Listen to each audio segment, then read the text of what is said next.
We're back. Now, there's something I forgot to mention last time. I've had a few people say, "Hey, Lore, how's STO?" I was like, "It's good. You should play it." Those people are like, "Cool. Where do I start?" This is kind of a strange question unless you actually think about it for a second. An enormous number of MMOs, you don't actually have to start at the beginning. FF14 is kind of an outlier on that one, where you have to go to the main story quest. And we're basically forced you to go through the bad in order to get to the good. But the majority of MMOs, relatively speaking, allow you to just kind of skip the bad and get on with it, right? I meant to mention this when we were there, but without joking or exaggeration, if you were playing this game brand new, I recommend skipping this, and this, and this, and this, and this, and literally just starting with the Solanae arc. Start with Sphere of Influence. You're not really missing all that much. And it gets you right up to date of what you need to do and how you need to do it, and so forth and so on. Now the problem is, I don't know if you could do that like you used to be able to do that. I'm legitimately not sure. I'm not sure if it supports that like it used to, because STO has had a varying relationship with leveling curves. Sometimes just doing the stuff is more than enough to be the level you need to be. Sometimes it isn't. In some cases, it's actually really bad about it. In fact, something I'm going to bring up, which doesn't actually get negative for it, but this arc right here, the one we are literally about to start, used to be worse because of the fact that the leveling curve was so low, you had to actually go grind to go finish the main story quest. This is a problem that Shadowbringers over in Final Fantasy XIV had as well, if you're remembering. Regardless, all that out of the way. We have a problem in the Siluran system. Admiral Tuvok is there on Voyager, and he's calling for backup. Rendezvous with Tuvok and provide any assistance he requires. Sure thing, Admiral. It's 2 Admirals. And you're sending me to the Delta Quadrant, right? Yeah, double check here. Yeah, for reasons best left to the imagination, the Delta Quadrant's actually a vertical slice. For some reason, I don't know. Well, hang on, I just want to show this off anyway, so we're just going to do this.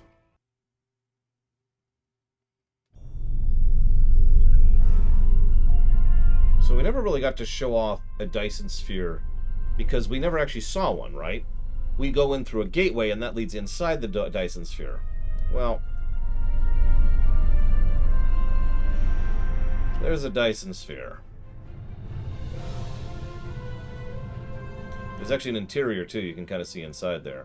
It's not perfect, but they've actually got something going on so you can peek in. I just think that's really cool that they bothered.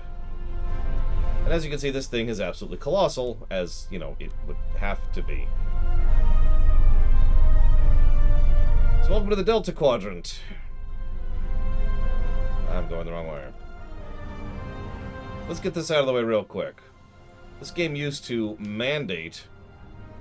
you see these little gaps here, like friends in unlikely places? You used to have to stop and go do 5 separate patrol missions in order to push forwards, which was really irritating. And that was on top of the grind problem I just mentioned.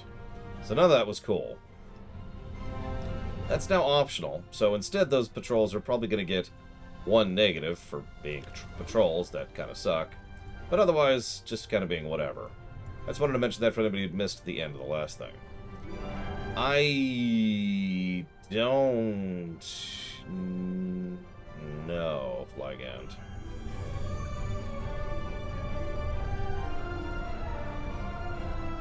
And ironically, I have no real good way to test that. Greetings. Admiral Tuvok is waiting for you in the conference room.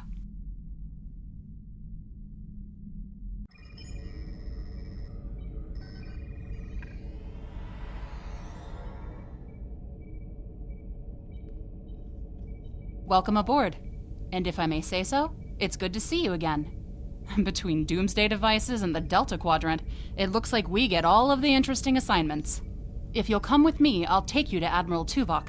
He wants to see you right away. You might not remember her, but she was one of the NPCs who joined us for some of the very early missions. All the way back in the Klingon War, the earliest stuff in the game. No, Rama. It's good to see you, too. Someone decided that with our experience with that, borrowed bird of prey, I'm the perfect person to handle joint operations with the Klingons out here in the Delta Quadrant. I even got a promotion, as you can see. I did, too. I'm an Admiral now.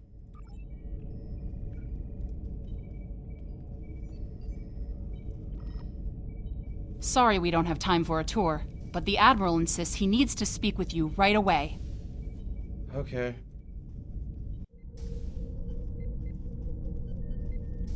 The Admiral is waiting for you in the ready room. I will admit, I actually do like Voyager's bridge. It's a shame Ross isn't here, so I can't actually see this. I love how you can actually clip the camera out of the view screen here. You seeing this? And it's even quiet because we're outside of the ship. Check it out. This is not how this is supposed to work if you're not aware. Yeah.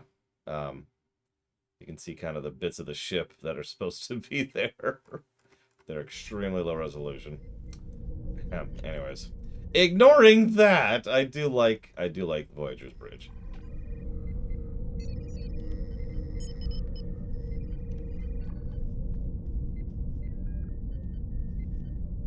Probably Rama, but I have exactly zero time to just relax or watch a show. The idea of watching a show right now, any show, is laughable to me. That's why I laughed, Rama. It's like, yeah, no, I don't watch. I don't have time. Greetings. Thank you for coming so promptly. We do not have much time, and I require your assistance. It's Cooper, isn't it? I can sense his presence in your mind. Which may sound like a weird statement, but I think that's because I'm a betazoid. Yes. He has redoubled his assaults, and logic suggests that it will only be a matter of time before he overwhelms my mental defenses. I cannot fend him off alone. That is why I have requested your assistance. You must have found some way to increase his psychic power. What else do you need to know? What do you need me to do? I have been able to deflect Cooper's attacks thus far, but I require assistance to repel him and gain any useful information. I propose initiating a Vulcan mind meld through which you will be able to enter my mind and aid me against Cooper. That sounds dangerous. What else do you need to know? Wouldn't it be better to seek the aid of a psionic master like a betazoid like me? Your prior experiences with Cooper should allow your subconscious mind to hone in on him. An outsider who has never encountered him before would have no such connection and could never hope to find him. What else do you need to know? Let's do it.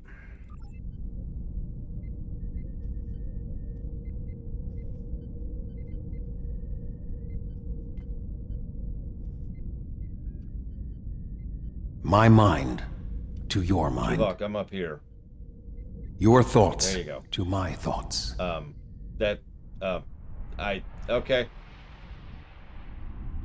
I could have taken the helmet off, Tuvok. Jesus.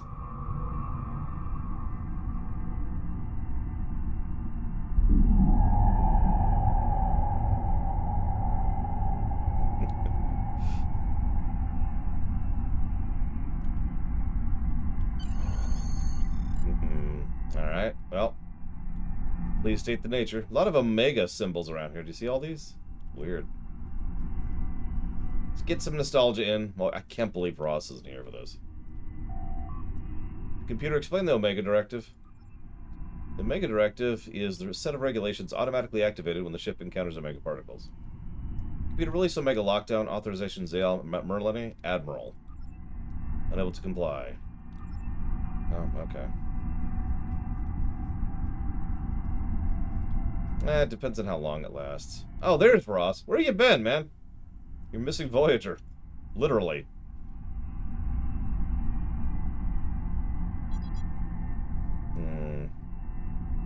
Let's see if we can't get ourselves out of sickbay here. That's active. This console is also locked out. Well, let's try the EMH. Computer, activate emergency medical hologram. Please state the nature of the medical emergency. Doctor, I seem to be confined to sickbay. Can you override the door lockout for me? Let's not get ahead of ourselves, shall we? First, I need to make sure you're not contagious or suffering from any injuries. This will only take a moment. I'm fine, Doctor. Really, I need to get to engineering. Don't be difficult. I'm only doing my job. Engineers and captains, always in a hurry to get out of sickbay. Doctor, it is crucial I leave sickbay. I need to find Tuvok. You're not going anywhere. Doctor's orders. Doctor? Very well. Die, Doctor! Can you hear me? Come speak to me at the desk terminal. We have now killed the Doctor. The mind meld was successful. Excellent. I am currently trapped in the ready room. For the moment, I will only be able to communicate with you remotely. Cooper is working to subvert my mental defenses, and I must focus my concentration on keeping my mind intact. So I need to liberate you from your ready room. No. Cooper is trying to erode my emotional control. Symbolically, this means that he must destroy Voyager. To do so, he is attempting to overload the warp core. You must proceed to engineering to stop Cooper from destabilizing the warp core. If he is successful, he will have broken down my mental control systems. Once the core and my mind are protected from Cooper's attacks, then we can take control of this mindscape. Take the pad from the doctor's office. I will use it to communicate with you as you proceed. Why the pad? Why not the communicator? Remember, objects have symbolic significance in this mindscape. As an outsider in my mind, your ability to communicate with me directly is limited. Your communicator is part of your mind, and so it cannot interact with me directly while Cooper tries to keep us separated. The pad is part of my mind, so I can use it to bridge the gap between us. That is a bit odd, but I guess we don't have time to get the metaphysics of it. We gotta go save warp core. Let's go save warp core here. The mind meld was successful. No. Cooper is trying to erode my emotional There we go. control. Take the pad. Good. Symbolically, now we will be able to destroy Voyager. To do so, he is attempting to overload the warp core. You must proceed to engineering to stop Cooper from destabilizing the warp core. If he is successful... Cooper is attempting to subvert my mental defenses by replacing my memories with engrams from his bioship. Until he is expelled, these kinds of incursions will continue. You may see strange items or distortions in your surroundings. Ignore them and proceed as best you can. Remember Kiri Kinthaw's first law of metaphysics. Nothing unreal exists.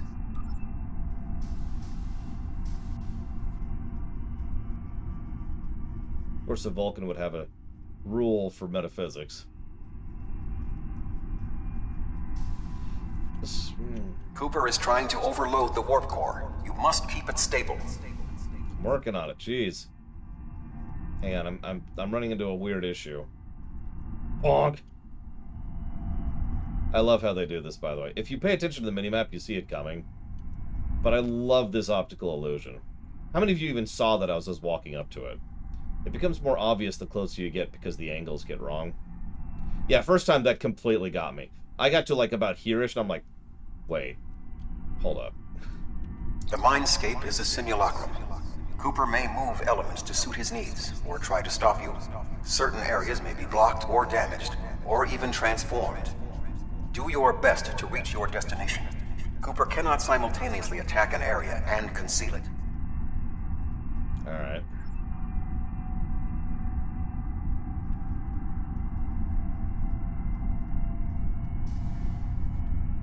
Hey, there you are, Warp Core. How you doing, buddy? What are you doing here? Hi, Harry. What are you doing here? This area is very dangerous. The core is unstable. I'm here to stabilize the core, duh. I've almost got this. Just keep back. It will only take a few more minutes. Where's the chief engineer? B'Elanna, I don't know. She should be here, but as far as I can tell, everything on Voyager's about to fall apart, and I'm the only one here. Stay back. I'm going to put a force field around the core while I try to stabilize it. It won't contain a core breach, but it might block some of the radiation if the magnetic stabilizers give out. Ensign, we can solve this more effectively if we work together. You are stupid, aren't you?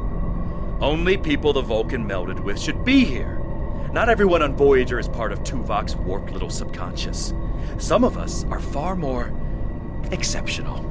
Really? Ensign Kim, I'm going to have to ask you, to step away from the warp core's controls. I'll destroy you, and Tuvok's mind with you. I'm He in has raised control defenses here. to protect himself. Use one of the engineering consoles to press your attack.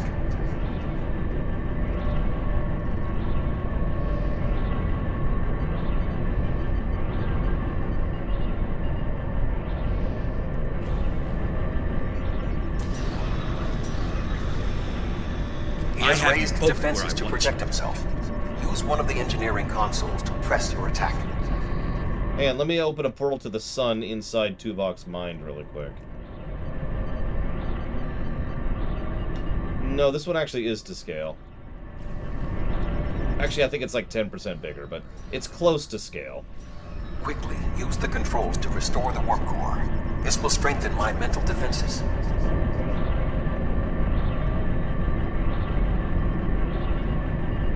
Excellent.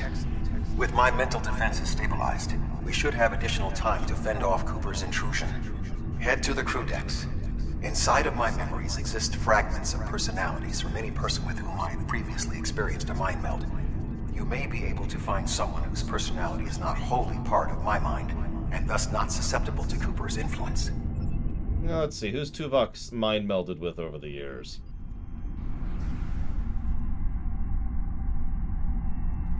Okay. Move through the crew decks to your right. You may be able to find a fragment of a personality who can help. People with whom I have previously melded have left impressions of their Katras in my mind. You may be able to convince one to assist you. Because they are not technically me, Cooper's ability to subvert them may be limited. What is happening? What am I doing here? Who are you? I require specifics. Answer me. Voyager is in danger from species 8472. We need to liberate Tuvok. He's being held in the ready room. I have no reason to trust you, but this seems familiar somehow. Why am I in the crew quarters? I should be in my regeneration alcove. Tuvok can explain here. He can communicate through the pad. 7. You are currently experiencing an engrammatic regress as a result of a Vulcan mind meld. You must assist me in reasserting control over the meld. I am currently locked in the ready room next to the bridge. Exercise caution as species 8472 has subverted the vessel.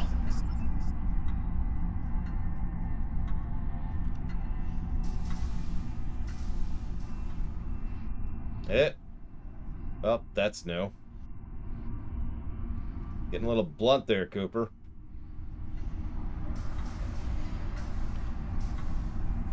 That is Borg technology. But the presence of the collective will not dissuade us. Assimilation is irrelevant.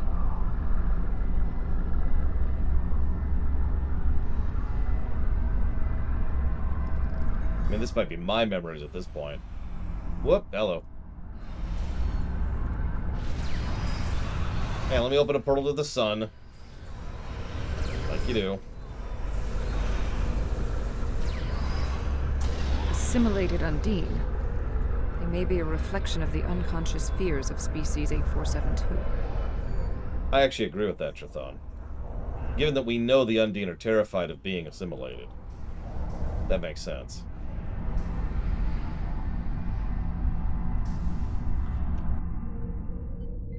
Which I suppose is a weird thing to say. Of course they're terrified of being assimilated. Everybody is. You're here. Hi, Cooper. Let's just get this over with. I mean, okay.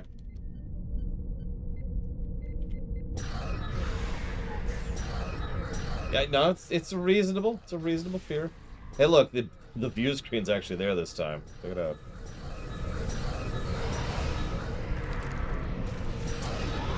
Hey, Eclectic.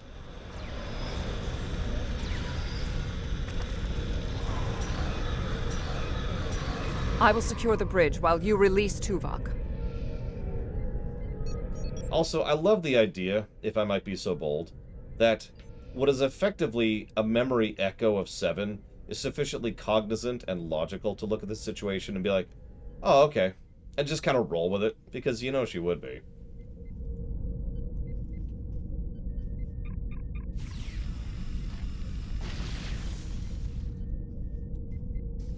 With Cooper defeated, he should no longer be able to maintain the telepathic link with my mind, for the time being. We must end the mind meld and consider our next course of action. Now that we have removed Cooper's influence, it is time to break the link between he and myself. I agree. Let's end this. With Cooper's attack temporarily halted, we are in a position to slow the advance of his Undine forces. Please accompany me to the bridge. Lead the way, Admiral.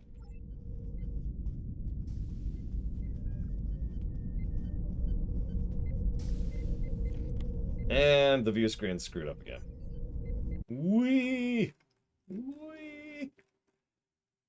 Sorry. For those of you who didn't see it last time. We still do not have a fix on Cooper's whereabouts. I will contact Starfleet for any current information about Undine movements. Use the sensors to check for their quantum signatures. Voyager's sensor array is currently calibrated for tracking Undine movements, so you should be able to garner results quickly. Okay. I can do that. Let's go over to Harry's station here.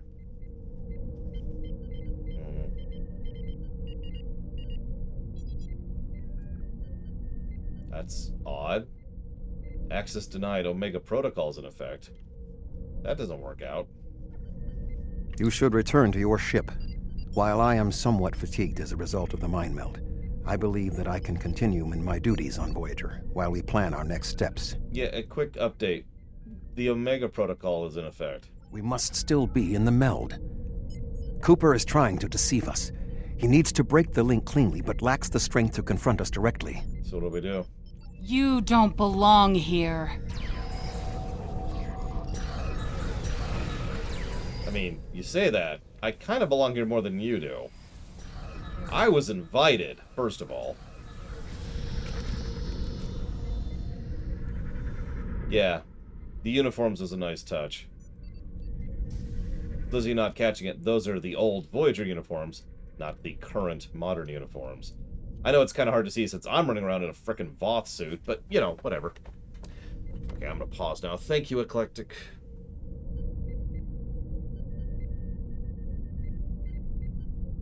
I always appreciate that support. Thank you.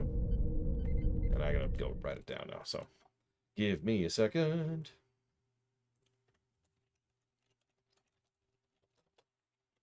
Yeah, again, like I said, the polish is starting to show. They're starting to have polish at all. It's a minor thing, let's be honest with ourselves. But at least it's there. And that's going towards Age of Mythology, Heaven's Vault, and Tunic. Again, thank you. We should use the link to our advantage. If we can track Cooper through the link, we can then pursue him in the physical realm. Since the mindscape deals in symbolic representations, we need a map to his location. We should proceed to astrometrics. Let's do it.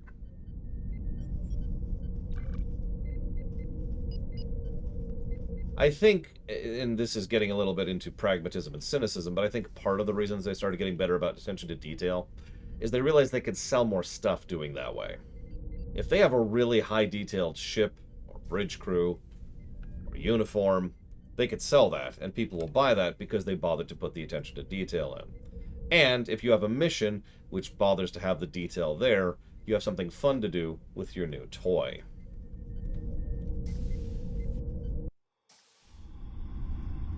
I will freely admit I didn't spend a dime on this game until after the Romulan arc, and stuff like this is part of why I started actually supporting Cooper is the game. trying to block your progress. Look for another path.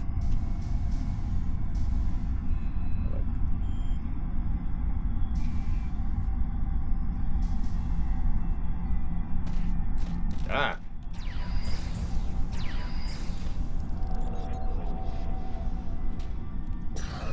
Ironically, yes, Rama.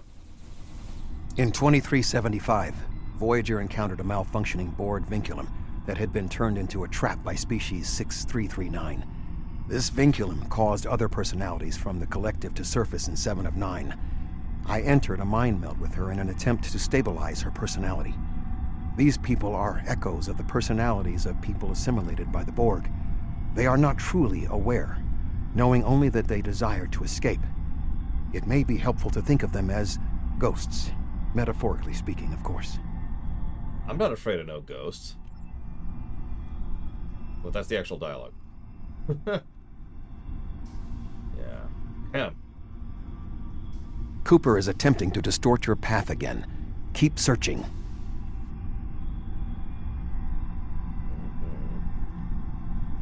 Ah. You baby.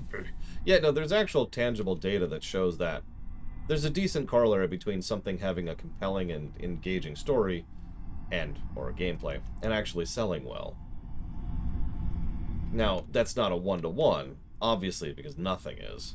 And it should probably also be mentioned that mindless drivel also tends to sell well, too. So make of that what you will. I sense we are making progress. Keep searching.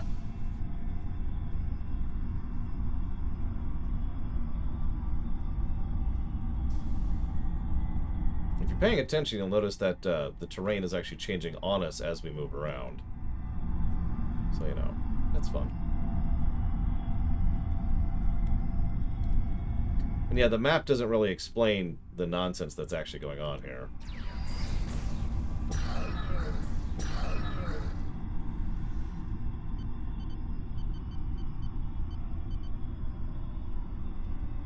Let's try that again.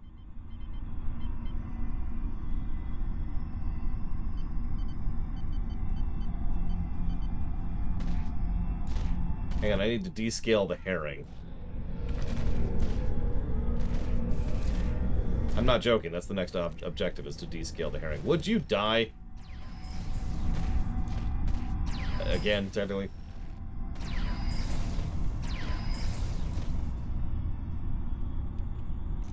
Let's descale the herring. Recouple the decouplifier. Oh, there we go. We did it! We recoupled the decouplifier.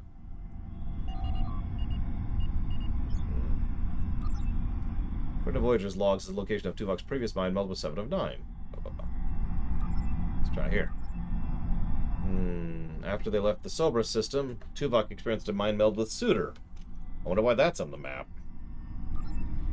Voyager encountered a Class 17 nebula. This time, Tuvok was suffering from an engrammatic virus. That was the flashback episode.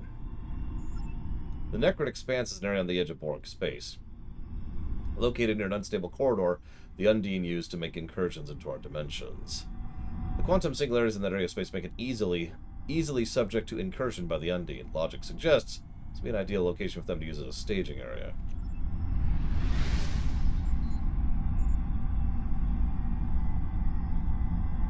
There.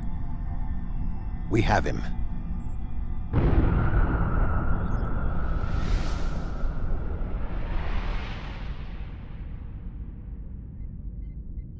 Cooper has broken the link. The meld can end. How did you even reach my head? Were you just doing this the whole time? This ordeal has taxed me mentally, but I must continue the mission. I have learned that Cooper is in fluidic space, in an area that corresponds to the location known in our dimension as the Northwest Passage. We must travel there and enter fluidic space to confront Cooper once more. He is aboard a special command bioship that he cannot abandon. If we catch him in fluidic space, we can force a final confrontation. Please join me on the bridge. I must focus my concentration on regaining my strength. I need you to enter our destination coordinates and make certain that there are no more surprises.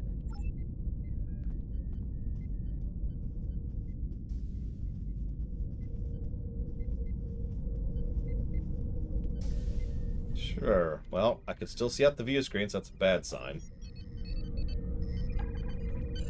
Voyager will join you in the Northwest Passage. We'll leave as soon as you've returned to your ship. We need to hurry if we want to catch Cooper. But yeah, there's the modern uniforms. I've never had that bug flag end. I like the idea that we just shove the ensign aside. Move aside! The Admiral's in charge. As the Northwest Passage.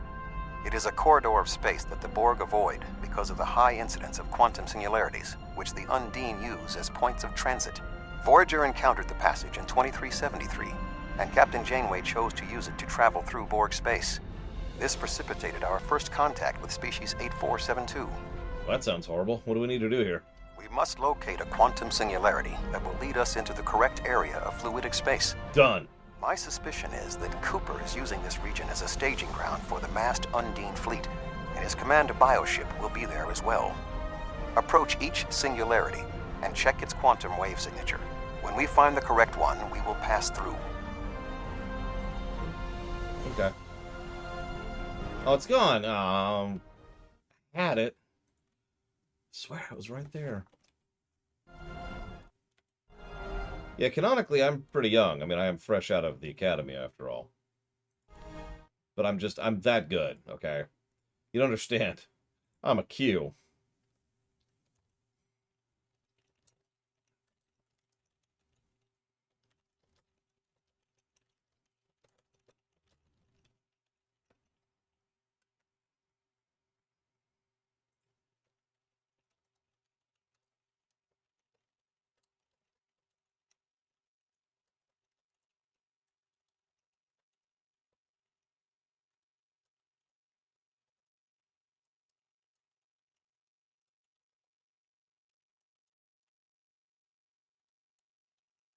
That's me, Trithon.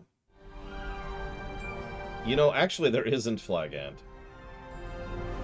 Which makes a degree of sense if you think about it. They usually show it as kids because college parallel, but...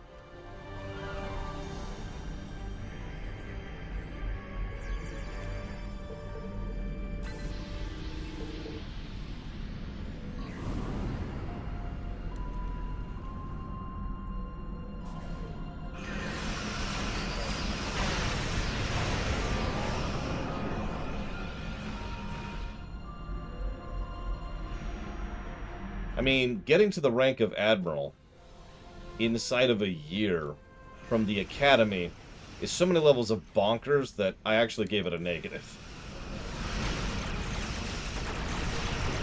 Like, if I was to review Star Trek 2009, Kirk going from Academy Cadet to Captain inside of a couple of days is just as bad and would get a negative for the exact same reason. So I don't really feel bad about that one.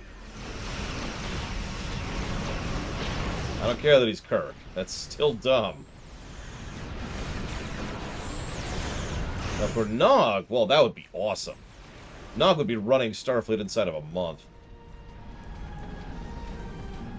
These people don't even know what currency-based economics are. I've got this.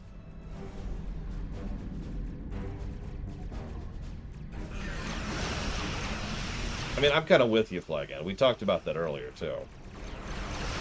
The rank thing is really just an old system that should just be ejected at this point. It serves absolutely no purpose.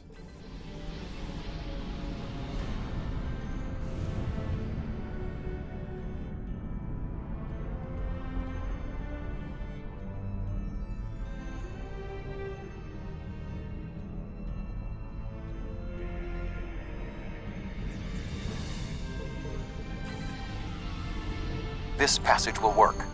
Quickly, we must go through the portal. We're gonna miss it, and okay.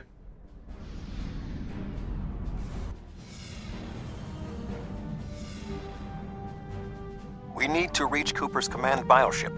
According to my scans, he is using a modified dreadnought as a control vessel. Intriguing. Cooper's bioship appears to have nerve clusters, gyri, and structures typically associated with brain matter. While most bioships are organic, they are not aware. Rather, they are biological tissue operated by the Undine as tools. Cooper's vessel is different. It is possible that the ship is self-aware. This would explain the increase in Cooper's telepathic abilities. Not only is his command bioship able to coordinate the entire Undine fleet, acting as a brain for the other ships, but it also amplifies his psionic power. We must gain access to the ship directly. We will need to temporarily disable its shielding mantle, so we can fire upon vulnerable sections to disable it. You've come a long way, but as you can see, I am not unprepared for your arrival. This command bioship is unique. It is capable of coordinating an entire fleet of bioships. A fleet that will launch from the structure you see here. Even if you attack me, I suspect you will find the sheer power of my new fleet to be overwhelming. You know, Tuvok just told me that, Cooper. You don't need to repeat yourself.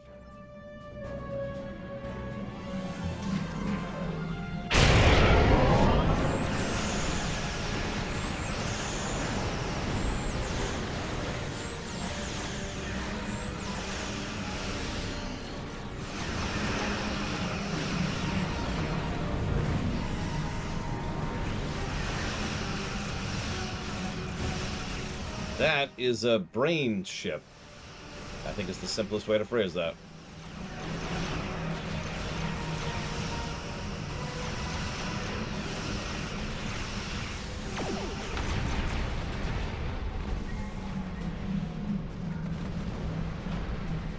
Frankly, I find the very idea of a thinking bug offensive. Trathon, thank you very much.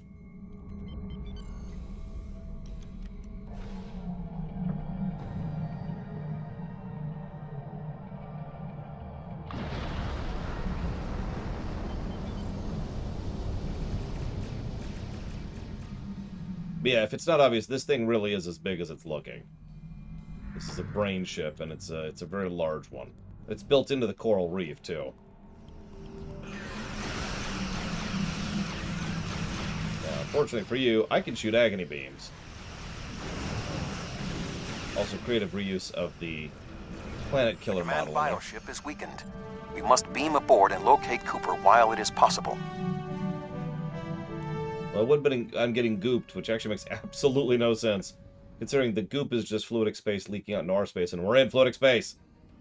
We are close to Cooper's position, but the bioship is blocking transport in the area closest to the central nexus. We must find control nodes that will allow us to enter the nexus. As the ship is organic, we may be able to force it open by sending impulses through certain nerve endings, thereby causing a reflex reaction, much like a sneeze. Mm-hmm. I mean, I'm in a power suit, Space Cadet, so I'm fine. And ironically, so are they. Tuvok, well, he's Vulcan, so he gets away with it. What are you shooting? Ah!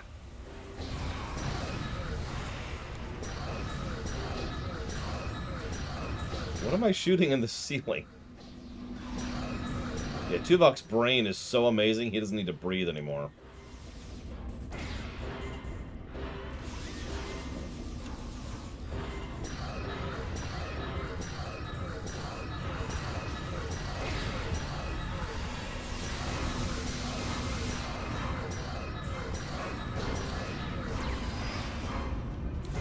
God damn it, Tuvok. That's why Tuvok has Voyager. He insisted on being the only one to have Voyager. And now he's going to destroy all the other Intrepid-class ships. The muscles controlling this passage will not release. We will need to find control ganglia we can use to trigger a reflex response. Does that look like ganglia to me? Does that look like your ganglia? God, I love this game.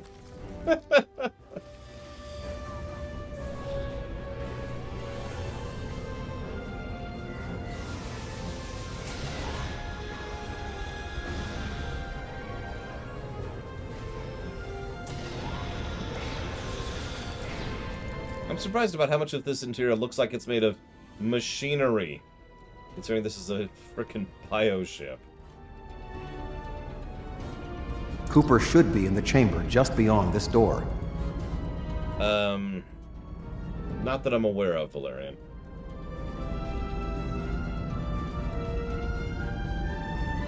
Hey, Tuvok. If this ship has a mind, can you convince it not to fight us? An intriguing notion. I shall make the attempt. You must protect me from Cooper and his soldiers while I concentrate on the mind meld. When you are ready, we shall proceed. Cool.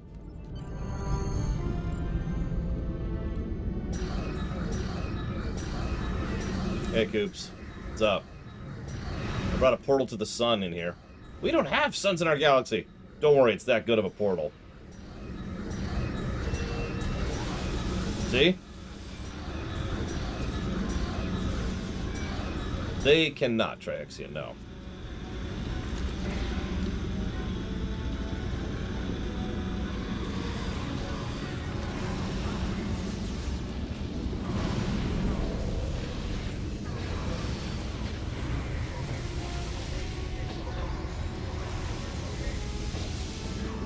The ship is resisting the meld. I must move to another neural cluster.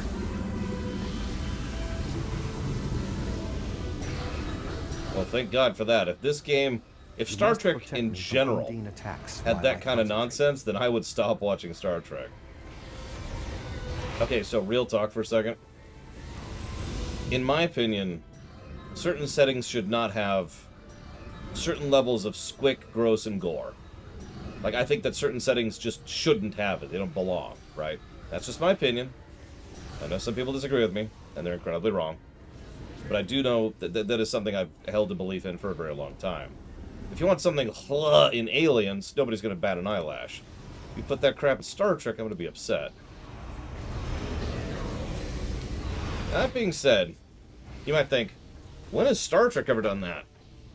Couple of times. The ship is resisting the meld. In fact, actually 3 times total. Cluster. Ever.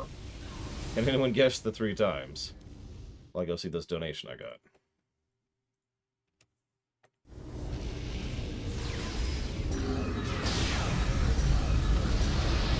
That's new. Ooh, that's bad. Hang on.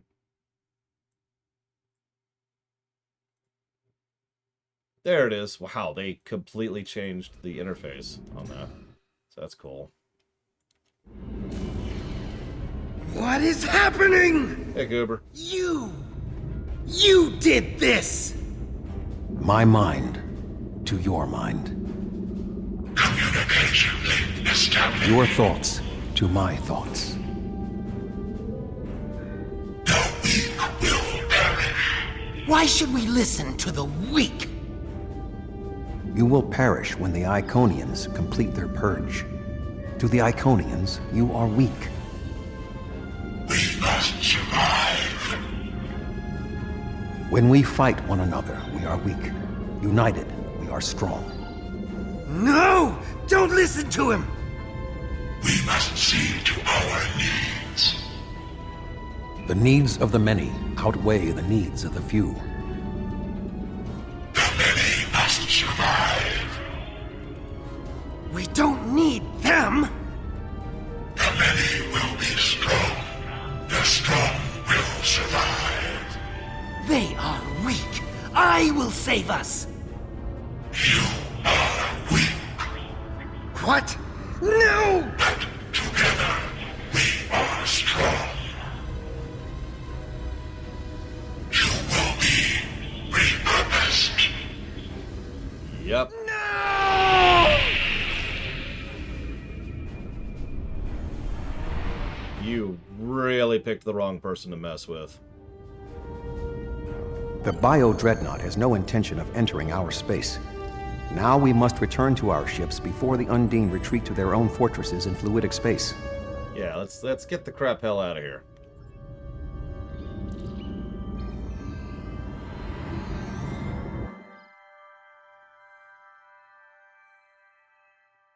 And that is effectively the end of the Undine. There's a couple of TFOs that pop up that we haven't done yet. But that is, for all intents and purposes, it.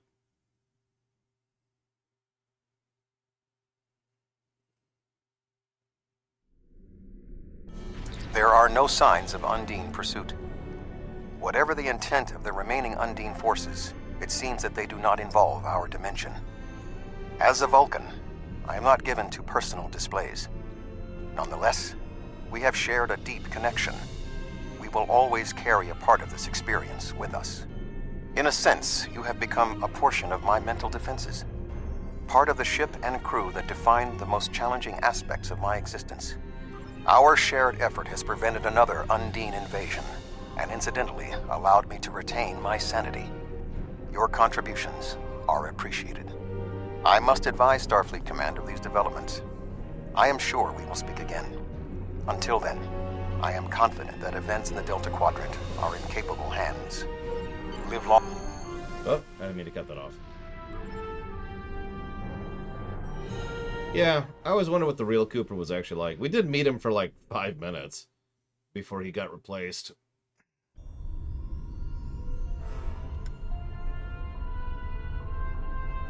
Admiral Tuvok is safe, along with Voyager. That means a lot to me, personally and professionally. Thanks. Something tells me there's more to this than meets the eye. We'll be in touch if we learn more. There's something interesting I'd like you to look into.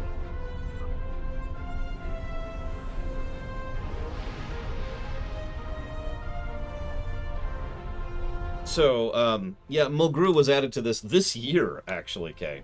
And they had her go back and re-record lines for a whole lot of stuff. She even shows up in the reworked Federation intro now.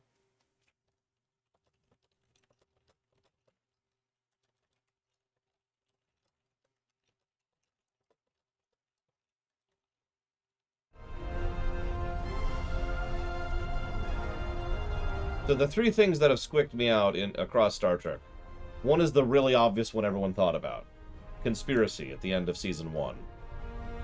The other one is one most people tend to forget about. It's the disintegrate you down to your bones ray that was also in TNG Season 1. Remember that one? You probably don't, and I don't blame you. That one stuck with me, and it came out of absolutely nowhere, too. Which is probably what caught me about it. It was just like, whoa, what? With Mr. Aristocrat, who was dumb and deaf, I believe. No, not the Veron T, although it could be argued to be the Veron T, but we don't. That's not actually the one I'm talking about. That wasn't Squicky. That was also Season 4, I think. 4 or 5.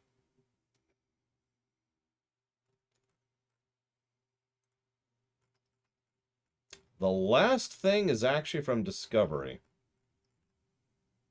I'm actually not going to share the details of that one, because that one really bothered me.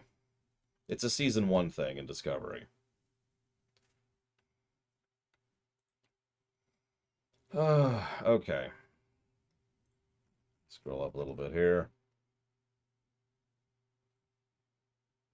Where's the...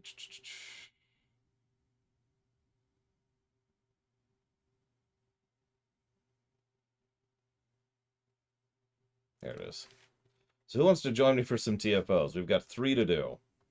I actually probably should have done these earlier, but I didn't want to interrupt the story, so I didn't. But...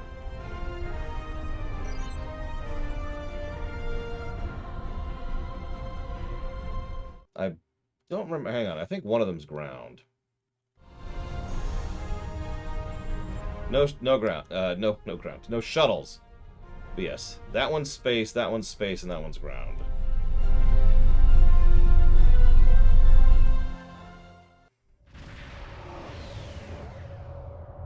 Love that lighting bug. Spider Barkley is something that didn't bother me as much as I thought it would. Weirdly enough.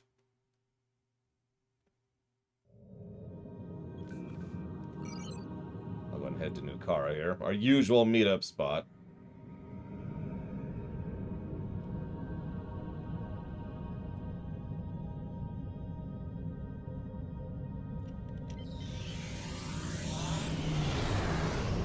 No, Spider Barkley is from Season 7 of TNG.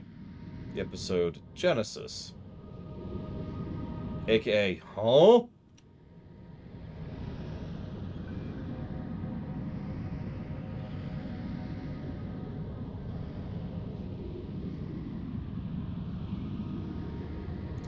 Personally, I always liked the idea that Cooper was effectively a warlord amongst the Undine. You know, radical, evil leader, pushing, yada, yada, yada. And that not every Undine really agreed with him, which is why they cut off the invasion when the ship decides to cut off the invasion.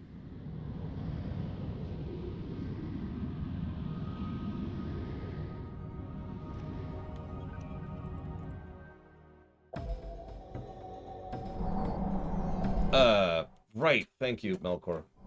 Sorry, hang on. Let me wander over here.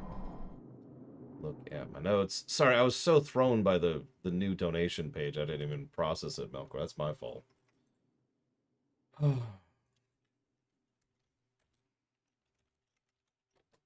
towards Stray, which I don't own, but I've bought the game twice already. Thank you, Melkor Blade. I will add Stray to the list. It's a very short game. It might not take that long. To get funded, I mean. Just put this here like that. And that. Okay, who we got here? I recognize this person. Don't recognize any of these other people.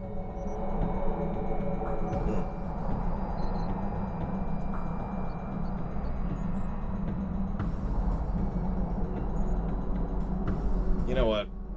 It's a billion degrees in here. We're just gonna go without the coat today. It is a trillion degrees here. Yes, that's right. It actually went up by a factor of 1,000 in a few seconds. God, I hate this stupid heat. Anyone else bothered by the heat of the northern hemisphere right now? Oh, all of you? Okay. Yeah, I pulled down the sun. I didn't mean to. Yeah, no, it's hard to breathe. It's hard to concentrate in some cases. God dang. I have AC.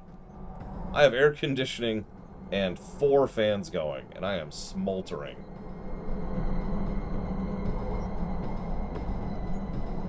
It's only 65 in San Francisco. Ooh, yeah, no, my AC is working just fine. But I work in an enclosed room with studio lights and a large computer warp core, so there's... I have slightly different air conditioning requirements than most normal people do. Oh, there's Kira White Noise.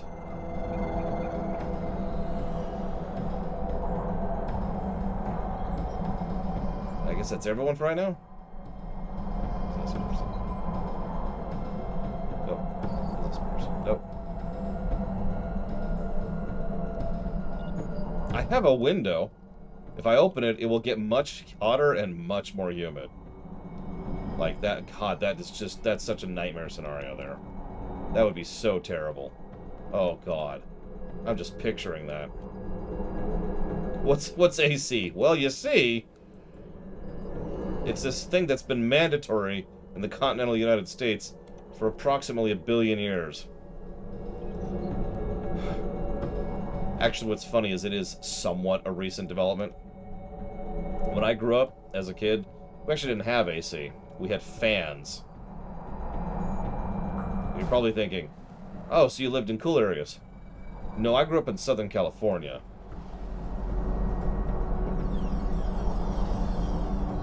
I do still have fans. I just also have other things. Who is this person? Oh, it's Warp Core. Hi, Warp Core. Tell you what, Kay, I'll get you to the non-ground mission. I say without hyperbole that air conditioning is mandatory for me. I just do not operate well at what other people consider normal temperatures, which means when it's hot, I operate much worse.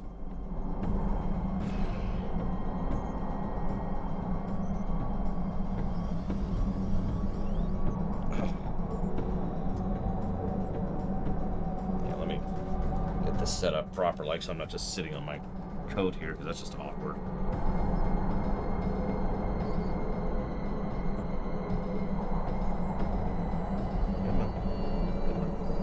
There we go.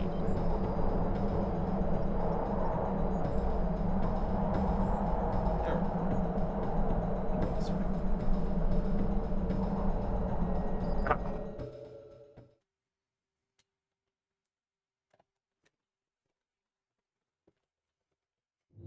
I've experienced both extreme cold and extreme heat. Assets on Bajor report signs of Undine infiltration. No! The Undine have taken the forms and identities of local residents. Oh my gosh. We do not know the purpose of this infiltration, but local authorities have narrowed down a list of possible suspects, at least some of whom are Undine in disguise.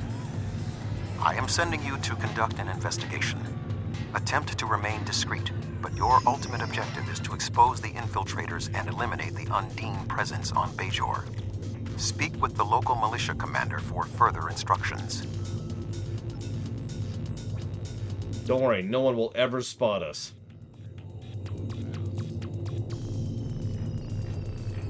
When you investigate a suspect, you will ask them 3 questions. The answers the suspect gives to these questions should help you gauge whether or not the suspect is an Undine infiltrator.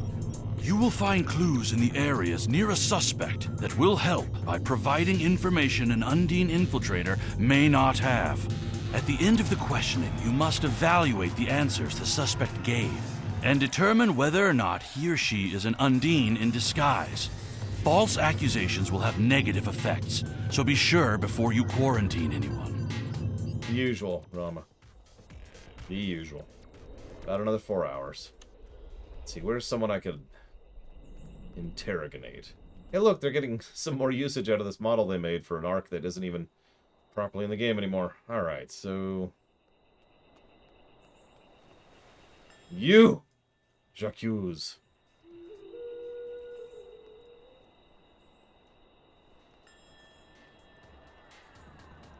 I understand. What would you like to know? This won't take long. At first, we thought there were 9. But then Benjamin Sisko found the Orb of the Emissary. And later, the Orb of Possibilities was located on Cardassia Prime. I guess that makes 11. Okay. Next question. I suppose you could call them that, if you want to get technical. They are non-corporeal, extra-dimensional entities that reside in the wormhole. I prefer to think of them as our spiritual teachers. They are of Bajor, and they watch over everything we do. Sure. Next question. I have never been a member, my child. I dedicate my life to the prophets. That will be all, thank you. So that one's clear. Next. Yeah, once again, the Cataclysm comparisons continue. So, allergic to Ractogeno. Library is open to the public. What do you need to know? Any who seek the wisdom of the prophets is welcome here. Okay. I'm allergic to Ractogeno. I usually drink icoberry tea. Okay. What's a turtle? The final question is, you find a turtle on its back. Do you flip it over? Thank you, that'll be all. You're good. I'm not getting any of the suspicious people. I'm actually sad about this. Is anybody even left? Yep, there's a couple over here. Okay. Are you people still upset that the Federation isn't here anymore from, like, a year ago? God. Klingons, go home. Piss off. Jesus. Wait, what? Where's that optional objective? Ah, whatever. Screw it. Screw it.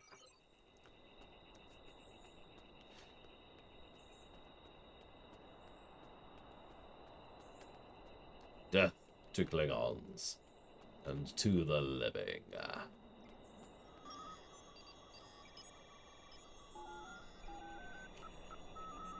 Okay.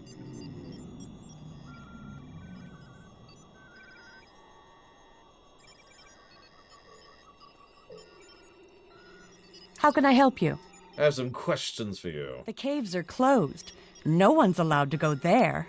Okay, next question. Marriage and children aren't priorities for me. I'd rather concentrate on my research. Next question. Genetical anomalies are my main area of research, but I've branched out into some work on gene therapies for degenerative diseases. Thank you, that'll be all. Quarantine!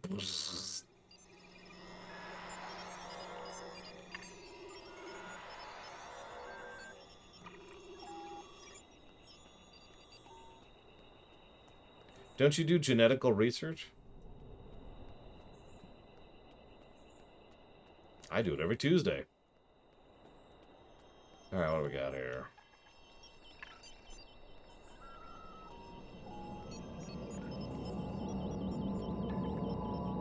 I have nothing to hide. Well, what do you got then?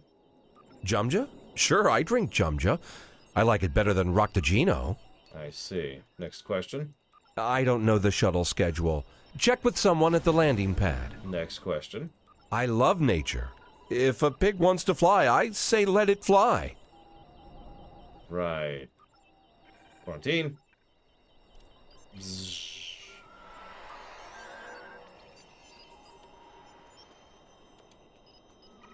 Yeah, drink Jumja.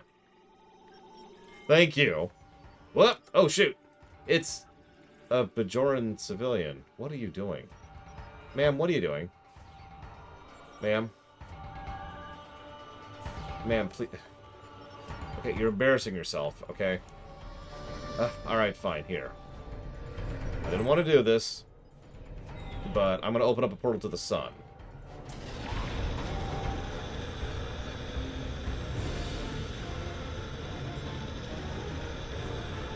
So,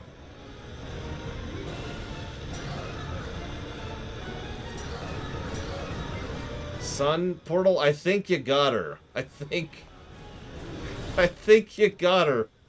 Oh my god, there's nothing left.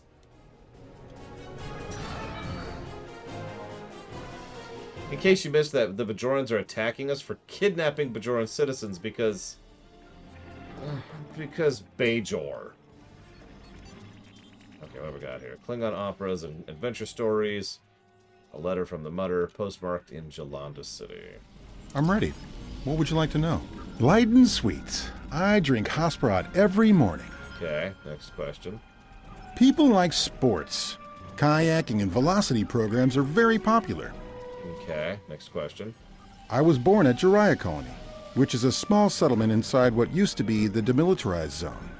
I'd never even been to Bajor until I was assigned here 2 years ago. Thank you, that'll be all. Quarantine! The information you've obtained has enabled us to pinpoint the location of one of the Undine's leaders. The operative is currently disguised as a Bajoran, inciting a crowd of protesters near the fountain. Confront the operative and stop him from causing any more disturbances. So, okay, let's be honest here. This is a little bit too easy. But I still applaud it for being unique. For trying something other than, here's a bunch of trash mobs. And a boss fight.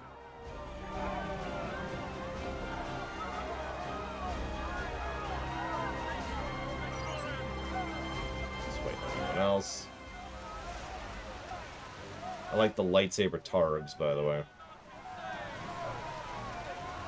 Okay. We're all here.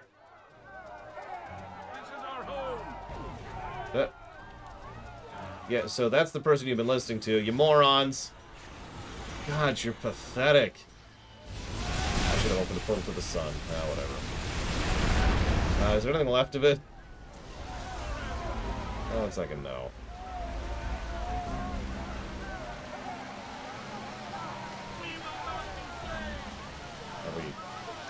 Oh, he's running. Quick! Chase after him. Get him! Exactly, Yada. It's like, yeah, you know...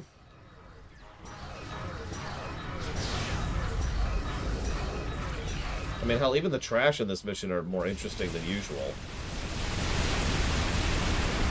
It's Bajorans who are protesting us protecting them from Undine. God, I hate Bajorans. In every way, we are their superior. Technologically, spiritually, militarily. We're 100 years ahead of them.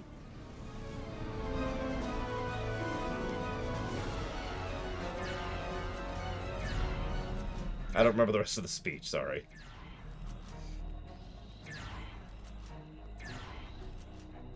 Portal to the sun.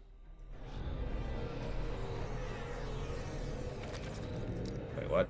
The Undine have a base in the caves beneath the city. These caves were once used by the Resistance, so they are quite extensive. Locate an entrance to the cave system and then find a site where we can safely transport a nanite device.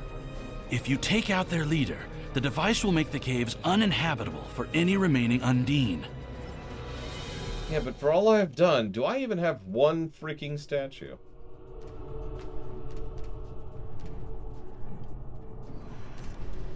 It's okay. Huthor and I are hanging out like the good old friends we really are.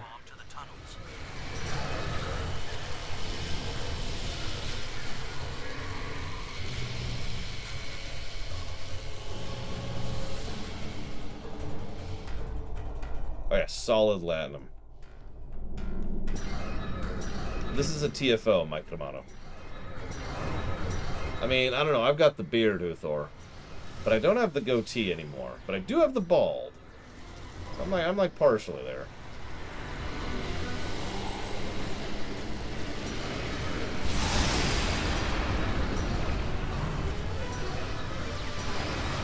Latinum is not only primarily a liquid, it's also in such rare quantities that the idea of, like, a statue the size of my fist being solid latinum would probably be able to buy me a moon.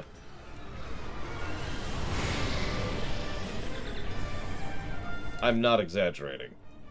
You remember the episode where Morn gives some of his latinum back to Quark? He gives him like a tiny little bit in a glass, and it is an enormous quantity of wealth.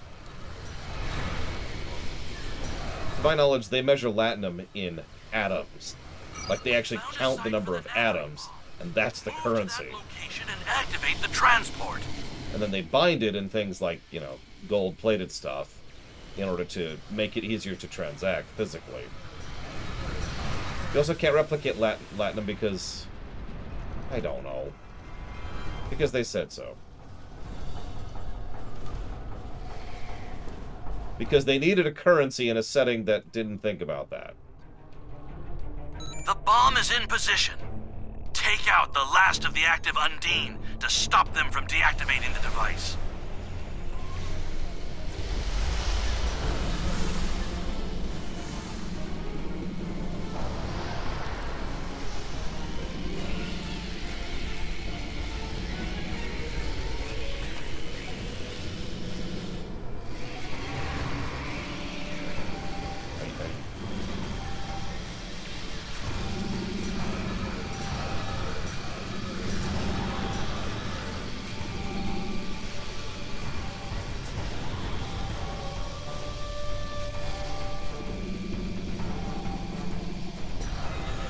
Except for the ones in the track rewrite, Uthor. Let's see. Yeah, we did pretty good. Good job, everyone. Now we get to have fun. I'm joking. That was actually a pretty good mission. Color me surprised. A ground mission that's good. What is the world coming to? I will say it's gratifying to see ground pluses, excuse me, gameplay pluses start to show up again.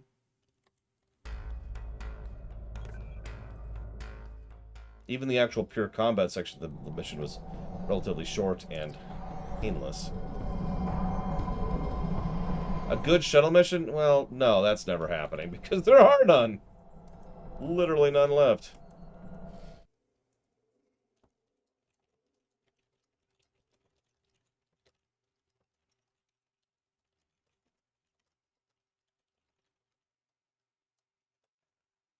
Oh, it totally would, Darth Tyrant. It's like, oh!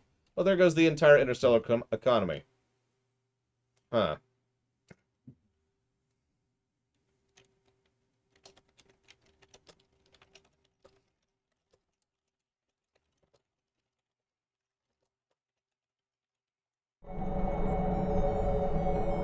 Ugly hot. Well, I should invite people before I queue, shouldn't I? Okay, so hang on. We got Trathon. Okay, if you want to join, you're welcome. Let's see who we got here. There's Gear White Noise. There's Flagand. And there's Minoru. Thank you very much for that sub, Minoru. I always appreciate. Much obliged. Thank you. No, Latinum has no intrinsic value, so this will be space. The rest, the other two will be space.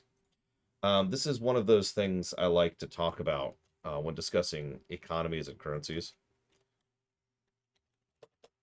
Because there's two dominant types of currencies that historically are used. Stuff that's valuable, and it's used because it's valuable, and stuff that's worthless because it's worthless, because its only purpose is to exist as a medium of trade. Both of these have their positives and negatives in terms of their utilization as a form of currency. The thing that's valuable is obvious. At the end of the day, it has intrinsic value, which not only stabilizes its perceived value, which is what a currency really sits on, but also ensures that, at the end of the day, you have something you can actually use. By contrast, something that has no value is something that can be more tightly controlled especially since its only real purpose is to serve as a measure for other value, thus detaching the idea of currency from having intrinsic value, which is, in some people's opinions, a good thing. My opinion as well, by the way. I agree with that concept. Okay, hold up. So we've got several people here. I know Kay wants to join here. There's somebody. Junk Garage. Let's get Junk Garage in here. And yeah, bottle caps is the perfect example. Bottle caps are a useless currency that are used as a currency because they're useless. And let's go and do the one, and then we'll get K for the other one, and anybody else we didn't get for the other one. So it's hinge. That's the planet killer one, so we'll do this one. And yeah, bottle caps also fall... Bottle caps were unique because they fall apart. Is that a fan dance emote? I don't know, that was even in the game. Because they're useless, and they fall apart over time. Which means that they have kind of a built-in opposition to inflation in them. Which... Inflation is its own thing. We could actually sit here and talk for several hours about inflation. And you might think, inflation is super easy, right? No, it's a really complex topic. It's also something that people can't even agree if it should or shouldn't exist. Because inflation can be controlled to some extent or another. Most people agree that hyperinflation is bad, but that really is a different thing.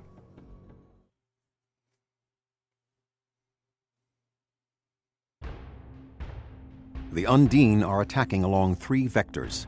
These vectors have fluidic rifts that need to be closed. The map and this bar will help you locate friendly forces along the vectors. When your team closes a rift, a bonus period will begin. Close another rift before time runs out to increase the bonus. Sometimes errant rifts will open. Closing these rifts will earn you more rewards. These errant rifts are keyed to career paths, and a captain of a matching career path will be able to close them faster. The Undine are deploying fleet. The Ferengi have mustered a local defense force, but they have assured us that the liberal use of gold-pressed platinum will enable them to enhance the basic forces assigned to aid us. Yobi Gren from the FCA has a dedicated comm channel open. You can use that to conduct any transactions. This is already more complex of a TFO than any other one we've done in the entire game so far, if you're paying attention. I'll go middle. I guess it already divided us. Never mind. Okay, cool. Let's see. Give me some swarm missiles. Boop.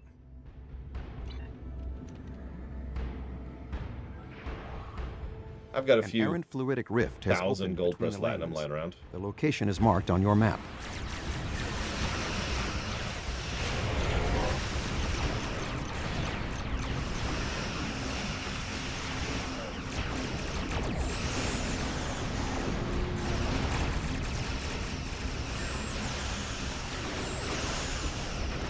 I actually am rather fond of this mission. I like to treat it as a bit of a race between the 3 corridors. An Undine dreadnought has entered local space.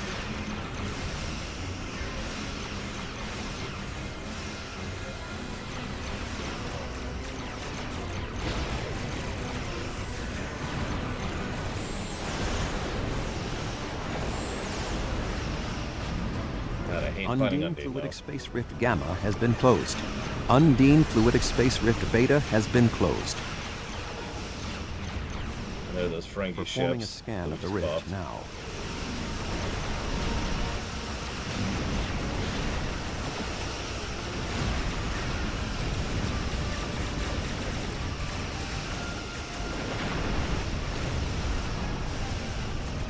Not quite that complex, Yada, but it's kind of leaning there.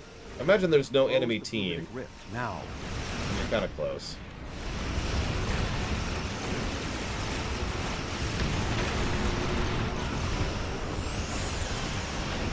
Undine Fluidic Space Rift Alpha has been closed. See, I'm in the back here. I'm terrible. I told you this is... Nobody listened to me. I said this is the cataclysm of STO. And everyone's like, nah, you're just on crack, Lore. It's like, no. I swear I know what I'm talking about. That's...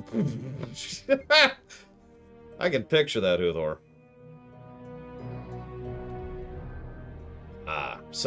I like to compare MMO developments to World of Warcraft's development because World of Warcraft is the MMO. So, we've got vanilla, which is innovative, new, and has aged terribly and is generally crap, with slow, boring missions, barely any story, bad boss fights, bad dungeon designs, etc. Then we've got BC. BC is when they start to get slightly better and improve their overall, presentation, gameplay. Things start to get more interesting, and there's definite high notes, but it's still pretty crap overall. Still what I would probably consider to be a bad game. Then we scooch forward into Wrath. Wrath is when they start to hit some peaks, finally. There's actually high notes in Wrath. But there's a lot of troughs as well. Undine Fluidic Space Rift Omega has been closed. There's a lot of problems with Wrath, especially on the gameplay axis. While it had some good dungeons, some good raids, it also had some really bad quest design, overworld design, and just general irritations. But you can tell they're starting to figure it out. We hit Kata, and now they really start to cohese what they're doing. Polish starts to be much more on display. They start to use layering, phased layering. A scan of the rift now. They like to move forward with regards to making actual things like quest flow, which is something I talk about a lot. Don't let Uthor know I'm talking about this. They fix problems with like having to kill 30 trolls to get 5 troll ears. Close the fluidic rift now. They make it so that items actually drop in a group for the group instead of having to get 30 troll ears per person. And so forth and so on, right? Cataclysm is when they finally started to actually bring modern game design conceits into the game and polish a lot of the old stuff. That then, of course, moves into Pandaria. Now, I'm not sure we have a Pandaria equivalent here, to be completely honest with you. But I love the visuals of this place. And I'm not sure if we have a Legion equivalent. We definitely have a Warlords equivalent. We will get to the Warlords equivalent.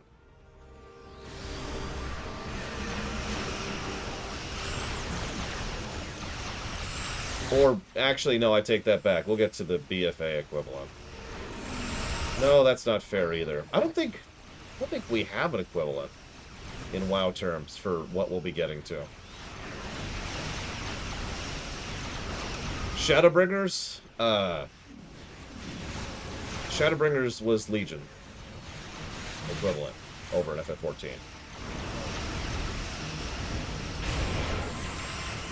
Shadowbringers was Legion, Endwalker was Shadowlands, Stormblood was Warlords, Heavensward was Wrath, ARR was BC.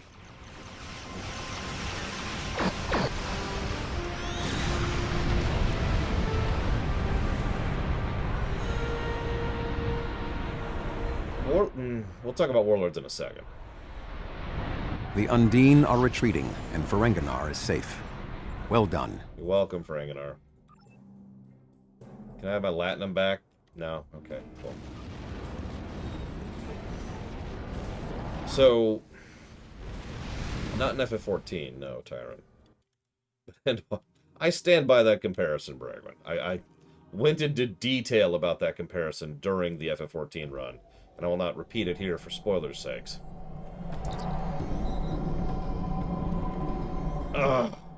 Thank you, the End of Line.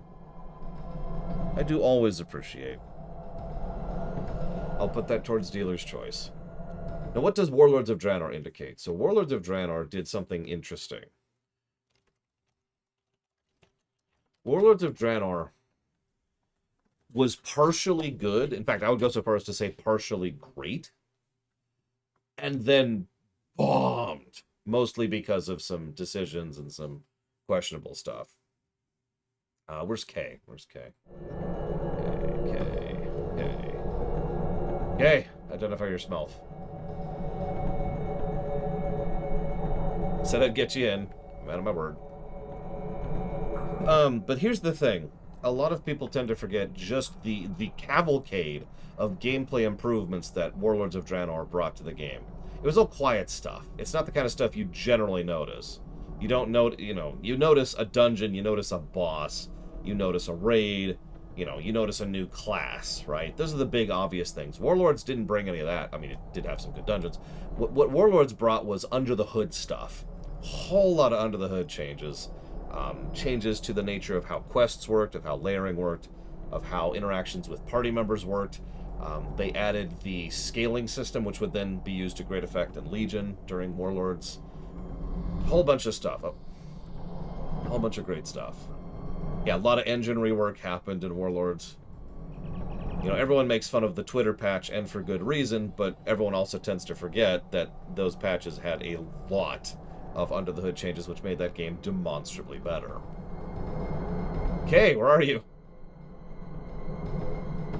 And that was Stormblood, exactly, which did the exact same thing, if you're paying attention. No, World Quests started in Legion.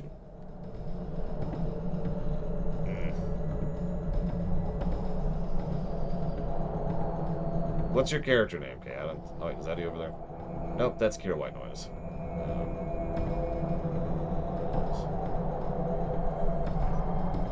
Does 1.0 have a WoW equivalent? Truth be told, really, nothing is the equivalent of 1.0. Not really.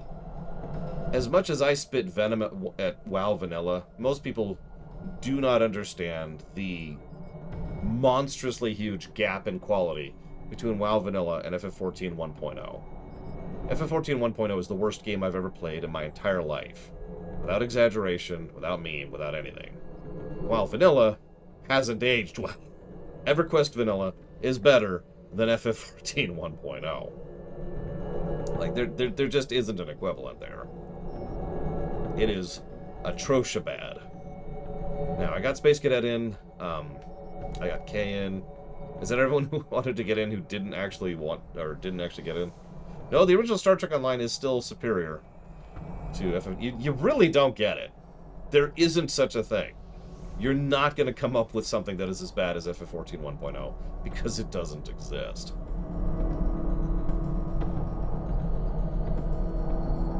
Alright, this is basically everyone. Now let's go ahead and grab some people.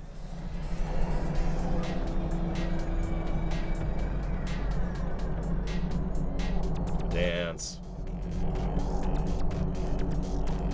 We can wait for you if you want, Justin. I don't mind. It's gonna be a minute before we do our next TFO. I'm not really a fan of cat meat. I'm not really fond of it. It's too stringy for me. I need something I can chew, Mega Man X7 is demonstrably and substantially better than FF14 1.0. By a huge margin. Here, if it's okay, Flag End, I'm going to go and kick you out because you get to be in a lot of these here. Get Justin in. Yeah, the Tholians are like, huh? In fact, I actually did a hypothetical thing. If you remember Mega Man X7, in fact, here, let's pull up some numbers. I did a hypothetical thing. Remember, even one additional point of negative is a huge jump down. It's basically the equivalent to about 10 or so points in the positive range, right? So, Mega Man X7 had a negative 44.55. The hypothetical FF14 1.0 review I threw together had closer to negative 100.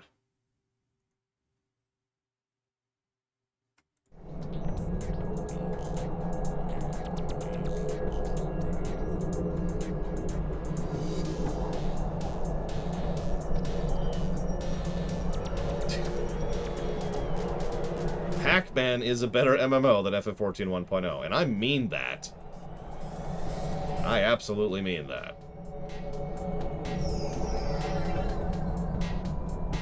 Remind me what your character name is, Justin, when you get here.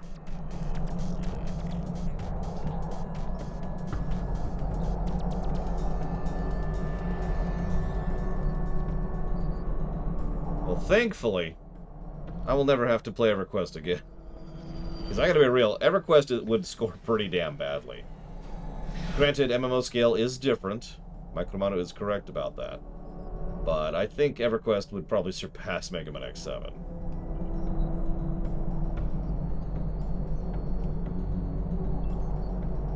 Yeah, Star Wars Galaxies would also... let me walk that back. Star Wars Galaxies at launch would be really far down there. I am told, and I always say it this way, I'm told that they actually improved on the game substantially in patches and expansions, but I never got to be a part of that. I only played SWG when it came out, and I hated it. I hated it so much. I was just... oh, God. Speaking of someone who actually has played Raid Shadow Legends in order to test it, yes, Raid Shadow Legends is a better game than FF14 1.0. You're not going to beat it. As much as I love Asheron's Call to Death, let's be honest with ourselves. You see how Star Trek Online might be a net positive on the score? Think about how much better of a game STO is than AC. AC would almost assuredly be a net negative on, just in general. It would absolutely be a net negative on gameplay. And I don't think what story it has to burgeon it would drag it up, because it also has a lot of story problems.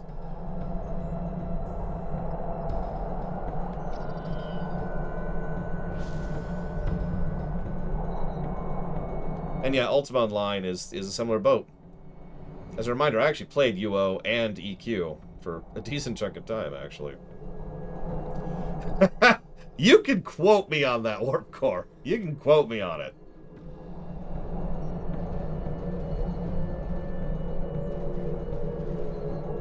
Well, we haven't reviewed Tor yet. Tor is going to be, hopefully, in about 6 weeks. That's the goal. I want to start it by the end of August. We'll see if we manage that, but that's the finish line right there. Honestly, I think Tor is going to score better than STO. And it probably should. It does have more going for it. But we'll see.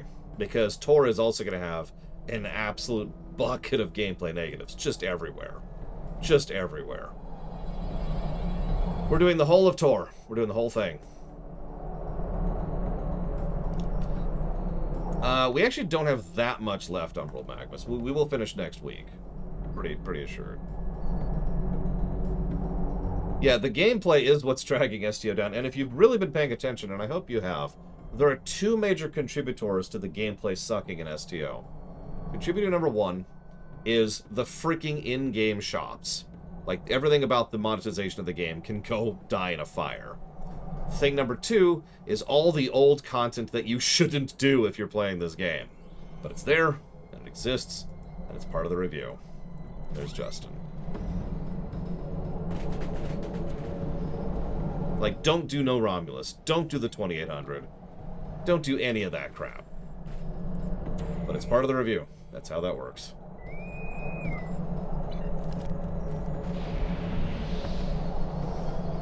No, we're going to do a back and forth thing. To this day, I'm actually not sure. Like, I haven't 100% decided the exact order I want to do the classes in. The only thing I know is I want to end on Agent. I want Agent to be the last class we do of the original 8. Oh, I agree, Yada. Absolutely. This is still a sushi game, regardless of its many, many problems. And now that we're in the Cataclysm era, the game, you'll notice that the game has been much, much more positive. Much higher ratio of positives to negatives. Yes, I'm going to be using the Sith Warrior for the Sith side, Mike Kamano, and most likely either the Jedi Knight or the Consular for the Republic side. I'm not sure which yet.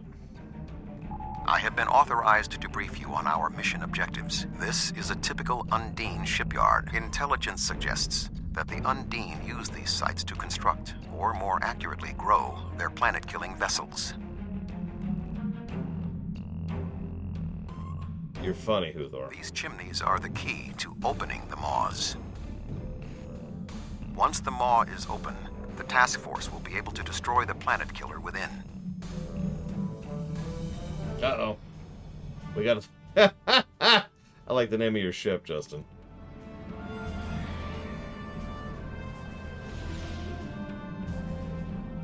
Well, that's very, very unlikely to happen, Trihexia.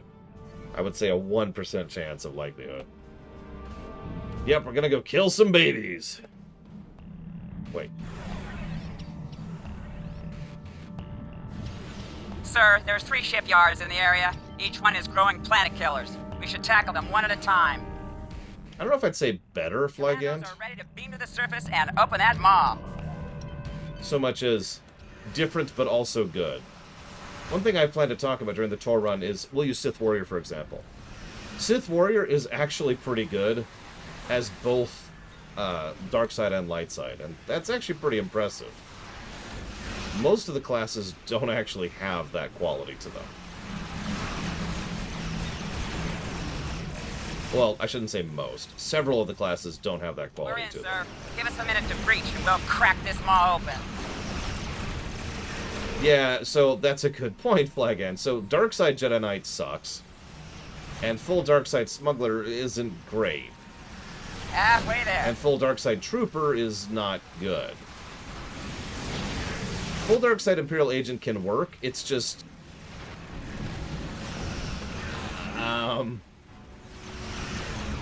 It's dark. It's really dark. It's exactly what you picture when you think of a completely evil Imperial agent. That's pretty much straight up what it is. Yeah, you're a complete monster. It's messed up. I actually can't do full dark side on an agent. Inquisitor is more appropriate and honestly fits better than light side.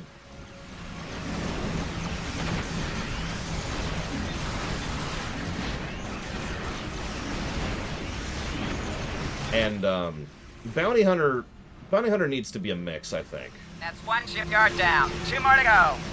Tor is absolutely a longer game, yes. Scout forces in the area. No question. Recommend caution.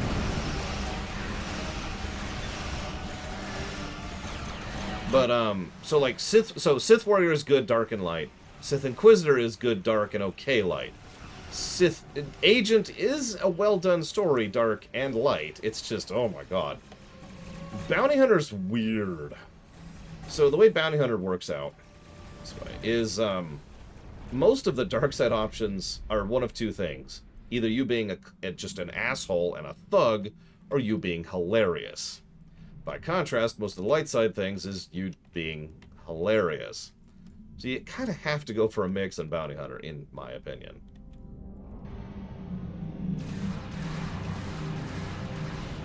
Ignore the Borg over here. We'll need to beam over multiple teams of commandos to fully crack this maw. Yeah, no, Bounty Hunter can get kind of... Huh? So then we have Jedi Knight.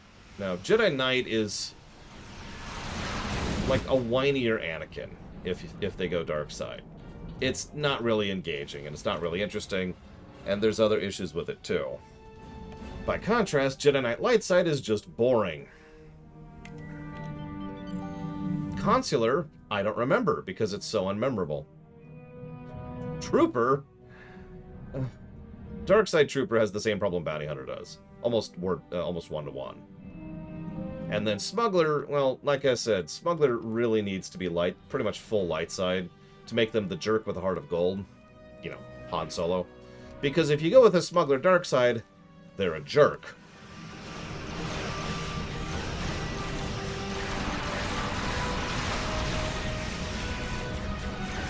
And not a particularly well-written jerk. Just a jerk. I'll let you decide, Justin. We've got plenty of targets.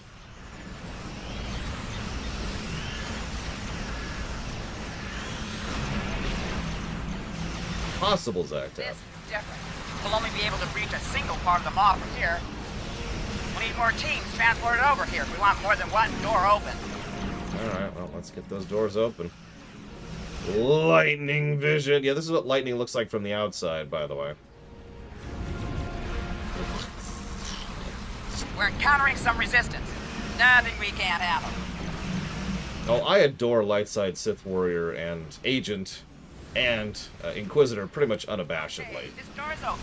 Beam over additional teams if you want more than 1 door open.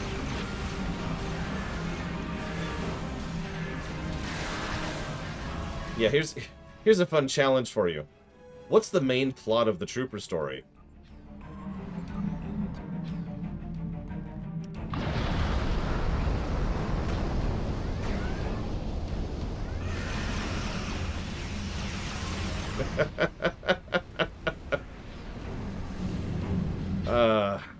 Anyways. Yeah, I like Sarura's answer. Every Hollywood movie about the war. Every Hollywood military movie ever.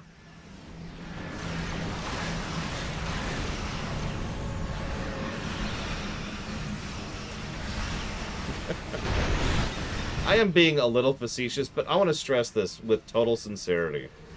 I don't remember the consular story arc. That's not a joke and it's not a line. I've done it twice. Or, to be slightly more accurate, I've done it once and I've played it with a friend who was sharing it with me. So I have seen the consular story arc twice. I still don't remember it.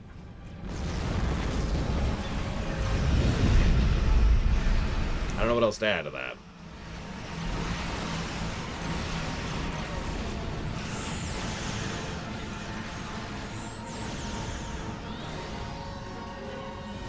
Hell, Trooper almost made me stop streaming Tor entirely. It was a good wake-up call, though, for how to deal with boring MMO gameplay, which is something we've actually... This is not a joke. We've used the lessons we learned in the Tor Trooper stream like 6 years ago in the 2 MMOs we've streamed this year and the other one we plan to stream later this year. So... that worked out. Second planet killer is neutralized. Trooper's fun to play. I actually enjoyed playing as Trooper. I was actually I said this before. When Tor wasn't out yet, yes it is Warp Core. I actually said that last year. I said this is going to be the year of the MMO. The only thing we're probably not doing this year is WoW. Which is, acceptable. Unless I win the lottery. Then we're reviewing WoW this year. Anyways. A planet killer is launched from the final shipyard. Da-da-da-da. There's a singularity to normal space nearby. If it reaches the singularity, it will transport to normal space. What? Sorry. It's just... Can I have Tuvok back, please? Why am I getting updates from the ground commander? Anyways. When Tor wasn't out yet, you know, they released those previews of the different classes you could play. And me and my friends were doing the same thing we always do when a new MMO was coming out that we were interested in. We started preemptively thinking about what we wanted to play and what kind of groups we wanted to do, who'd be the tank, etc. And I was looking at Trooper and I'm like, oh man, that's me. That is so me. I want to play a Trooper tank. That sounds so cool. I was jazzed. So then I played Trooper.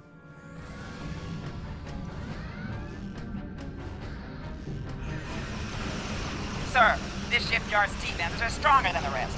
We won't be able to keep that maw open for very long. Get it working. I'm gonna pop everything here. Oh, never mind. It's dead. I was only halfway through popping all my buttons.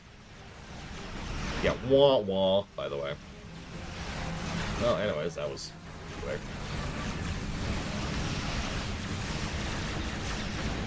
I was slightly disappointed. Yes.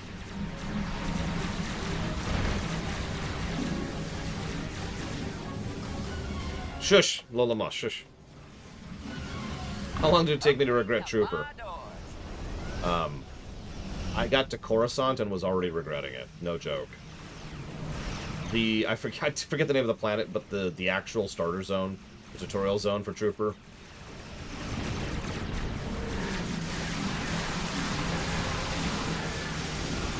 Beam over, reinforcements.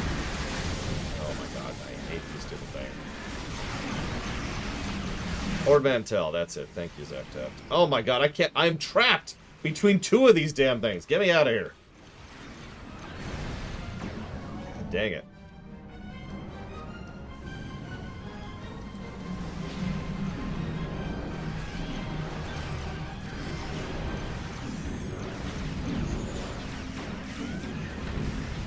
Opening the maw doors.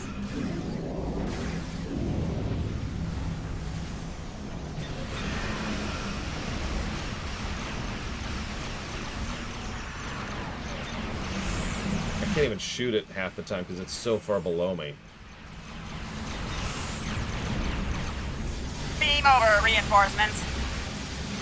All primary targets are destroyed. Let's get out of here without beaming them up. Anyways, I don't mean to bash Trooper too hard, it's just... most people presume, and I am one of those people, that Tor is going to do good story, bad gameplay. But we could... part of what's worrying me is there's also some bad story in Tor, too. That's going to absolutely drag its score down. Are we done? We did it!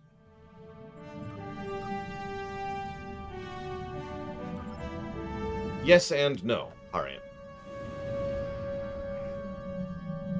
Oh god. Blob! Okay, we're okay.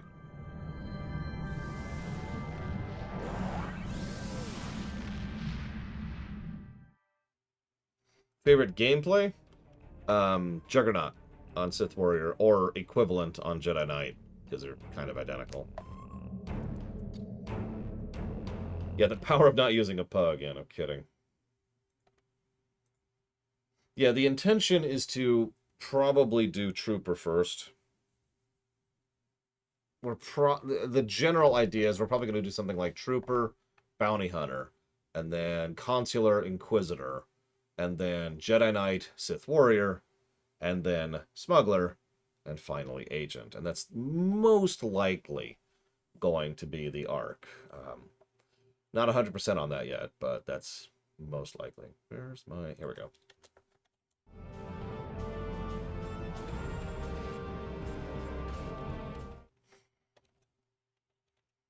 Correct, Mike Romano. And that also means we'll be doing the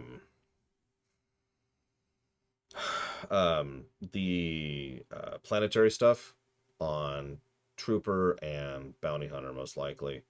We don't have to, though. We could spread those out.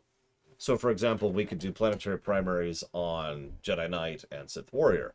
Or we could do planetary primaries on Trooper and Sith Inquisitor. Or we could spread that out however we want to.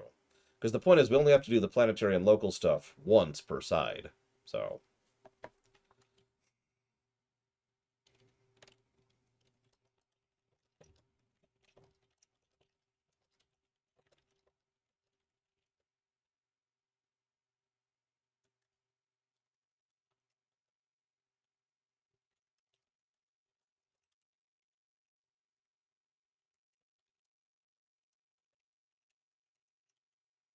I might spread them out. I haven't really decided yet. We will do one of them, and then fling 17 negatives at the space missions, and then move on. For the same reason we aren't doing all of the side quests in this game. Because that's a lot of stars out there, and that's insanity. Alright. So thank you again, everyone, for joining me. Let's do the Delta Quadrant. A group of Talaxians living in the Intaba system are ready to move to a new homeworld. Admiral Tuvok and Voyager have gone ahead to begin preparations, and I'd like you to assist them. Talaxians, huh? I wonder if they're bad cooks. Pretty close, Mr. Red.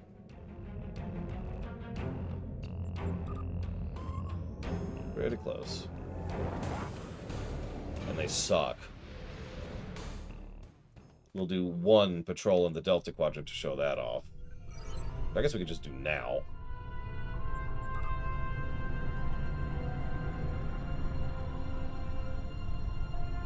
That's because they only added that this year, alright. I guess you know that, sorry. That would be funny, Blade Travol. Talaxians are known for their cooking prowess. Neelix just sucks. There we go. So these are the Delta Quadrant patrols. We're going to do one.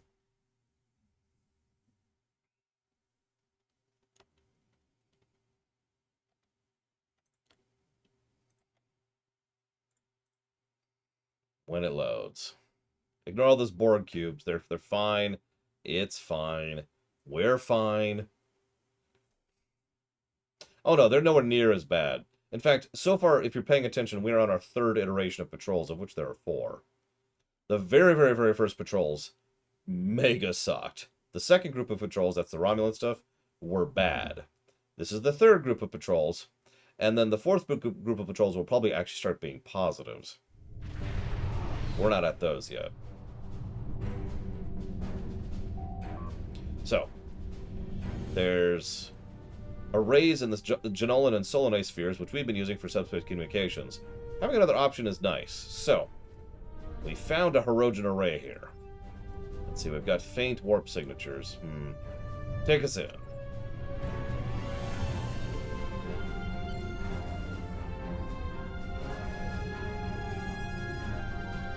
Yeah, I hope Ross is here to see Neelix.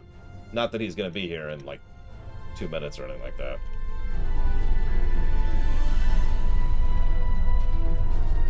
Yep, definitely a Hirogen array.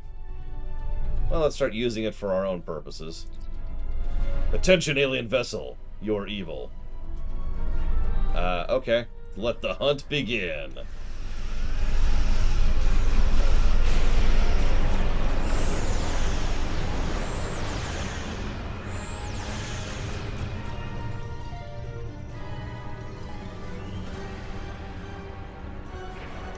Oh, I've always adhered to the theory that the Hirogen found these arrays and the corridors and stuff, possibly from the Voth War. Didn't actually build them.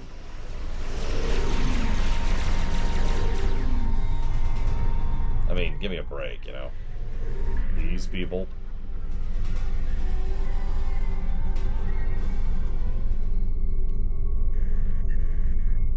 Are we done here? Where's the other Hirogen? No.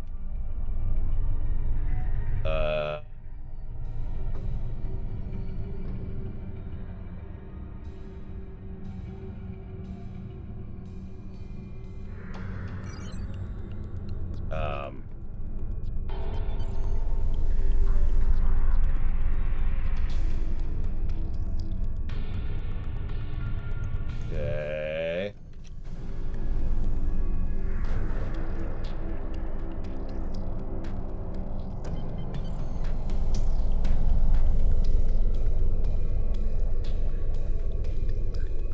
Well, anyways, that was a patrol.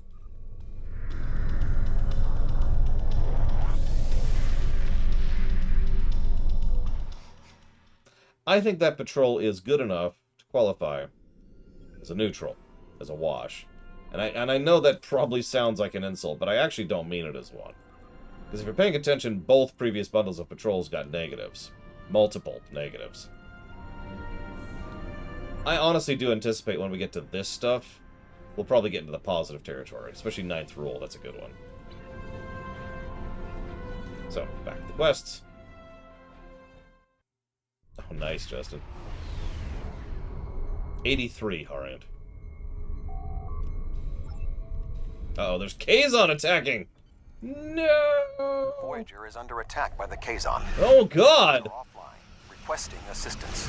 Not the Kazon! Anything but the Kazon!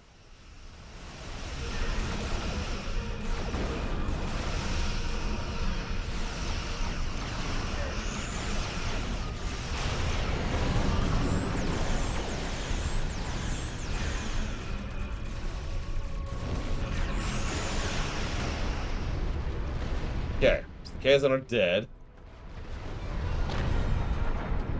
The Kazon are going to be turned into an organization, not a people, and turned into low-level enforcers for another organization. That's going to be what we're going to do with the Kazon. Thank you for your assistance. We were en route to the Talaxian base when we were ambushed by the Kazon. The damage is relatively minor, but my crew will require time to make repairs. However, I have a personal request. The leader of the Talaxian colony served with me on Voyager. Would you be willing to take me there? Of course. Beam over at your convenience. This base is populated by Talaxians. My shipmate from Voyager, Neelix, joined them before they moved to this location. The Talaxians have been looking for a new homeworld for quite some time, and now they have found one. An asteroid base. The Alliance's history with the relocation of the Romulans will be invaluable in this process. Oh yeah, we're actually calling ourselves the Alliance, finally. You may or may not have noticed I was doing that accidentally for this whole time. So let's go ahead and just codify this. The Alliance is the group of the Alpha Beta Quadrant powers allied. The Klingons and the Federation are no longer at war. Cool. The Republic is formally backed by both, so all three superpowers are still tight. That also includes what's left of the Cardassians, the Bajorans, the Deferi, and basically a lot of other smaller powers are all part of the Alliance. No WoW parallels intended here. Starfleet! Oh, what a thrill! It's so wonderful to see someone from the Federation again. It's been so long, and I keep in touch with my friends, but subspace isn't the same, and listen to me, I'm rambling on. My name is Neelix, and I serve as Starfleet's ambassador to the Delta Quadrant. Before that, I spent 7 years on the USS Voyager with Captain Catherine Janeway. Admiral Janeway, she was promoted. Admiral Janeway? Of course! She certainly earned that promotion. My link to the Alpha Quadrant wasn't as strong as I wanted it to be, until the Janolan Dyson sphere opened a path straight to the Delta Quadrant. Now we get all sorts of news, but yours is the first ship to visit. I may make a trip to Earth myself sometime, sample the cuisine, but that will have to wait until after the colonization. I barely have a minute to myself anymore. There's just so much to do. About the colonization. Oh, you've come to help. How wonderful! But of course, Starfleet's always pitching in to help out, aren't they? Why, in all my years as ambassador to the Delta Quadrant, I've done everything I could to uphold the good name of the Federation. I don't always have the resources to do more than diplomatic visits, but we try to help out anyone we can, whenever we can. There are Algonquin ships out there right now. Did you know that? My people are helping them explore the stars. You're awesome. Can we get back to the colonization? Oh, where are my manners? You must be tired and thirsty after your long journey. Come to the colony. We'll fix you right up. But if I could impose on you, just for a small favor first. The Kazon Nistrum have been giving us a lot of trouble lately. We've constructed some shield generators to protect the base, but the Kazon keep knocking them offline, and all my shuttles are prepping for the colonization. Could you reactivate the shields for us? Of course, Neelix. Wonderful! Just fly to the generators and start the relaunch sequence. It will take them a few minutes to get up to full strength, but that shouldn't be a problem. After that, beam down to the colony. I'll start making some nice old root stew for you. 3 shield generators. Got it. Yeah, by the way, some of you wonder why I occasionally make the point of saying that Ethan Phillips is a good actor. It's because he is.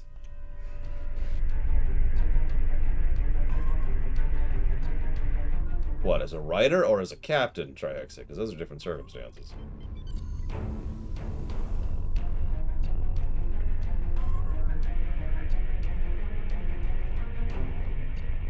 Yeah, I'm pretty sure each ship is stranded on K7 and locked in old content that isn't really used anymore.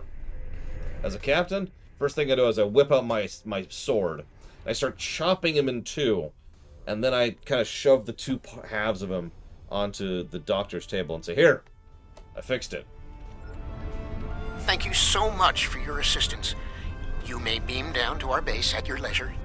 Oh, and speaking in my formal capacity as permanent ambassador, welcome to the Delta Quadrant. Thank you, Neelix.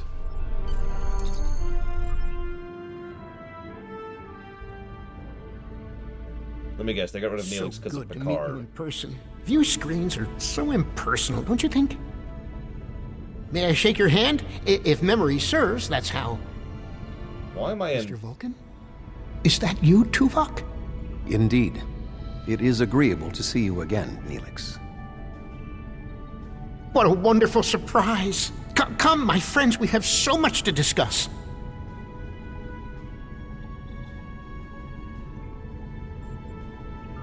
Okay, now I'm in my actual armor. What the hell was that?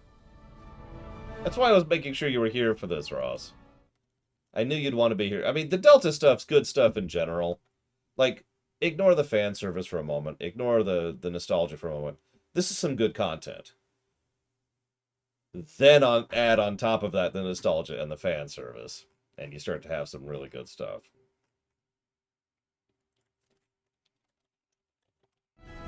You look well, Neelix. Yeah, they fixed the patrol problem. As do you. Family Children, being here has changed me for the better. I mean, it's been 30 years. Indeed. This colony is an improvement on your previous home. Twice as large and completely updated. You should see the kitchen. I agree, Kira White Noise. But you still seek a new homeworld? Well, yes, the Federation won't actually treaty with us for some reason. Of course, children need sun and open skies. A place to put down roots. By the way, that's the first time I've really been able to show off the pathing thing I talked about, where they just jump over the crates. Sir, the Kazon returned as soon as you transported down. We drove them off, but they got a lucky shot. Acknowledged. Killed the Kazon if they returned. The operations bay? Dexter was in there!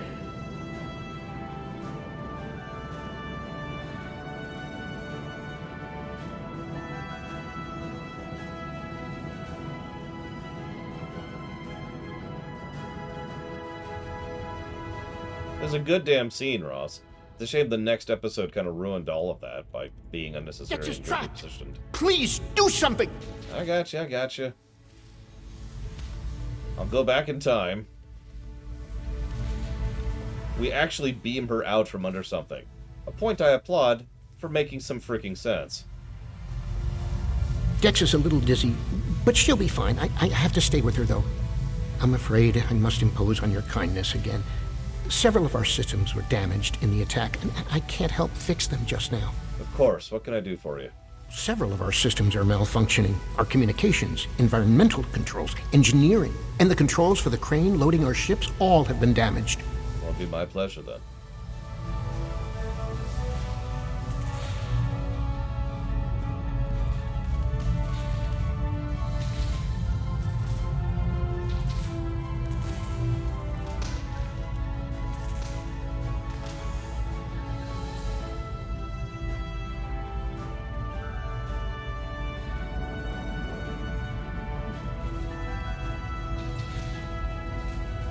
I'm gonna warn you right now, Ross.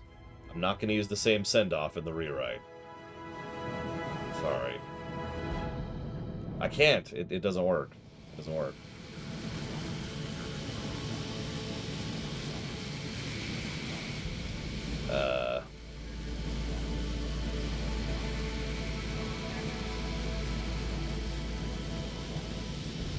I might be evil, yes. I mean, I think it's a good story, but you're not going to agree with me. I should shut up. I'm sorry. Anyways.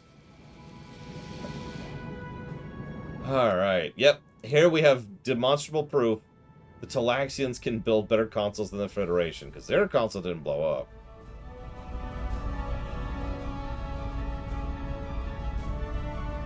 I'm not evil, I swear. Just... anyways, Yeah,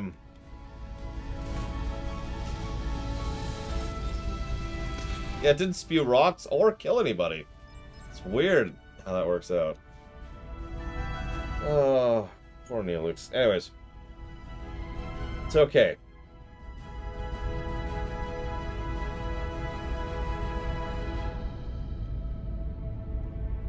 It's okay.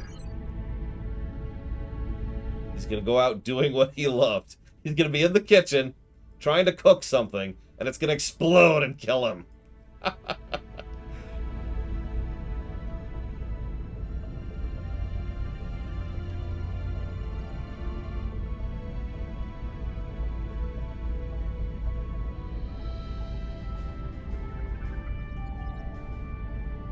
It's a really horrific death, too. Like, imagine being completely coated in burning grease. His skin melts off as he screams his dying breath. And the whole time, Janeway's just sitting there, like this. Watching.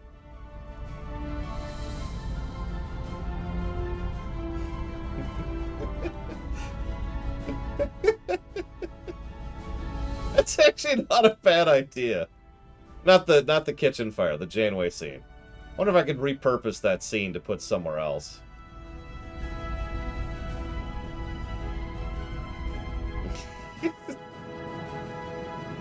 Just have her, you know, just being absolutely... Kate Mulgrew is so wonderfully villainous in her voice. Just have this section... Oh my god, what am I missing? Just have this section of her just staring at something and sipping her coffee, calmly watching whatever it is.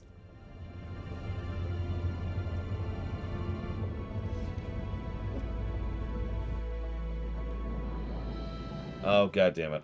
I think I ran into this last time too. I'm not sure where the last piece of equipment is to fix. I don't remember what this is. I might have to Google this. It's our first actual bug we really ran into. Elevator? Oh, hang on. Let me double check in here really quick.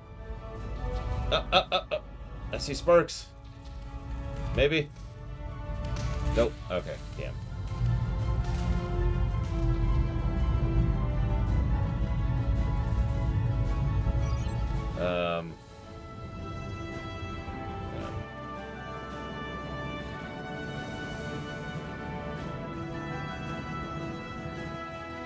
Right, forgot this even existed. And now it's there, of course. Whatever. Pretty sure I had this exact same problem last time, too.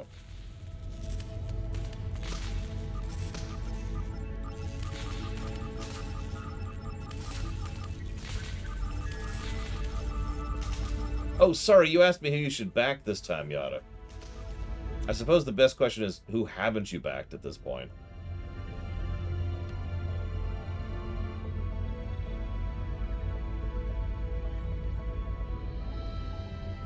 What's the name of the female Scarlet woman who joins your party in Tyranny? I can't think of her name all of a sudden. Oh, well, never mind then. I was going to say you should do versus side story of Chorus, but if you've already done that, you should go with either Rebel or Anarchy. One of those two, I think. Thank you so much. You're welcome. Everything seems to be working properly now, and Dex is feeling much better. I need to take one final lap around the base and speak to a few people before we depart. Would you care to accompany me? Certainly.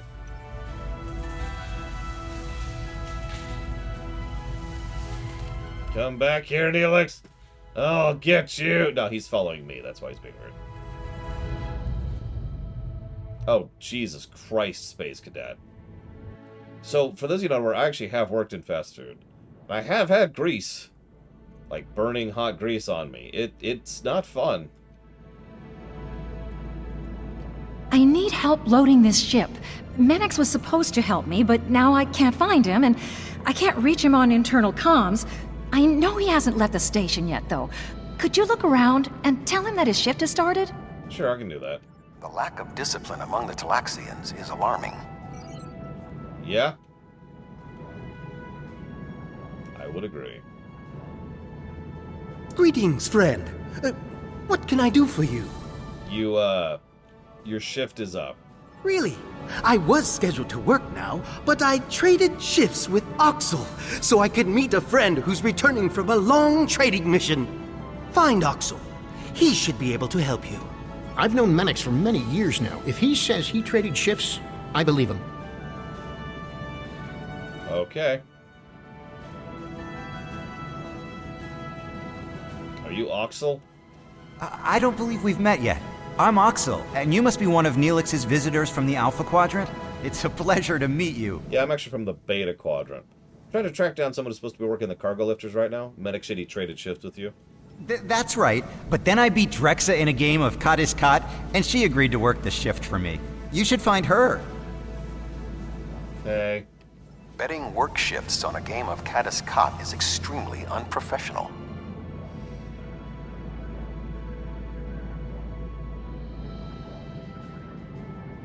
Fleet Admiral Vigilant.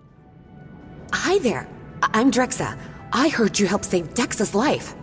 Those Kazon are always bothering us. I wish they'd just find someplace else to go. Is there something I can do for you? Oxel said you traded a game of Kadiskat and Drift and go do your job. Oh, yes, that's right. I worked his shift, though. Check the duty roster. It should all be there. Drexa never worries about the details, but she's one of the nicest people I know. Okay.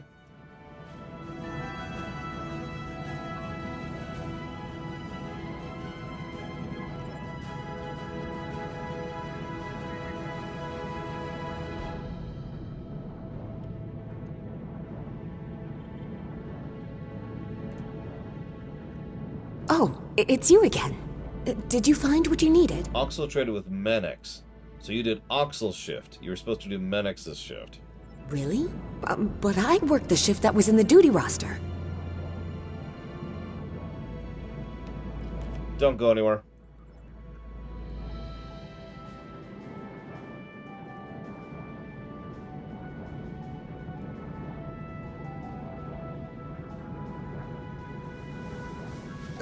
Did you find Drexa? Yes. And I checked the duty roster. It wasn't updated with your trade, so Drexa did your original shift. What a goof! I told her I traded shifts with Menex. At least I think I did.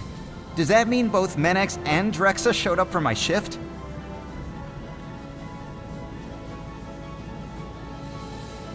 I'm gonna go talk to Menex. With a gun. Which in this case is actually a staff, but trust me, it's gonna hurt a lot more than a gun. Hey there. I talked to Oxel, and he told me what happened. Did you find Drexa? Yes.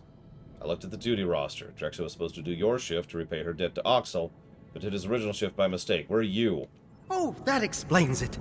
I showed up for the shift a bit late, but Calix said she already had enough workers and I could go back to my quarters. Normally, I would be happy to work, but my friend will be back any time now. That's why I traded shifts in the first place.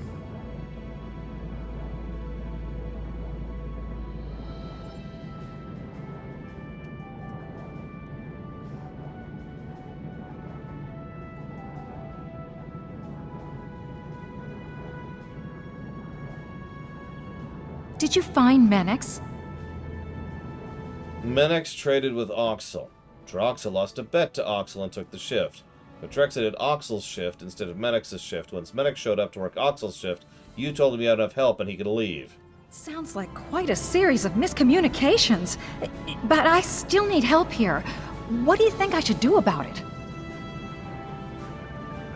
Options. Option 1. Make Menex work the shift. He was assigned to it. It is his responsibility. Option 2. Oxel caused the problem by trading and not communicating. It is his responsibility. Option 3.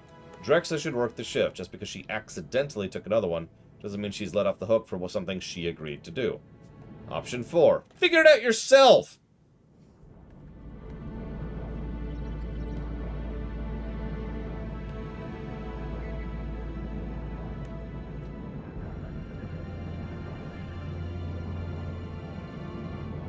Speaking as a manager, I agree with option 3. Drexa should work the shift. She accidentally worked another one, and that sucks. But he successfully traded. He successfully traded. She didn't do her due diligence. They all share a degree of blame, but at the end of the day, this is on the person who is at the end of the chain. That's Drexa.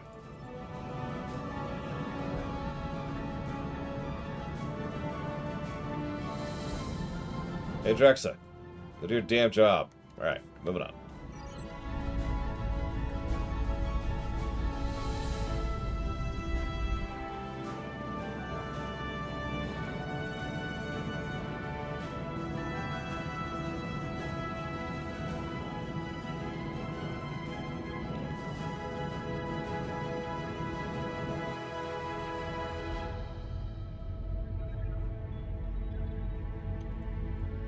I need to scan the route we'll take to the colony.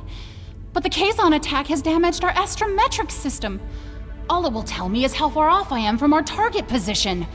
I feel like I'm taking shots in the dark. Would you be willing to help me? By adjusting the sensor array's pitch, up and down, and yaw, left and right, you can point the array at the target. By adjusting the force, you can change the distance the array examines. Be sure not to overshoot the target location. The array will be useless if that happens. Trust me. I will adjust the force.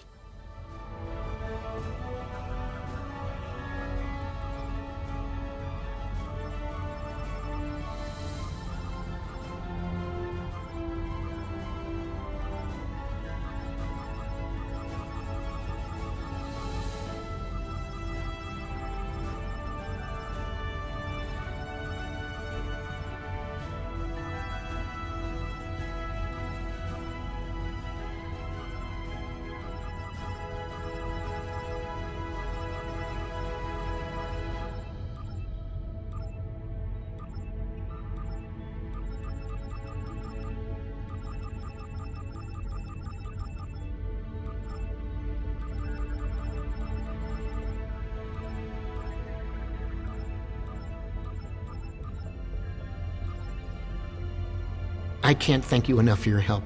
Dex is going to be fine. The doctors say she'll be up and around in no time. I'm glad to hear it, Neelix. I need to return to Voyager. Please escort the Talaxian fleet to New Talax. It would be an honor, Admiral. We can return to Voyager at your earliest convenience. The Talaxians have much to do. Certainly.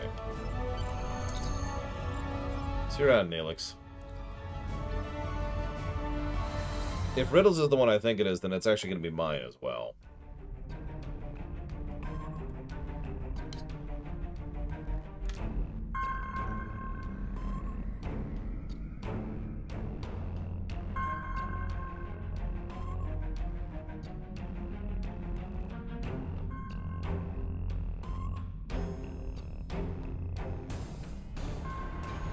Thank you for all you have done for the Talaxians.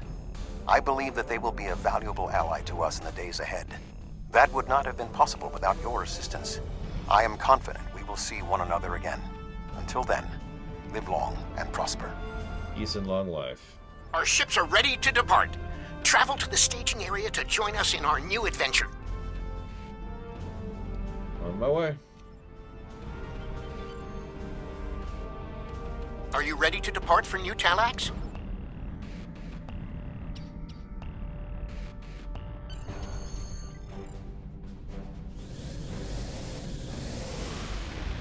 The best part is Tuvok's cool with it. What flavor, Yada?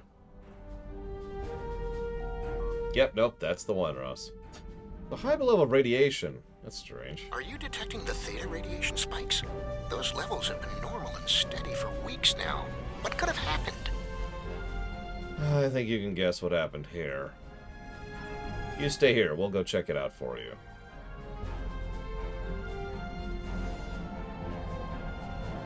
Strawberry? Theta radiation could mean only one thing: the Malon. They lack the technology to recycle antimatter waste, which has led them to develop an entire industry around dumping theta radiation in various areas. We can't survive on New Talax if the Malon are going to use it as their personal garbage dump. I'll deal with this, Neelix. It's okay, we just have to deal with the greatest enemy to all of sentient life. Corporate greed.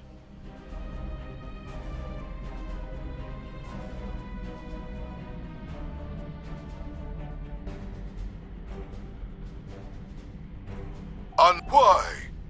I was here first. Besides, there's a neutron star near here that makes this the perfect location for our needs. Finding another would be too expensive. Tell the Talaxians to find another planet. So did you catch that? I know I accidentally skipped the dialogue one beat, but his whole... This is why I say this is corporate greed. Well, we could dump our radioactive waste somewhere else, but that would be more expensive, so we're just going to dump it here. The Talaxians have been searching for years for a planet like their homeworld. We could assist you to find another dump site. They're powering weapons, but they're no match for us. No, they aren't. That's in the dialogue, by the way. My TAC officer flat out says, they're no match for us. And it's because they're not. Yeah, set agony beams to stun.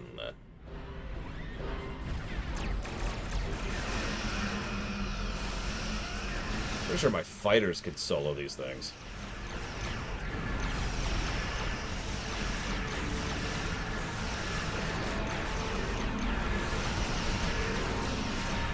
Yeah, we're actually not killing thousands of people today. It's kind of weird, really. I'm not used to this. So, about that more expensive thing, I wonder how expensive all those repairs are going to be for the damage I'm doing to you right now. Random thought.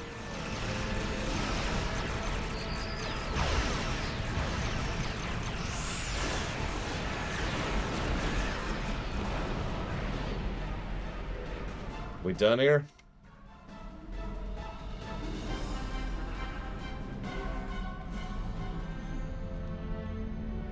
Enough! You've ruined me, wrecked my ship. At least spare my life. Find another place to dump your trash. It's no longer a negotiation. The Malon are gone, but the radiation is still around. Oh, what can we do? This would have been a perfect homeworld. But we can't live here if the radiation is going to infect the entire planet. Neelix, I'm in a Federation starship. I'll deal with the radiation.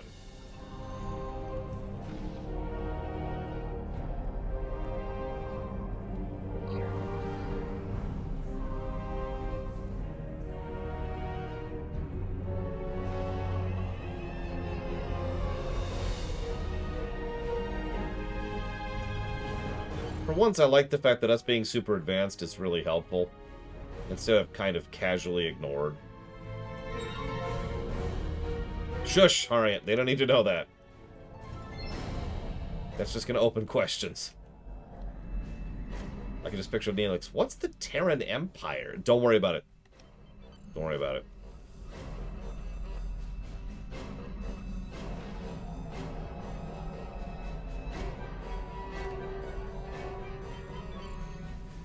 The Malons feel like a challenge scenario in a good SimCity type game, you know? Thank you so much for all of your help. You are a true friend to me and to the Talaxian people. Your crew will always be welcome on New Talax. And good luck in your voyages. I hope to see you again soon. It's been a pleasure, Neelix.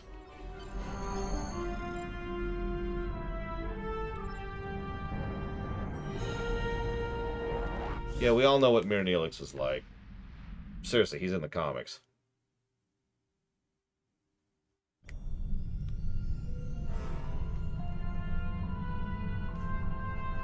The Malon were causing problems?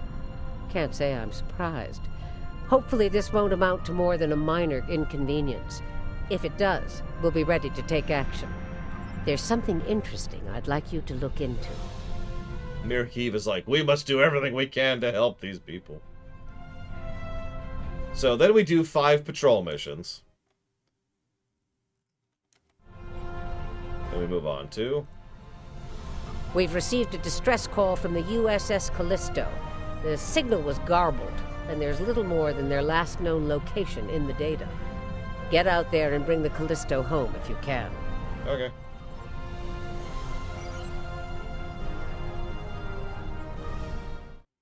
Sorry. Gotta jot down some notes. Sorry.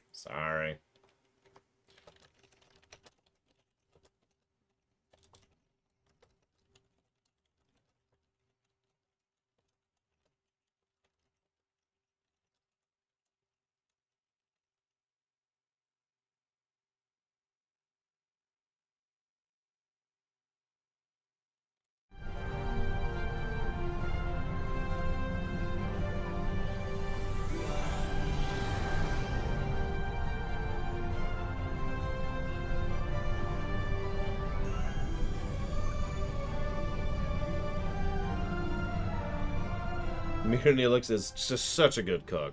You don't even know. It's ridiculous, really. That's right. You ever wonder why I hold up Star Trek Online so high on a pedestal when it comes to Star Trek? It's because in many ways it's literally better written than Star Trek is. Not every way, obviously. Well, you see, Space Cadet.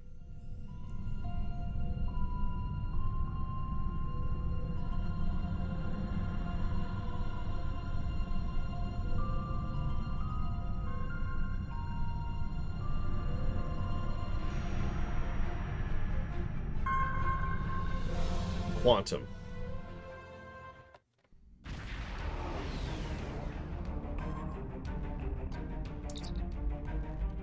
Alright. Oh, the ship's already destroyed. Well, let's scan the wreckage.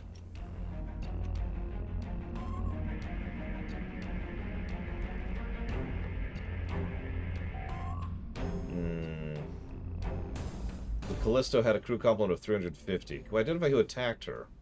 This is 7 of 9, part of a Federation research team assigned to the USS Callisto. My team and I were investigating this outpost when the defense systems activated and destroyed the ship. 7, this is the Admiral Zayal of the ISS Dreadnought. We responded as soon as we could. I am aware of your service record. Thank you for responding to our request for assistance. I was able to deactivate the outpost defenses, but the system sent out an automated distress signal upon shutdown. It is logical to assume that someone will be arriving to investigate. Please transport my team and me to your ship. I will be of more assistance to you there. I'm sorry. How do you know about my career? Okay, granted, I've had a really weird career over the last year, but still.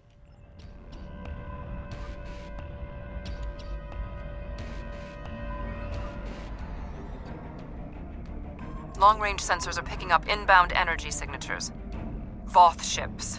They must lay claim to this system. Considering the temporal shenanigans we get up to later, Harian. Attention trespassing endotherms. You are trespassing in Voth-aligned space. Surrender now, and we will allow you to live out the remainder of your lives on a prison world. Oh, you're funny.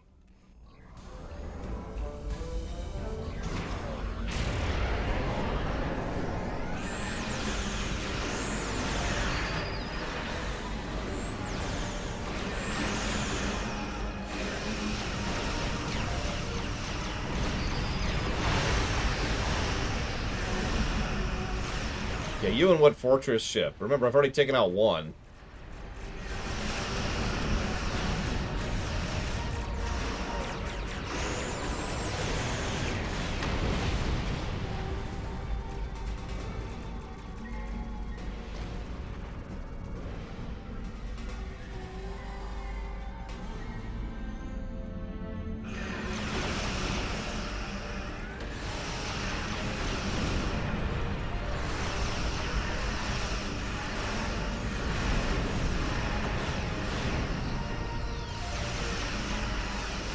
Our shields make us invincible. Wait, why are they still shooting the shields? Oh god, our shields of invincibility ran out! What do we do? They're shooting Iconian probes at us! Oh god! Alien Voth vessel, cut transmission you have and are violated the engaging their Voth facility and will be.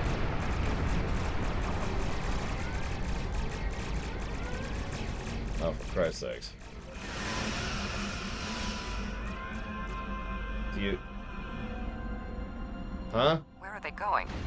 It's not like the Voth to leave a battle they would have clearly won. You overestimate their chances, 7. This is a general distress signal for any ships in range. This is the Teray homeworld. We are under attack by an unknown force of immense power. We require immediate assistance. Who exactly are the Teray? The Teray are a spacefaring culture that Voyager encountered in 2376. They claim ownership over the underspace, which are corridors through subspace that significantly shorten travel times here in the Delta Quadrant. Command has been attempting to contact them, without success. Access to the underspace would be a distinct advantage for our fleets. You think the Voth went to attack the Teray? That is one possibility. To my knowledge, the Voth and Teray are not enemies. However, there is still much we do not know about the Delta Quadrant. Perhaps a show of good faith is in order.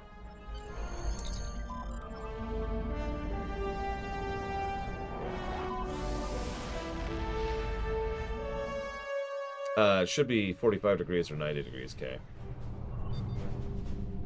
We have arrived in the Teray system. The Voth ships are in combat, but they are not engaging Teray vessels. Their opposition does not conform to any known ship in the database.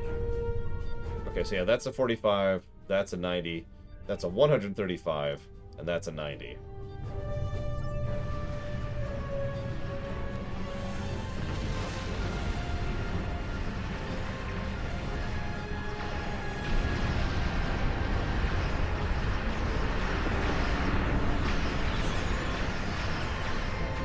Even the Borg don't have ships as powerful and incredible as these amazingly strong, astonishingly powerful people. They're so virulent and amazing, and they're just the greatest ever.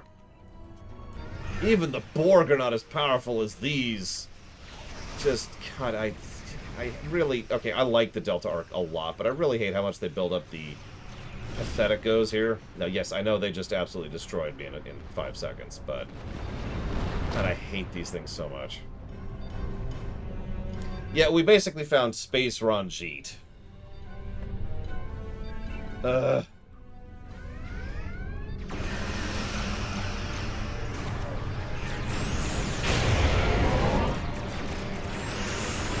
that again by actually hitting my buttons this time. Yeah, unfortunately, these guys are tough, and it actually irritates me. Because they probably shouldn't be. The Voth and whomever they are fighting are speaking on an open channel. We can listen to their communications. I should probably mention, these people probably aren't even in the rewrite. Your defense of the Teray thieves will be your undoing. The Teray and Voth have a long-standing allegiance. The Teray's exothermic nature makes them superior to the other feeble races of the Quadrant. Yes, that's right. The only reason they're allied with them is because of racism. Then you will be loyal to the death.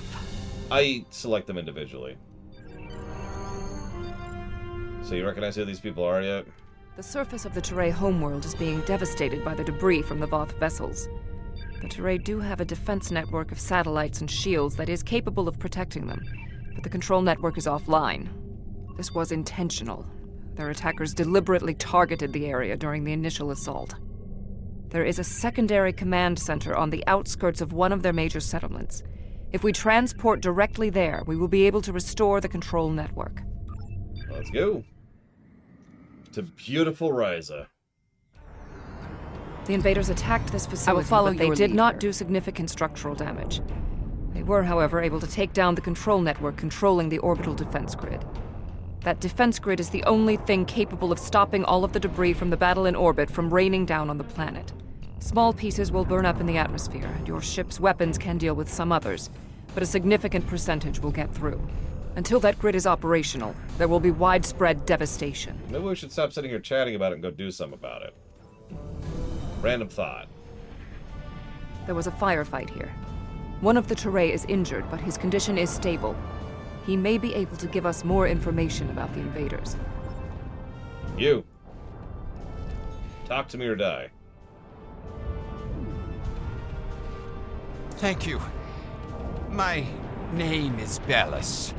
You're from Starfleet, right? Yes, we want to know what happened here. The ships emerged from the underspace, and they were too close for our defense grid to stop the launch of drop pods. In minutes, they had knocked out the grid controls, and we were defenseless. We barely had time to transmit a distress signal. Who are the attackers? We couldn't identify them. The attackers were Vodwar. Voyager did indeed interact with one of our corridors, but instead of deleting the info as we requested and going on their way, they revived our greatest enemy. All of this destruction, every death, it's all Voyager's fault. Hang on. What? Okay, there we go. Impossible. It cannot be the Vodwar. I would know.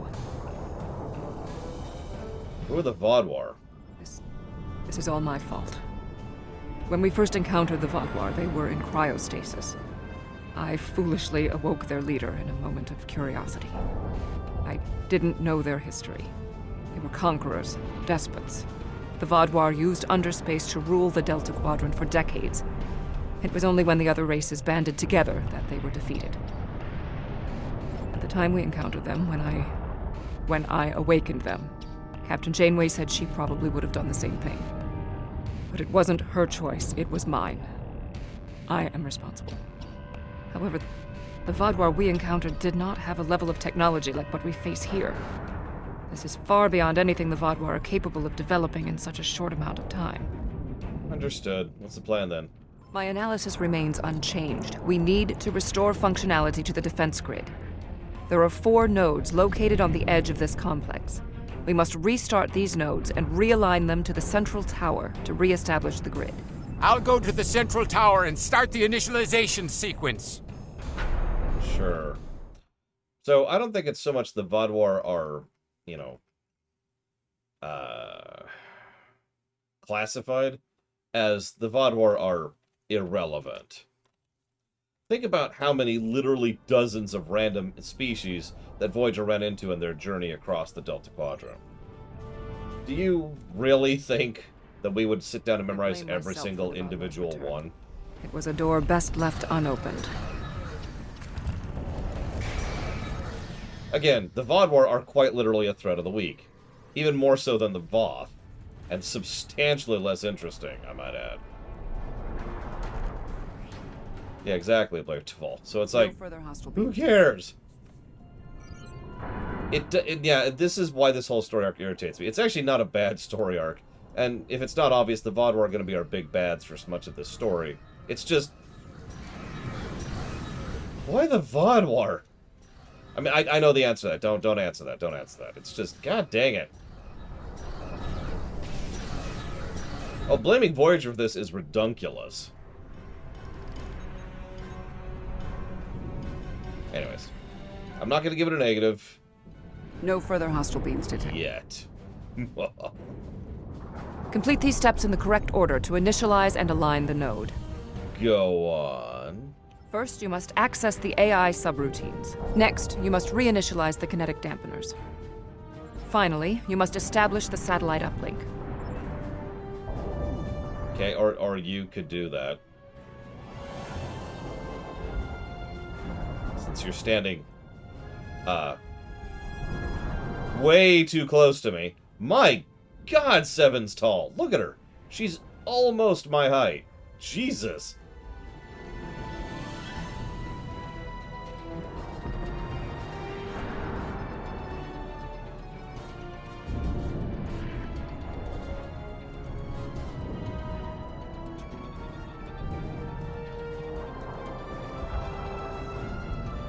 Uplink established.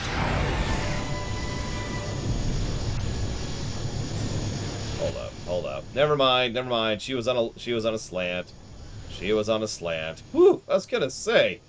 Jesus, woman. I mean, that's still tall, if we're being honest. That's taller than most people I've seen in the game. But, yikes. Anyways.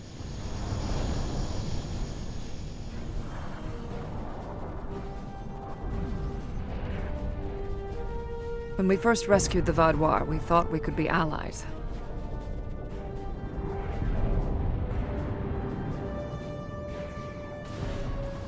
Do you mind? Yeah, but I'm wearing power armor. Which ironically doesn't make me much taller. So I guess that doesn't mean anything. Seriously, I think I've gained like a couple inches from my power armor and that's it.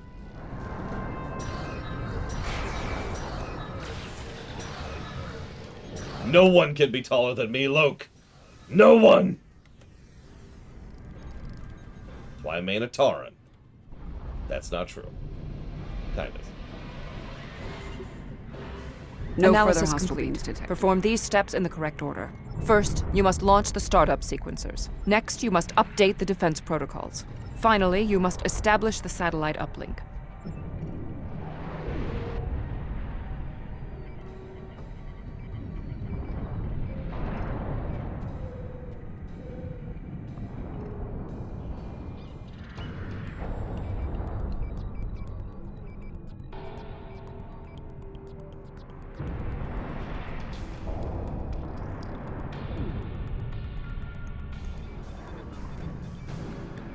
Hell, that's actually not all that tall, Space Cadet. Defense node online. Shorter than me.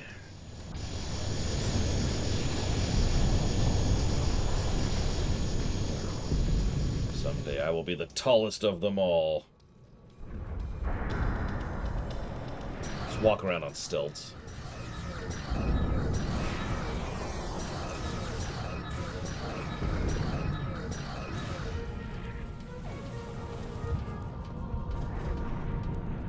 Oh, excuse me. Whew. 10-hour shifts, am I right? Okay, we're making good progress. I don't mind.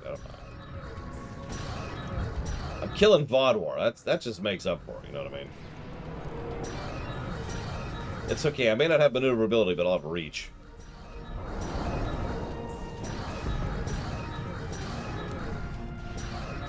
I mean, it was always just a test, and honestly, I really do have a lot of stuff to get through, so... Whatever No happens further here, hostile beings we detected. must inform our superiors about the Voth. I have threat. completed my analysis. Finally, you must align the main relay.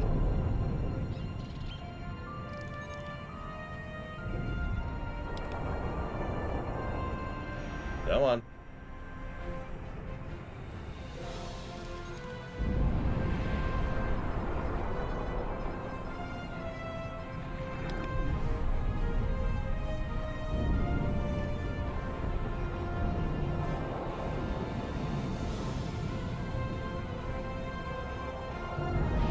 Uplink reinitialized. Okay, doing this 4 times is probably a little bit too much, if I'm being honest.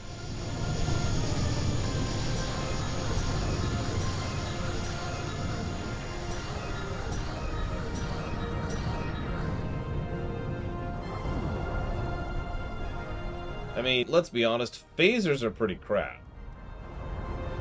To get down to it. We had to ally ourselves with the Teray to escape the Vodwar.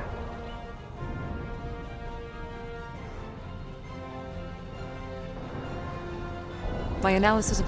Finally, you must establish the satellite uplink.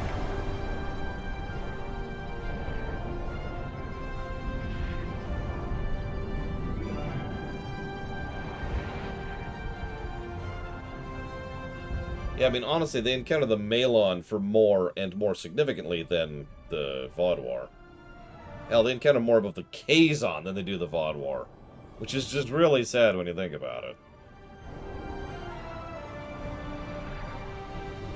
Connection reestablished.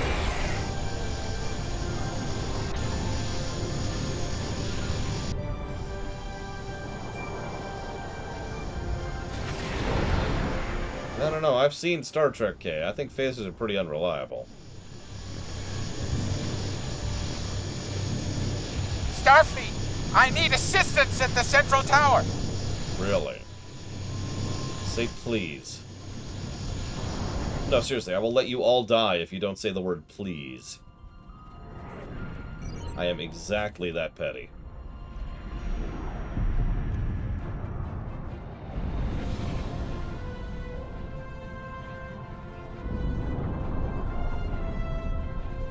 I was actually thinking about it.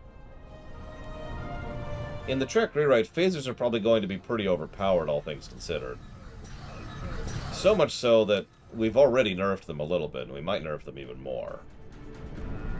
I mean, I want you to really think about what goes into a gun the size of my hand that can not only vaporize something, but if set to overload, can destroy a significant portion of a deck better than a frickin' grenade can.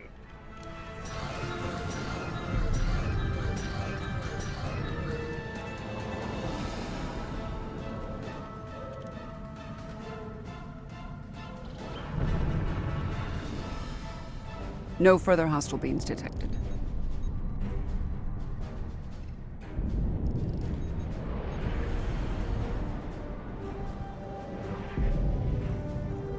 Your team did an excellent job getting the defense nodes back online and realigned to the central hub here.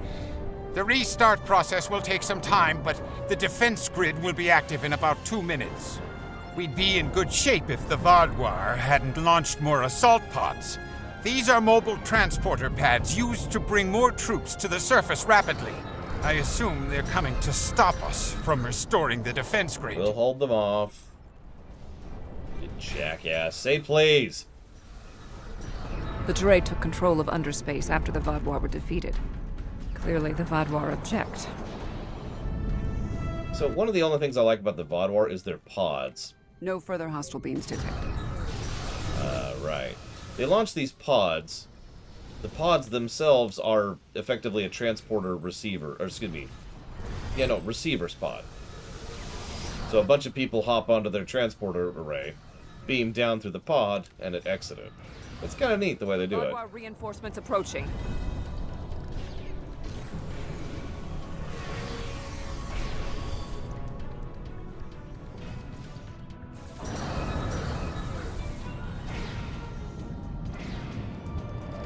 We're also probably thinking that the stun setting shouldn't be the easy way out.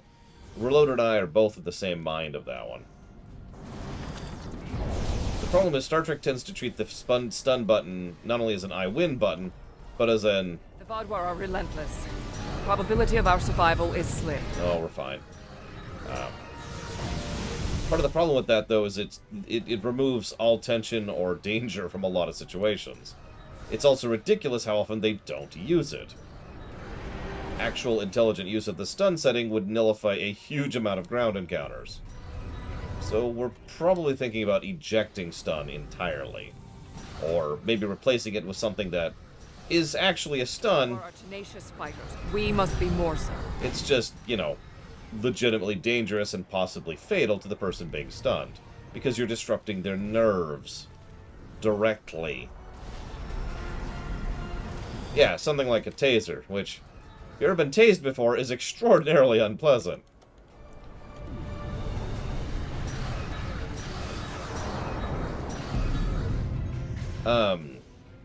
I think... we'll debate it, Darth Terran, but... I think they at least have a decent excuse for why they're using the Vodwar. It just irritates me a bit, that's all. We can't keep this up forever! Can you keep it up for 2 minutes? What is that? That's the Voth. We're helping because racism. Or speciesism? I guess that's more like type of species. I don't even know what to call that. Assholery.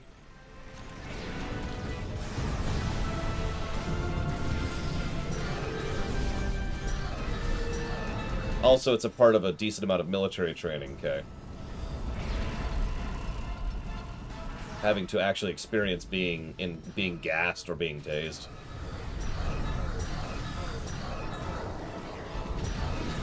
It's not fun.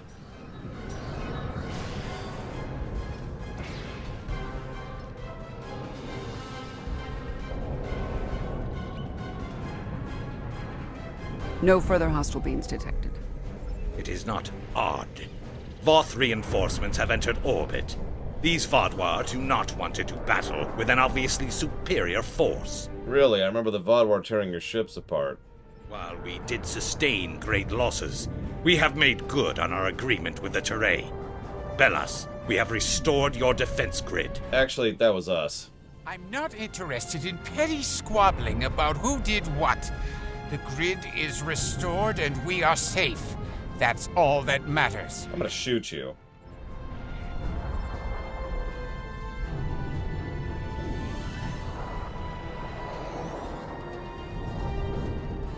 Seven of 9.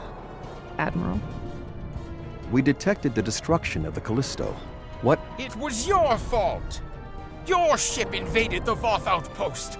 You woke the Vodwar! Vodwar. Interesting. Starfleet intelligence did not consider them a threat. Because they weren't.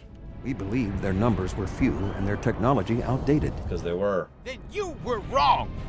The Vodwar have returned, and no one is safe. I see. 7. Voyager could use your expertise again. Will you return to the ship? That would be acceptable. Very well. We will take the other survivors from the Callisto as well. Thank you. Yeah, sure. Voyager, 2 to beam up.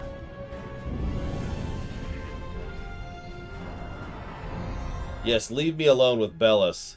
For a good, I don't know, a minute should do it. Get me out of here.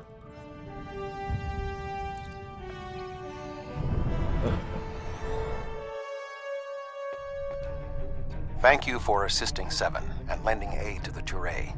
However, the discovery that our old foes, the Vodwar, have made such a leap in technology and are now threatening the entire Quadrant is troubling. To say the least. Thank you. Without your help, my team and I may have been killed by the Voth. Now, however, I must turn my attention to the Vodwar. I am responsible for their return. I must assist in their defeat. Good luck, Seven.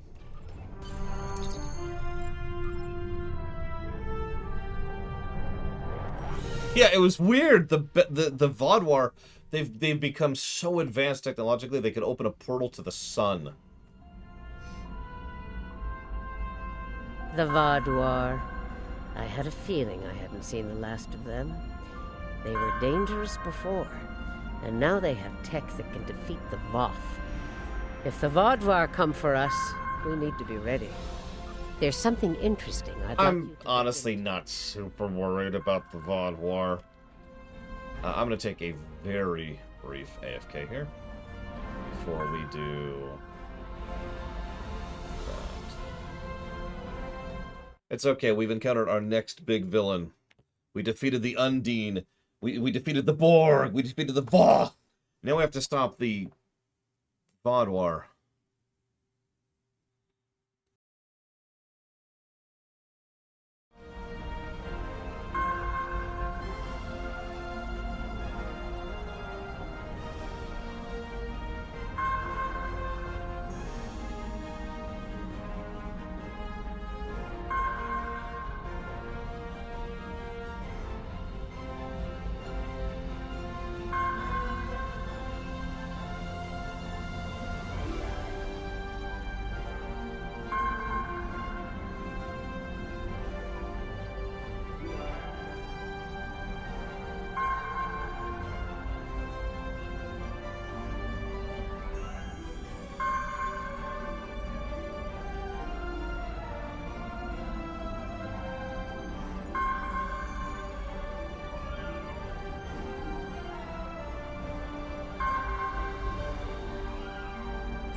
Okay, I'm ready for the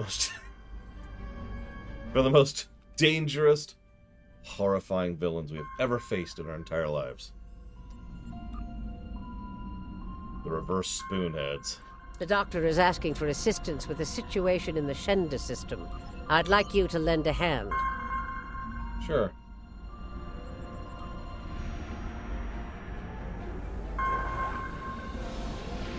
Listen, I'm not saying that I will horrifically kill you.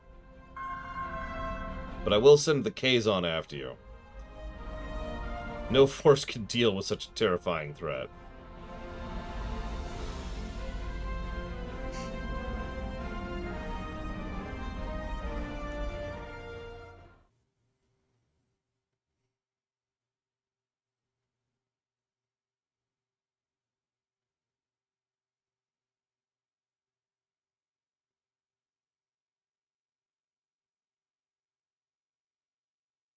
The backlets. I love it.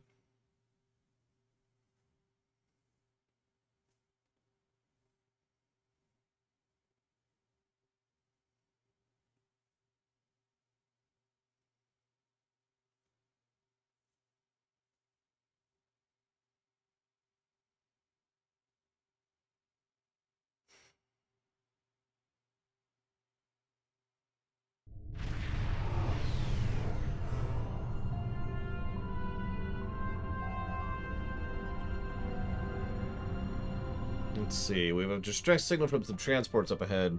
The EMH is waiting on a nearby shuttle. Let's go see what the doctor has to say here.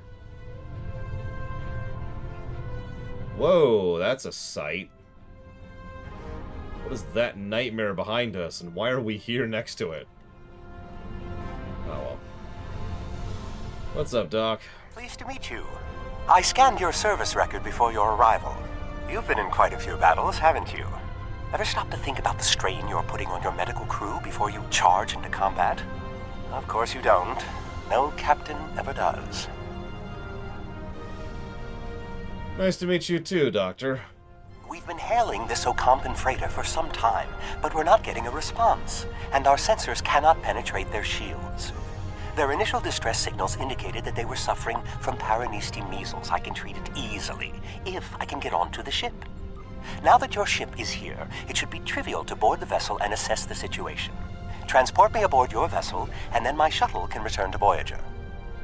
Why are you in a shuttle and not anything else?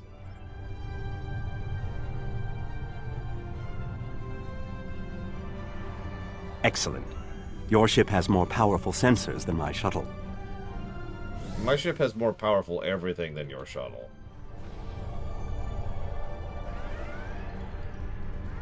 Oh my god, it's a slight irritation. It's the Voth War, the greatest and most terrifying villainous force ever to exist within the Delta Quadrant. The Borg hail, cower before the Voth War. Oh, they're dead. Oh, hang on, there's more of them. Oh god, more cowering. Just, oh, it's too horrible. We can't even conceive it is without our ability to process how absolutely horrifying the Voth War truly are. I love this. I'm tractoring them and they're tractoring me. That's hysterical. Oh no, they got that stupid thing going on. They got the anchor. Deal with that thing. I'll die. Hold your fire. I am Gaul, leader of the Voth War. Hi, Gaul. You remember him from the show? Also, yes, that's... Oh god, I can't think of the actor's name all of a sudden. Yeah, whatever. Greetings. I am Gaul, leader of the Voth War supremacy. I apologize for the overzealousness of my soldiers. This action was not authorized. Of course. I am Admiral Bob of the ISS Dreadnought. I should say Admiral Runner. I'm Admiral Runner of the ISS Dreadnought. I'm pleased to finally meet you. It appears your presence here in the Delta Quadrant has inadvertently caused some conflict between us. I would rather avoid any more unpleasantness. Would you be willing to meet with me face to face? Yes, but I've found such talks are best on neutral grounds. Liam O'Brien, thank you. That is understandable. Do you have a location in mind? There are not many areas of the Delta Quadrant where my people are not reviled. I might know a place. I'll be back with you in a moment. Oh, what a wonderful surprise! Is there anything I can do for you? Hello, Neelix. Got a favor to ask. We need a neutral place for a diplomatic negotiation with the most terrifying threat known to the galaxy.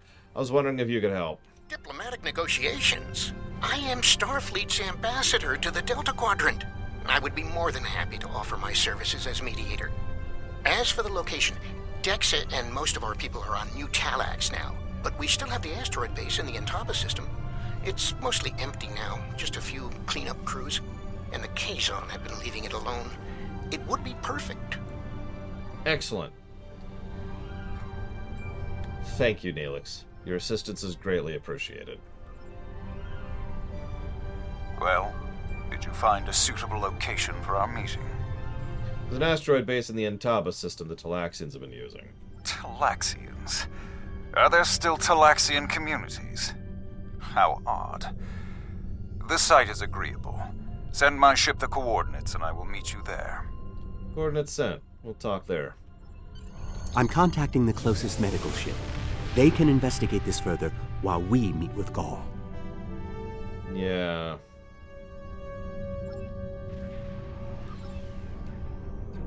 Lysandaroth.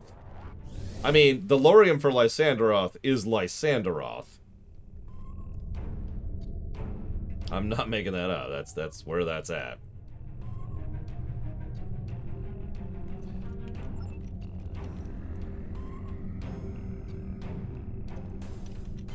Imagine using a medical emergency as a trap. The Voth War have no shame. No, they really don't. I don't trust Gaul.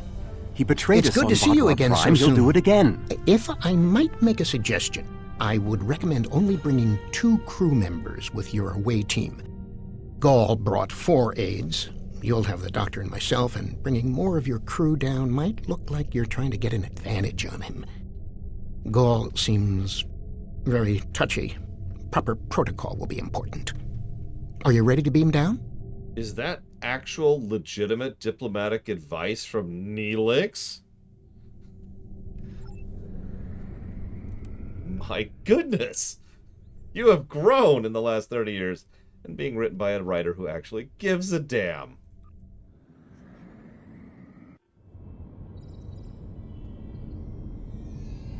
It's so good to see... Doctor, it's been 30 years! You haven't aged a day! Yeah. Yes.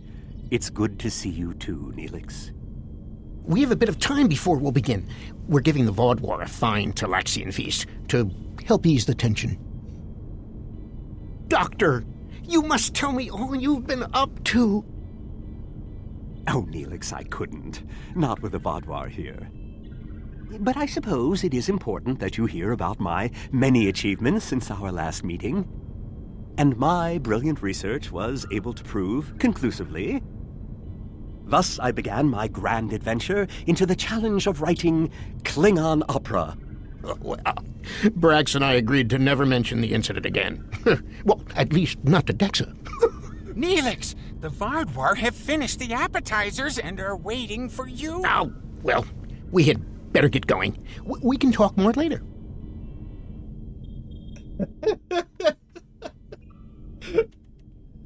I wouldn't have minded hearing the whole story, but whatever. Also, I love the idea of the Doctor trying and failing miserably to write Klingon opera. Do you remember Chef Jolax from the last time you were here? Uh-huh. He's the one that has been serving the Vaudwar their fabulous appetizers. Full bellies make for good conversation, I always say. He told me that Gaul is a little grumpy, but I'm sure you can handle him. Gaul is in the command room now, waiting for us. Jolax should be back soon to take everyone's orders for the main course. Sure, let me jot something down really quick. There we go. I already have... Hang on, 1 second.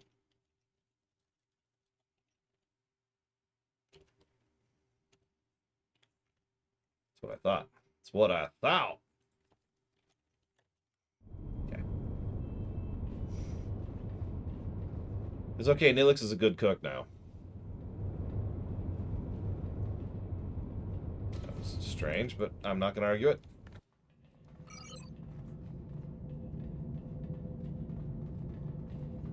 Please stop teleporting on my face. It's very distracting. Oh my god, what did I just say? Hang on, let me open up some things here in the interests of peaceful negotiations. We already complained about that, okay. Ah, at last. I must say your Talaxian friends are quite hospitable. But down to business. Our meeting is long overdue. Yes, of course. It's time to settle our differences. As do I. My people are damaged, in crisis. We are already at war with the Cabali, and with you, giving your alliances support for them. Yeah, that technically already started, but because of how weird it is, we're going to cover that later. Let's try and find an accord that benefits us both. Do you know why we fight the Cabali? No. Their world was once a Vaudwar colony, one of our largest. And there is still a large cache of stasis tubes on the planet. Those are my brothers and sisters being held hostage. The Cabali are stealing them, taking their very identities and transforming them. So, this is an interesting situation and surprisingly nuanced. The Cabali found a tomb world, and they thought, cool, more Cabali. They're already dead after all. But the people who made that tomb world are less than pleased about that. Now, on the one hand, forgive me for being weird here, but I can kind of see both sides of the argument here. On the one hand, how dare you desecrate our dead? On the other hand, they're dead, who cares? So, it's kind of interesting the way they line these two up here. So you have seen my people. If they could speak, they would beg for release. This is a just war. I am trying to reunite families. How can that be wrong? You're trying to reunite Vaudwar families by destroying Cabali ones. There can be no peace. Not after what they've done. Are you suggesting we are weak? That we should just lay down and die for them? No. We will not. I think you're getting a little bit ahead of yourself there, buddy. Let's pull it back a little, okay? Do not try to pacify me. We will have our retribution. You have my offer. Abandon your alliance with the Kobali and support us, and we will be your strongest ally in the Quadrant. You want me to go to war with the Kobali in order to not be at war with the Vodwar. Peace. You know nothing of what it means to be Vodwar. You need to understand. What do you mean? The Vodwar have endured too much to make peace. Do you expect us to forget the destruction of our cities? The massacres of our people? The food's almost ready. What would you all like for your main course? You need to understand even the smallest fraction of our anger.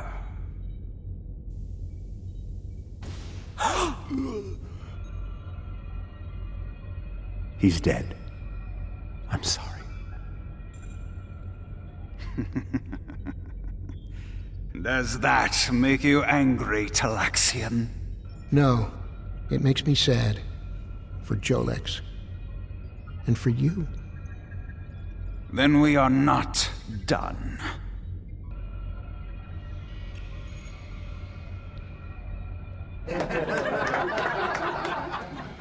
What the? Huh? Oh no.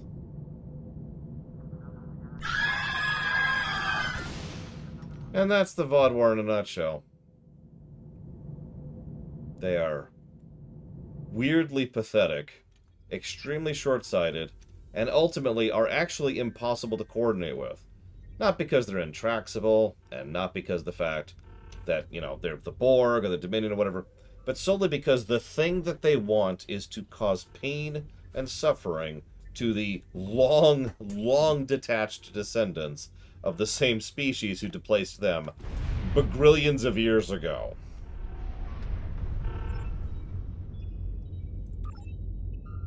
How many Talaxians are still alive?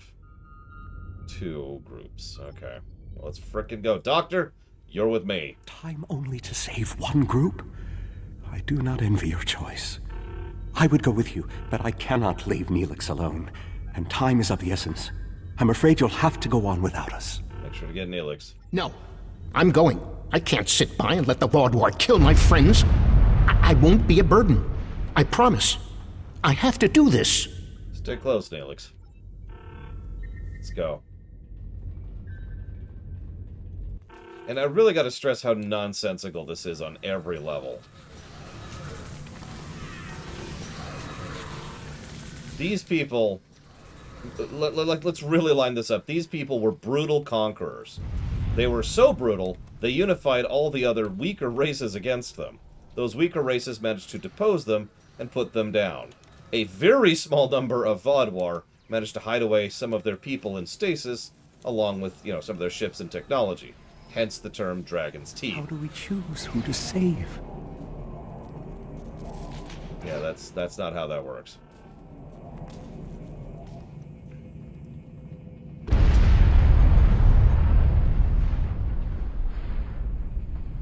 Anyways, so then we woke them up, and now they want revenge on the same species that caused them those issues, you know, again, centuries ago? Millennia? I actually forget the time range.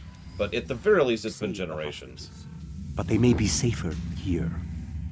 Well, then let's go. What about the people in logistics? They're dead. Let's go. Was it I really don't remember, but again, it doesn't matter. Even if it was just generations, the exact same point would lay down exactly the same. Meanwhile, the Doctor's freaking out because he can't save everybody, which makes sense. I would do that too. And just to give this away, yes, whoever you don't pick is dead.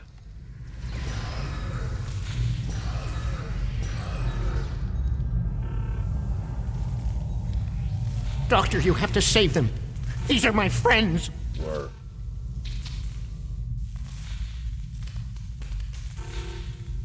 They are beyond my help now, Neelix. I'm sorry.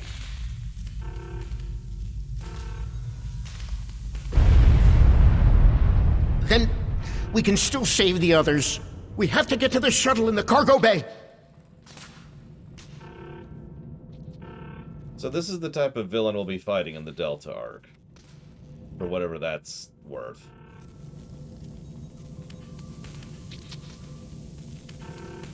It also makes the whole pathetic thing earlier kind of sting just a little bit more. Because in a weird way, it makes sense. The Voth War being super powerful to the point where they could effortlessly crush the Voth, that's whatever. The Voth War being angry, stupid, genocidal, terroristic idiots, to the point where they can do some damage, like kill a few Talaxians, who are friends of Neelix, well, that's a lot more logical and a lot more well-constructed, if I might be so bold. Good night, Kay. I will kill many Voth War for you. I'll kill them for other people, too. But, you know, there'll be a few Ks in there. See that one right there? He's dead for you. This one, too. I've sent a signal to the remaining Talaxians to join us here as soon as possible. This is the biggest reason why I feel... Hang on. I gotta wait for the dialogue. There's gonna be dialogue in a minute. More Voth War on the way! Defend the shuttle! There it is. So, this is one of the reasons why I think they're super strong, and oh my god, even the Borg don't have tech at this level. It was completely unnecessary. After a lot of the really high-tier stuff we just dealt with, on the way. Especially with the Undine arc. If I weren't a hologram, I'd be worried. Immediately before this, like the Undine and the Voth. Honestly, something a little bit more down-to-earth was actually more called for. And what do we just have but a quest in this area getting, kind of, to know some of the Talaxians here? There's nothing wrong with having a villain who is dangerous. A large number of Voth War are closing in. I'm afraid they may be too much for you to handle. Doc, you have no idea who I am, do I? Do you? Making them dangerous only to a few Talaxian citizens. After this, our debt to you is repaid. Would still work. And to be perfectly frank, in many ways, here come the Voth War. That is still this arc. This is still a breather arc before we get into the real meat of what's going on here.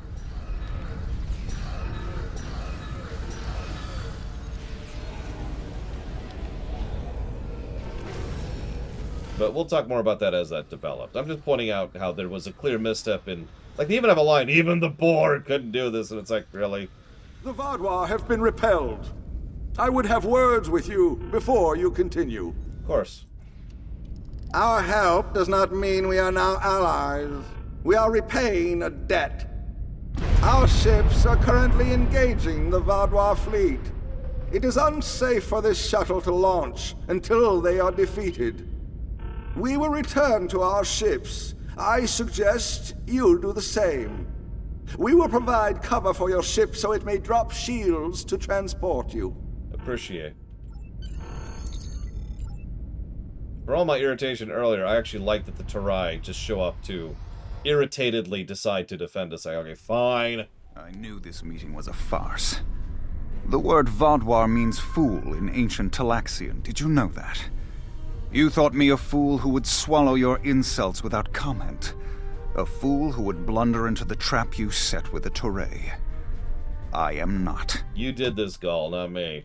This has destroyed any chance of an accord between us. How disappointing. I had thought you would be a valuable ally. Now you are just another victim.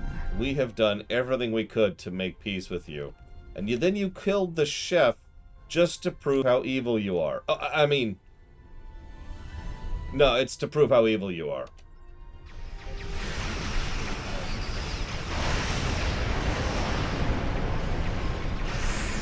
This is extraordinarily on you. You moron.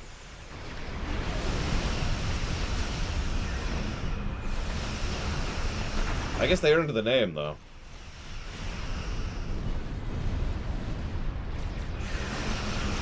So, if you've been paying any kind of attention to this entire run, you may know that there's something called... Well, you know what? Actually, I'm going to shut up about that. Oh, no, he's definitely evil. No question whatsoever.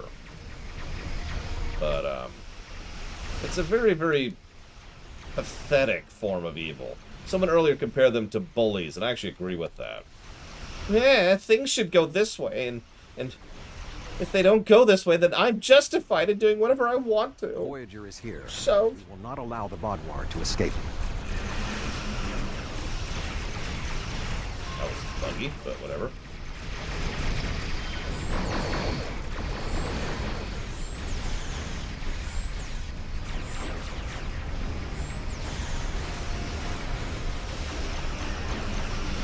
I mean, I don't even have to put words into this guy's mouth. You've been hearing him talk.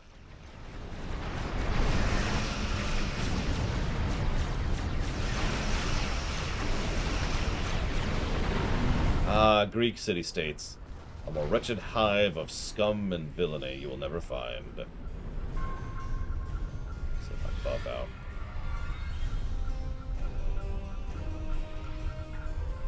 You came to our aid when the Vodwar attacked our homeworld. Now we have come to assist you. This discharges our obligation. Thank you again for your assistance. Perhaps we can be allies someday. How could they do something so horrible?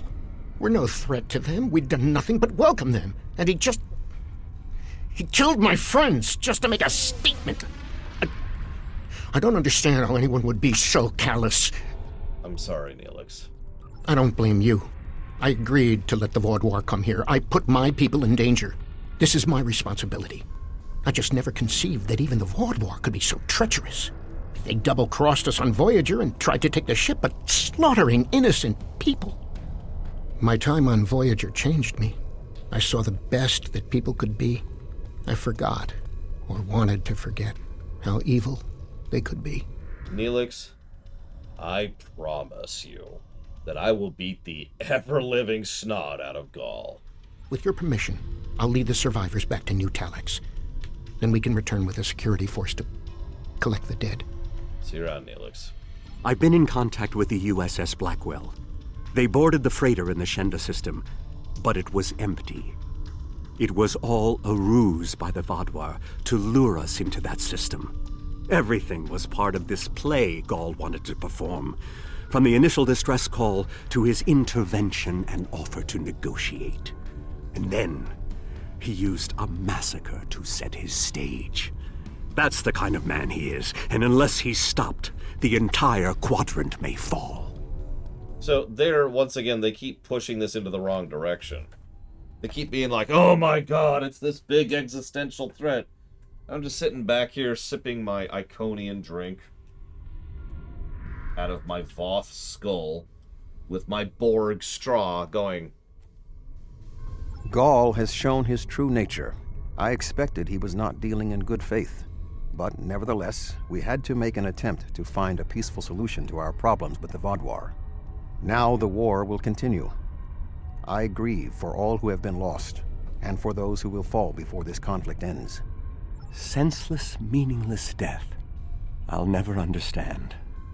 I hope Neelix and his people will be able to find some peace, and that Gaul will answer for his crimes. And I hope our paths cross again, perhaps under better circumstances next time. With your permission, I'll return to Voyager. Mission granted. It's been an honor.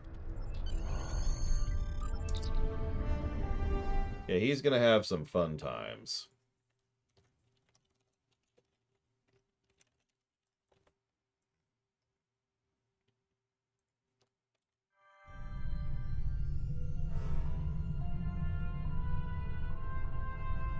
Gaul betrayed my trust years ago when we first encountered the Vodwar. Time hasn't made him any less treacherous or dangerous. He's a warmonger and must be stopped. I think I already have the EMH'd off. I'm actually gonna check that. No, here we go. I've got the emergency con hologram, but that's a different one. Hang on. Yep, nope, I've already got him. Damn. Alright, whatever. There's something interesting I'd like you to look into.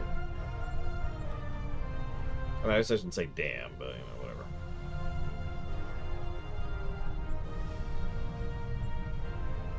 The Vaudouar are attacking ships in the Orlitis system. The Romulans are sending the Lissette to assist them, and I want you to back them up. Okay. I like working with Admiral Jarok, so sure, let's do it. Let's do it quickly.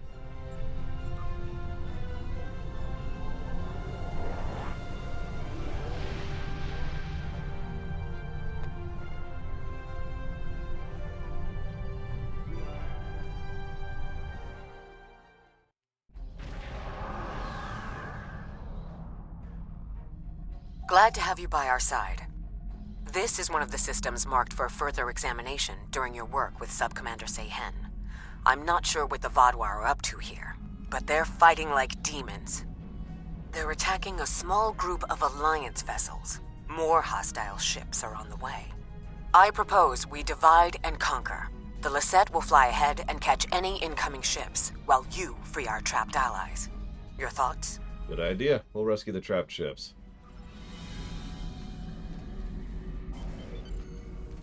I mean, it is, Baron. They can sally out, do, and sally back in.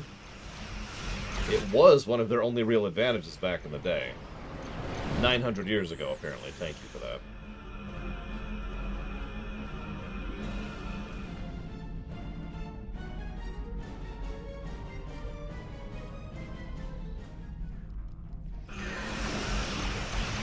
Drifted so far we went out of combat range with the enemy ship. Whoops. I should mention, when you fight Vaudouar, those little detonating mines things, those actually suck. The Zinkethi do that ability too, I hate it. Now the Vaudouar will know the fury of the Gorn. The Gorn have fury?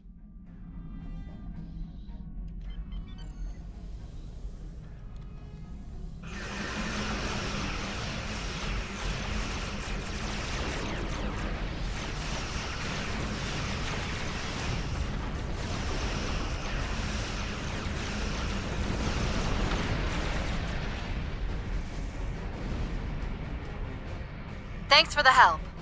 You're welcome.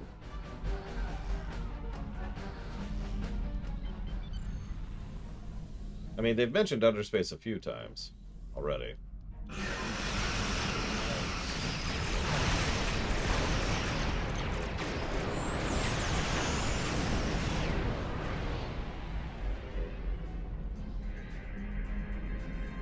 I don't remember if we go in there. Engines back online. We're ready to fight. A large Vaudouar fleet just arrived. This is our chance to strike before they retreat. Okay. I'm gonna be a little cautious going into that nonsense.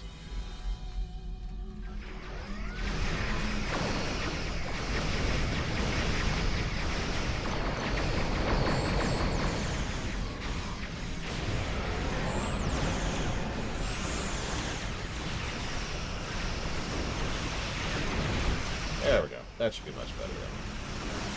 Kill the artillery first, and the rest fall apart a lot more quickly. Come in. What? What's wrong? Are you having issues with these dopes? Jesus Christ. Alright, hang on.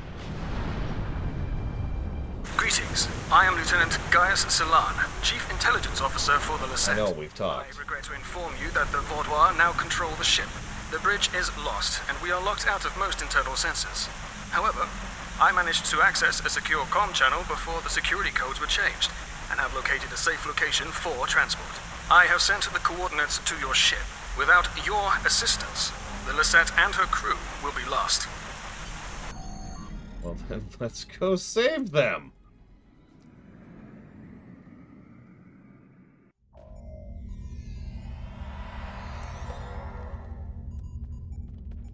The ship is swarming with Vaudouar soldiers. Our security forces are attempting to engage them, but as of yet, we have not made significant gains.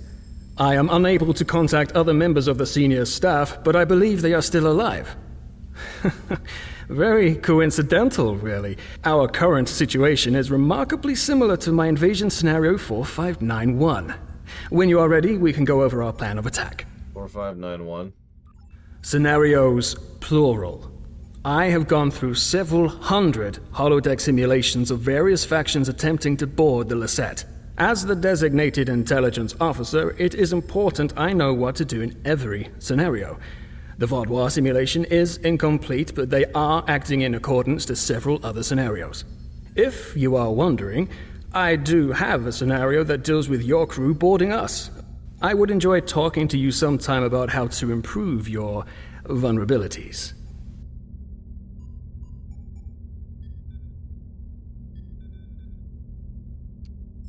Let's go retake the Lissette. We need to retake several key areas of the ship. The security team here will capture the bridge. Meanwhile, your team should storm the med bay, which we are very close to. Dr. Kratok should be there. After that, we must retake the armory to prevent the Vaudois from resupplying. In the majority of my scenarios, Lieutenant Terrell is there making a stand against the invaders. To that. From there, we need to see whether the Vaudois perform like Scenario 4591 or Scenario 3291, though perhaps they may surprise us and be more like 6895. My apologies. We do not have time for my idle speculation. Any questions? No.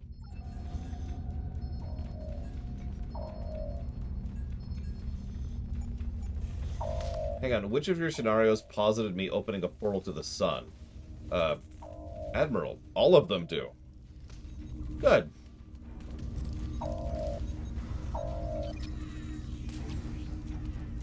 You must stop this meaningless massacre!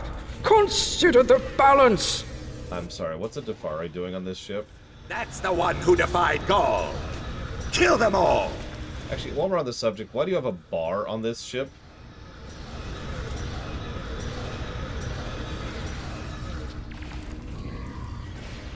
You have my thanks.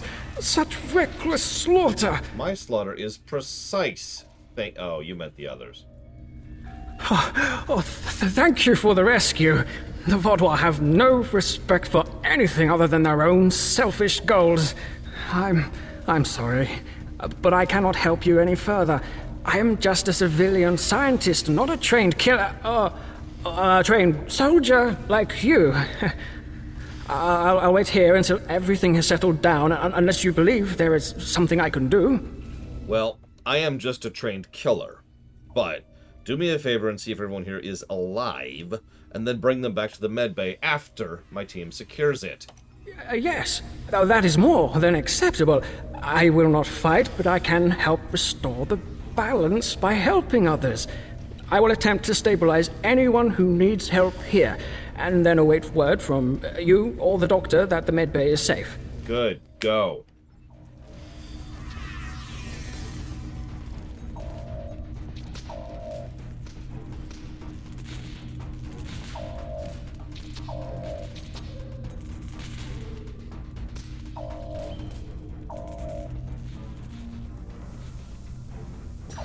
Peekaboo.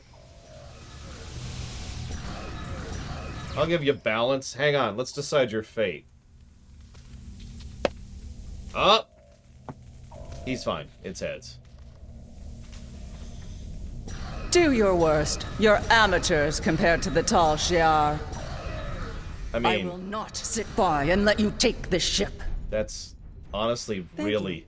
Let's get to work. Really pathetic if you are amateurs compared to the tall Shi'ar.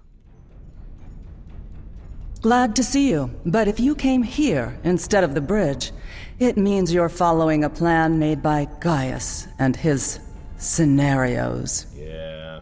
The equipment here is still operational. I'll begin treating the wounded. There's a console nearby you can use to contact the security team heading to the bridge. Good. I'll use the console. Let's see. Oh, yeah.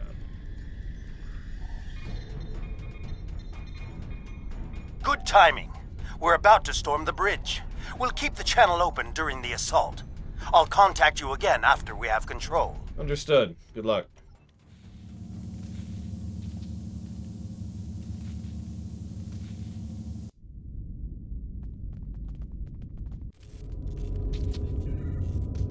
As usual, the the Scimitar's bridge is pathetic. You think you will succeed where others have failed? So pay attention to this.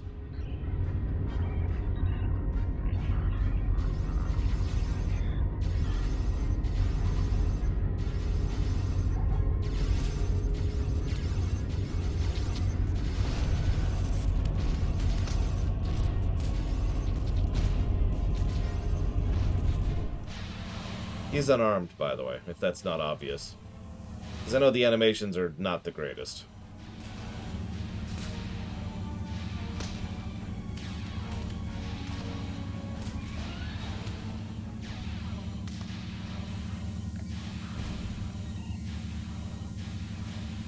You should have taken Gaul's offer. No, they're hitting him. I imagine we both overheard the same thing. Very curious. I've run simulations where the security team failed, but none like this. We should continue with the plan. We have this area secure, and you are the only mobile unit still available. If you can recover Zhu and her team in the armory, we will have another opportunity to retake the ship. I'll head to the armory and find Lieutenant Terrell.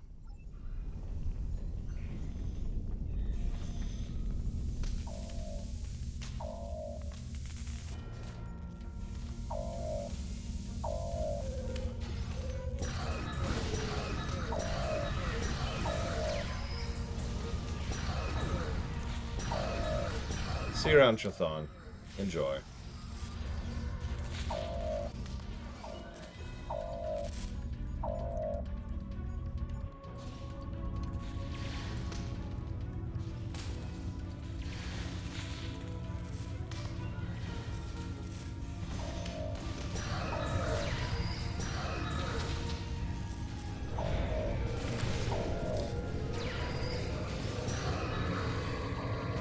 Thanks for the help, I guess. We should talk strategy. You're welcome, I guess. Where are you? I lost you. Why do you keep this damn ship so dark? You're not Riemann's. Bah! Bajor. I'll take down every last one of them, I swear it. Nobody makes me look like a fool. I guess I'll let you deal with a few. I can't be in two places at once. We have problems in the brig and in engineering. Tell me the sitch. Sionel and his team are pinned down in engineering, and Commander Jirok and Sub-Commander Merrill are in the brig. I'm going to head engineering. If the Vagwar get control of the Singularity, we're done. Think you could secure the brig? I'll get the brig.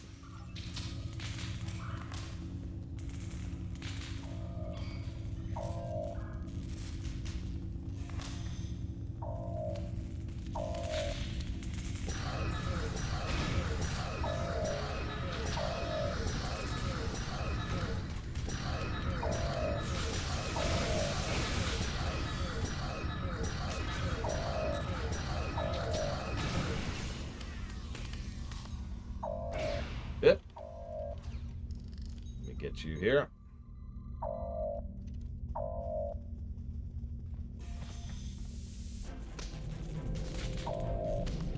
No, it's not a huge engine room. What are you talking about? I mean, granted, this ship is colossal, so... Like, it doesn't really look as big as it is, but I've said that about several Star Trek ships. They don't have a good sense of visual scale in some of these things. That's not just an STO problem, that's a Star Trek problem. The Galaxy class, for example, doesn't really look as huge as it is, just to name one example. Delay them. I need more time. And pretty much everything in the Kelvinverse doesn't look as stupidly huge as that is either. Oops, I hit the wrong button. That's on me. I keep doing that, too. I need to just rebind that. That should be there. There we go. Well, some sci-fi makes it look visually, you know, gets across size visually, and some does not. Star Wars, for example, usually does that well enough. But not always. It varies. Thank you. What's the situation? Commander? You're a welcome sight. I was on the bridge. We were attacked by just one Vadwar, but he was different, stronger, unstoppable. He wiped out our security team, but he knocked Var and me out. Put us here for questioning. What's happening? Do we have control of the bridge? We have the medbay and the armory. Lieutenant Terrell is in engineering, but the bridge is contested. Is Zinal there? If he and Zhu can hold engineering while we take the bridge, we can take control of the ship and then clean up the Vadwar from there. I'll still need some time to recover. You and Sub-Commander Merrill should head to the bridge. I'll stay here and monitor the situation. Be on your guard. The Vodwar that took that bridge shrugged off our attacks like they were nothing. He won't go down easily. I'll secure the bridge. Don't worry. We have his one weakness. Tribbles.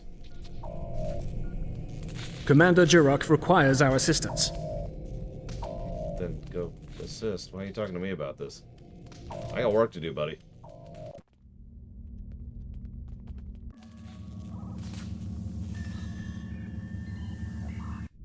He's gone.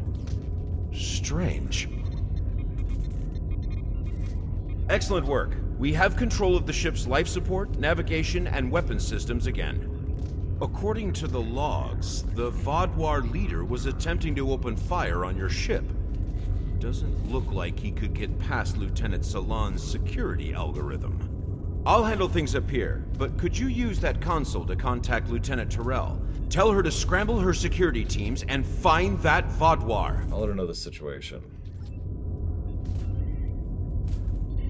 If it'll let me. There we go.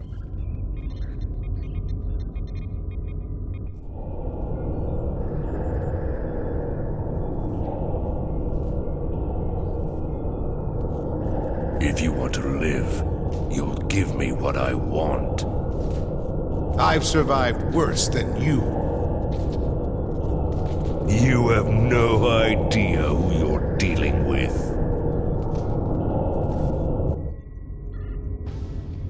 Was this all a trick to lure us away from engineering? What are they trying to... No, he couldn't. I fear the worst. If the Vodwar is in engineering, he could turn off the shielding protecting the Singularity Core.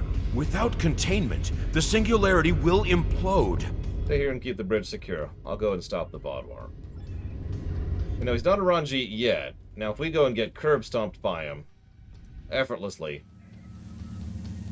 because his dick is too big, then yeah, then he'll be Ranjit. This way. Narwhal and I have a plan. Okay. Can't wait to hear this one. Very predictable. If the Vodwar can't use the Lissette to attack other ships, they will make a statement by destroying us with our own singularity. I've analyzed the data from other teams fighting the Vodwar. It's pointless for you to try to fight him. Your weapons are inadequate for the task. However, Narwhal has come up with an interesting theory that may work. What's the theory? The vents in the Singularity Core carry a modified version of plasma. I'm not cleared to give you all the details, but the Lissette is testing several advances that have not been provided to other ships in the fleet at this time. Narwhal believes direct exposure to this modified plasma may create a vulnerability in the Vodwar. I believe this plan has a low chance of success, but it is the best option we have. If you can lure the Vodwar beneath the vents, Narwhal and I will overload them, causing the plasma to cover the Vodwar and weaken him. You'll have one more problem to deal with before that, however. What's the problem? The Vodwar has erected a shield around the Singularity Core. Very smart, I must say. No one will be able to affect him when he is inside. You must trick him into dropping that shield. I suggest playing towards the Vodwar's pride. That is usually the surest way to convince someone to make a suboptimal move. Once that is done, lure the Vodwar beneath one of the vents. We'll activate the plasma, and then you can properly knock out our friend. Are you ready? Can we just beam him out into space? That was the first thing I tried when I arrived. There is something preventing us from locking transporters onto any of the Vodwar. Not uncommon, really. I have observed that many Starfleet officers also carry devices that prevent them from being randomly transported. If I find a way around the transporter block, I'll do as you ask. Understood. I'll go save your ship.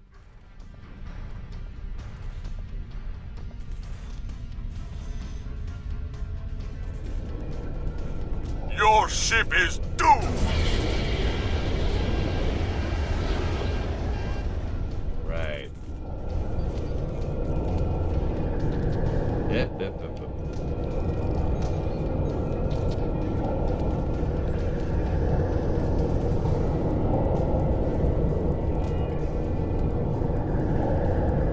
You made it. A shame. We had hoped you would be neutralized by now. But you show an unusual resilience. Perhaps that's why Gaul made his generous offer. You're too late to stop what is happening. The Singularity Core's overload has already begun. You know, this is pretty typical. All be destroyed by your greatest weapon. It's almost poetic, really. You know, this is pretty typical of a VOD war. You have to actually use a singularity to kill me. My pride as a Vaadwaur. That's good. Very good. This is simply the most efficient way. I could kill you all one at a time, but I have better things to do. Yeah, but I'll survive. I can beam out here at any moment. We all can. Interesting. But will you abandon the Lissette, or will you stay until the last glorious second to try and save it? Regardless, I will admit you make a point. You've survived too many of your previous encounters for me to leave anything to chance. I will enjoy seeing the last bit of life leave your eyes. Probably gonna have to live with some disappointment on that. Over here, for no reason. He's vulnerable to the plasma. Focus your fire.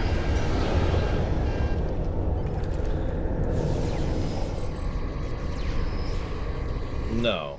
Slug at it.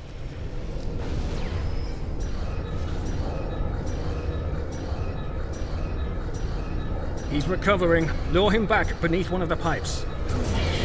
He's vulnerable to the plasma. Focus your fire. It's time to finish this. That went a lot faster than the last time I did this.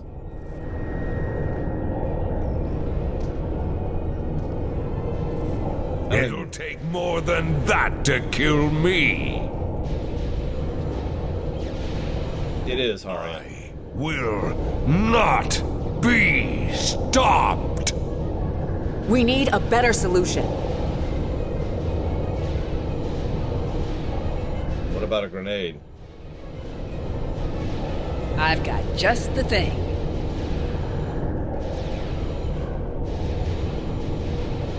Wow, that aim. Did you see where I tossed that grenade? Yeah, it killed him. What was that thing? I don't know, but we need a better way to fight it. I'll get to work.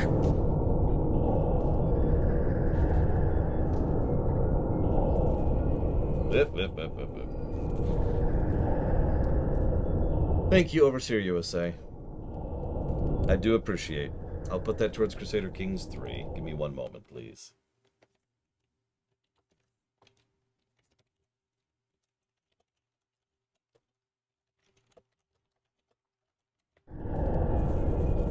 Thank you for all your help. Without you, we would have lost the Lissette. It's unfortunate we couldn't capture the Vaadwaur alive for questioning. He was unlike anything I've ever seen. What made him so powerful? Don't worry about it. Neril did manage to get a few scans. He's compiling a report on what he found, and your success with the plasma. We'll need to adapt. We can't count on throwing every Vaadwaur like him into a singularity core. We will handle the repairs. You should return to your ship when you are ready. I will. Good luck with your repairs. Commander Jirok, I have some preliminary data for you. The Vaadwaur gave off a modulated carrier wave every time he was attacked by an energy weapon. In effect, he reflected the energy outward as infrared radiation. Nowell and I are not yet clear on whether this is a product of biology or technology, but he did show strange isoboromine neurotransmitter activity. Regardless, this will give us a starting point to find vulnerabilities. I'll send on more findings as we complete them, and we should be able to adapt our weapons to be more effective in the future. That would be nice. Get me out of here.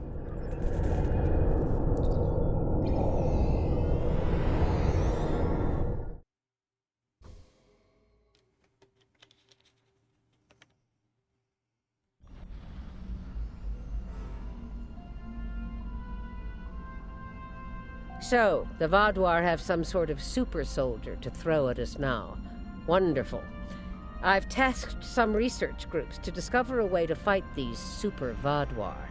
With luck, we'll have tactics to use against them soon. Well, that'll have to do. There's something interesting I'd like I suppose.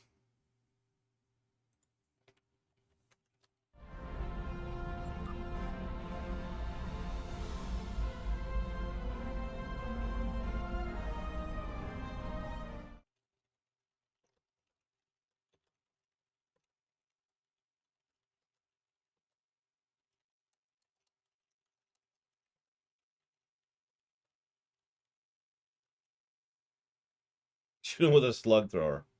I mean, he's specifically counteracting energy weapons, so that's like the 50th time in Star Trek that a gun would be superior to an energy weapon.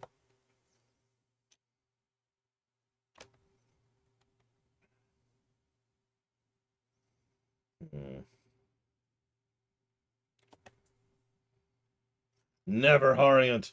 I'll never give the story plus I just gave. In fact, I'm going to take it away right now, out of pure Vodwarian spite.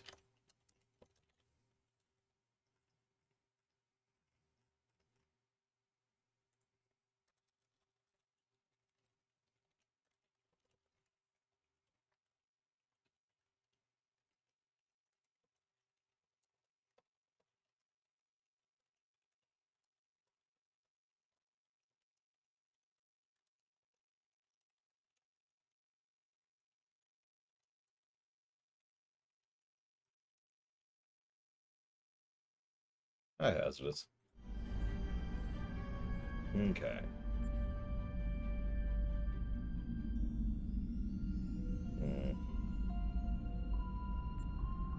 Starfleet intelligence believes the Vaadwaur have a hidden base in the Cartella system.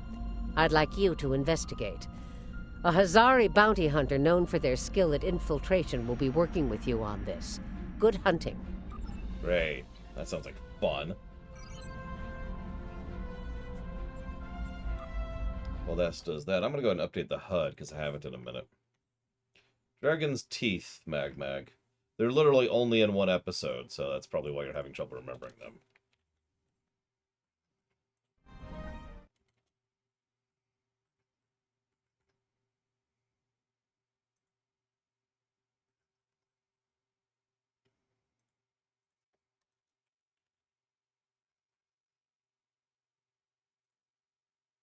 Okay, HUD is up to date. Sort of. Mostly.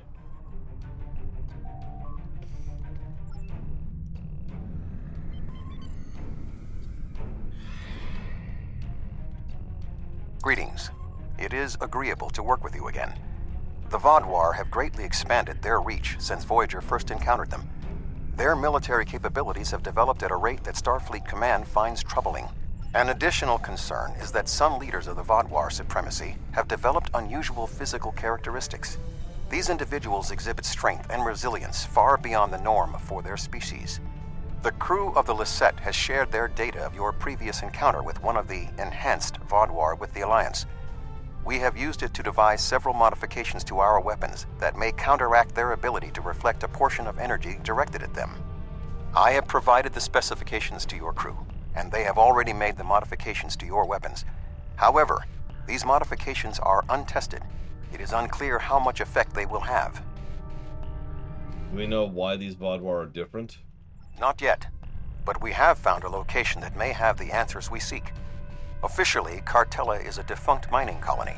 However, intercepted messages indicate that the lower levels of the facility are being used by Supremacy leadership for an unknown purpose. Your mission will be to covertly enter the base and gather intelligence on the Vaadwaur. We have made arrangements with Yadren to provide you with equipment you will need to approach the system safely. Coordinates received. Let's go ahead and get out of here. Funny you say that, Hazardous. It's actually kind of been the opposite. Will provide a modified holo-emitter that should allow you to approach the planet. Holo-technology is unfamiliar to the Vaadwaur. Because they're that out of date, remember. Anyways, it's funny you say that because actually the gameplay negatives haven't really been expanding today. We'll be giving tons of gameplay positives now that we're no longer in the bad parts of the game and are entering the good parts of the game. We'll see if the gameplay ever actually overtakes, the gameplay positives ever overtake the gameplay negatives. If you don't want to blow this whole deal, help me with these Vaudwar. Do I have to? Fine. Fine.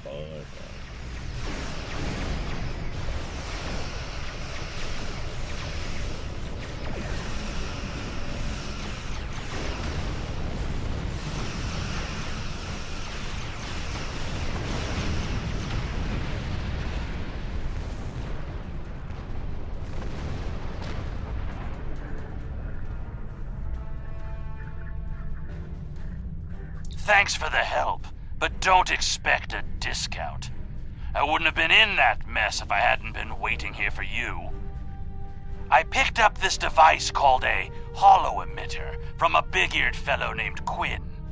It's programmed to replicate the appearance of a Vaudwar freighter. I don't know the specifics of this technology, but it works and I'm delivering it. That completes my contract. If it works, why were they attacking you? It was my own fault. I should have activated it before I entered the system, but hooking it into our power supply was more complicated than Quinn said it would be. Alpha Quadrant tech has too many redundancies, backups for your backups, and none of it matters because emergency power always fails in an emergency. Good luck. I'll wait here in case you make it back. There are no other games like Tyranny, I'm afraid, Yada. Although if you haven't played, Disco Elysium, you might like that. Voyager will remain here with Yadren. With your permission, I will beam over to your ship in order to coordinate the mission. Permission granted.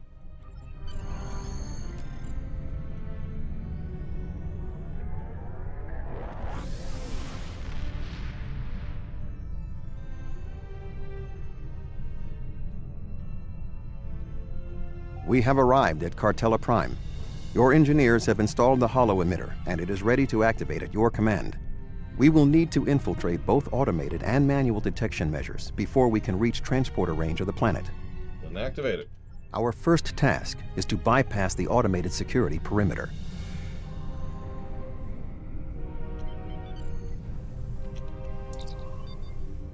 Oh god, I don't remember the Fibonacci. Fibonacci or whatever. 92? Nope. Attention, unidentified ship. This is a restricted area. We have disabled your engines, and we are towing you to the edge of the Cartella system. Well, that sucked. Take two.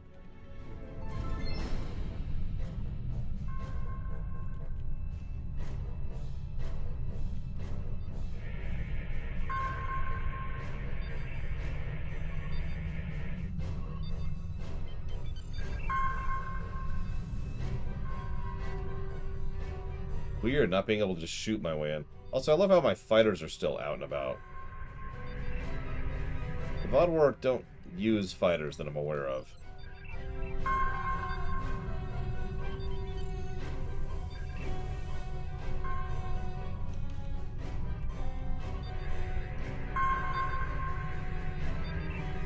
We have successfully breached the security perimeter. Next, we will be challenged by the orbital traffic control. I've had that happen to me, Bragan. Unidentified vessel. Your transponder may be malfunctioning. Please transmit your ship designation and flight plan.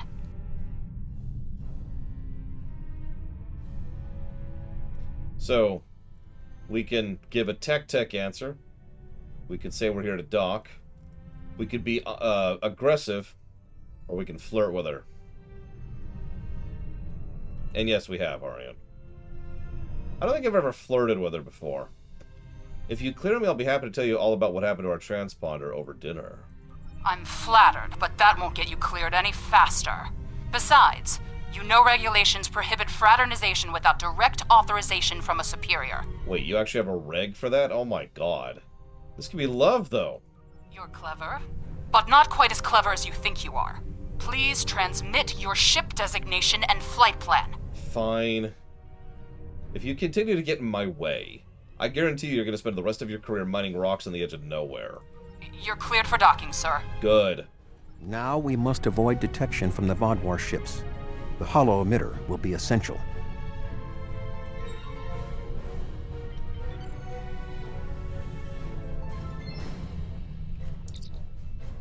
There's fluctuations. Increased power to the secondary actuators. We need a new inductor coil. Crap. Okay. Oh shoot! Where's the derelict?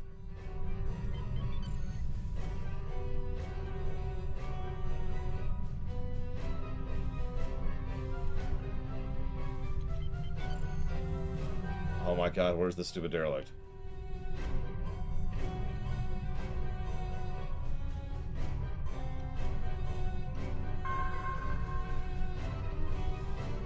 Launch fighters while we're here. This should be sufficient to repair the hollow emitter. I probably did, Warp Core, specifically because I wouldn't have before that. The tunnels beneath the planet are protected by a subspace scattering field that our transporters cannot penetrate. I have found a safe location at the edge of this field, but once you beam down, you will need to make your way through the tunnels to the base itself. Well, only one thing to do then. And yeah, You are just outside of the Vaadwaur security perimeter. I have accessed their internal sensors, so I will provide you with tactical assistance throughout your mission. Be wary. There is a Vaadwaur patrol just ahead in the passage that crosses yours. Nearby, you should see a console. Use it to override the blast doors and trap the patrol. Be sure that the patrol is in the correct position before you activate the console, or this will fail. Logs at the facility indicate it is in poor repair and has suffered several mechanical mishaps. Use this to your advantage. Acts of sabotage that simulate equipment failures should not arouse suspicion. If you let me go, there we go.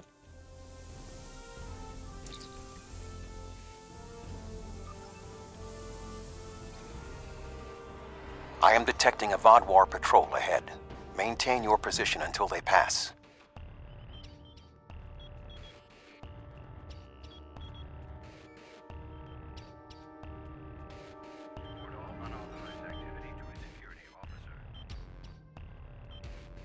That should keep the patrol occupied.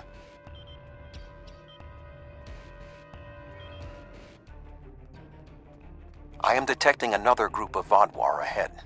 Access the security camera from the console nearby.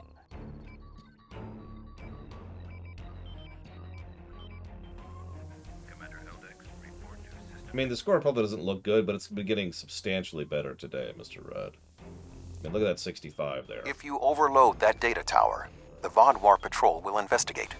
Program the door to seal them in. Alert. Conduit malfunction on Level 2, Section Beta. Engineering teams, respond immediately. Excellent. Proceed cautiously. Run! Leave a portal to the sun. Oh, I can't. Oh, well. There is a large drop ahead on your right. You will need a grapple gun to cross it. Don't mind me. You will need to incapacitate all of the Vaadwaur ahead. Insert the anesthetine gas canister I provided you in the environmental control console and alter the air composition.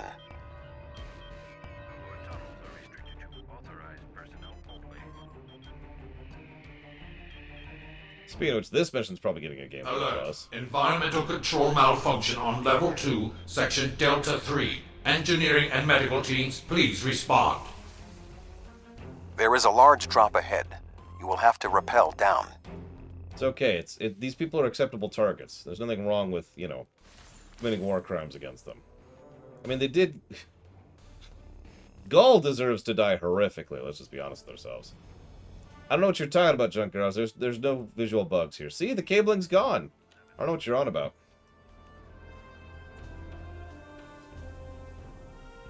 You need to traverse this cavern without the Vaadwaur seeing you and raising the alarm. Yeah, this might get a negative. I remember this being problematic. Use your grapple gun, as well as take advantage of anything in the environment. Also, should I even... First, you will need to reach the support platform. Shoot a grapple across and then zipline down. Should I even ask why the captain, who at the moment is an admiral, is doing this mission by themselves?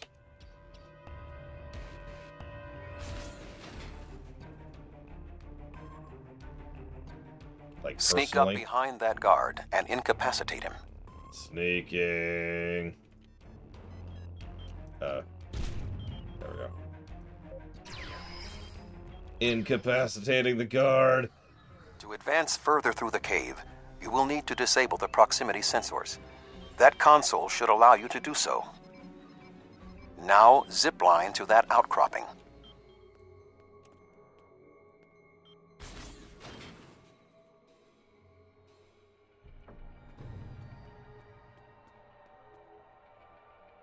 In order to exit this cavern without detection, you will need a distraction. We will need to move the Vodwar guards below and ahead of you, away from the next support structure. The rocks near you are unstable. Try to trigger a collapse. The way is clear for you to grapple to the next support structure. Okay. That was interesting. Make your way across the ledges to the outcropping near the next support structure. Everything's cool here. Where do you want me to go? Oh, whatever. We're gonna go this way.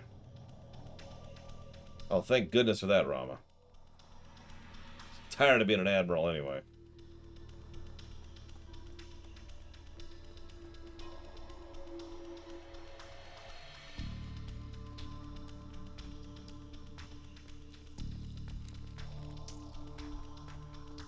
Grapple to the next support structure.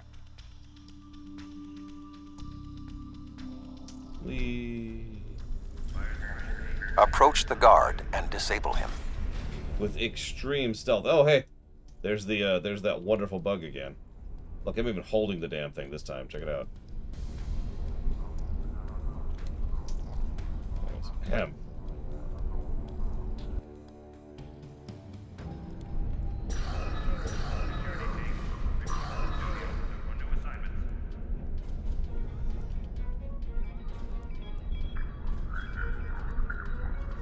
There are more guards at the other platform.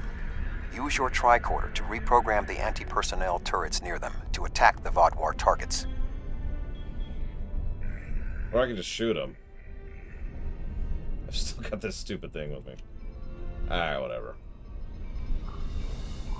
Attention. Malfunctioning turrets on Level 4, Section Beta 2. Security and engineering teams, report immediately to Level 4.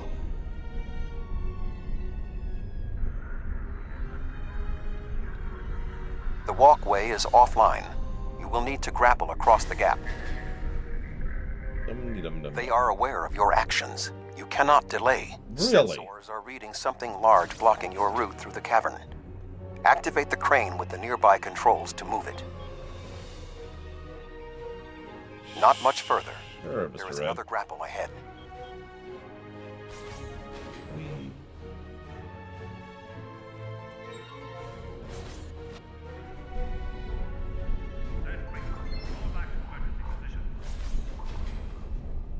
There should be a place where you can drop down just ahead of your current position.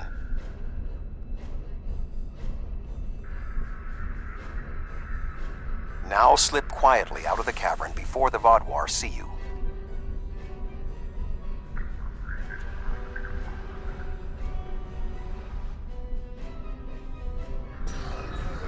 Murder the Vodwar while we're here. There we go. It's okay, they weren't killed with the portal to the sun, so they don't know it was me. That does sound pretty edgy, Mr. Red. Some unusual signals coming from below this area. You must reach the bottom of the caverns. I recommend you overload a console to create a diversion, and then trap the Vodwar guarding the area in a force field. Yeah, honestly, Vodwar don't even count as people, so...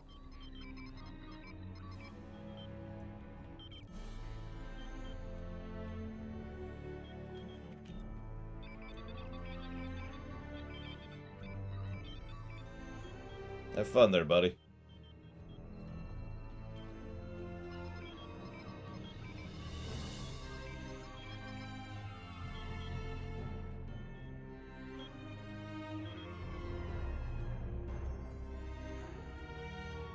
Intruder alert! Commander Galak, please respond!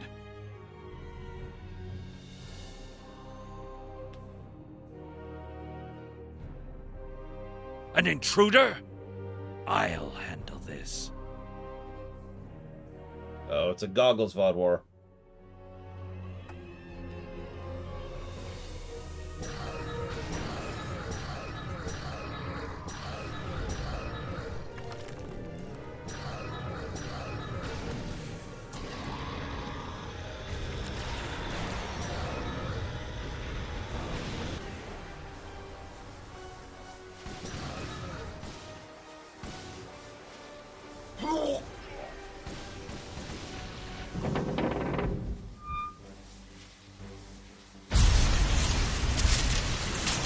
See? Physical damage. Finally!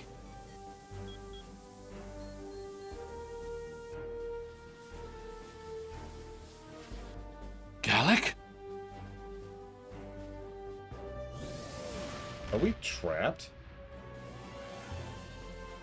You will pay for killing Galak! What? So you've been wondering what it is that's been enhancing them to make them super strong?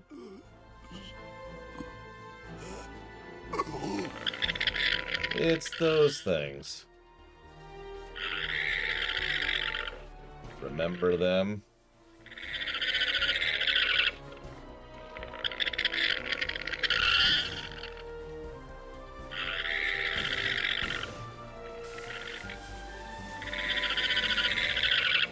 What was that thing? That is a bluegill.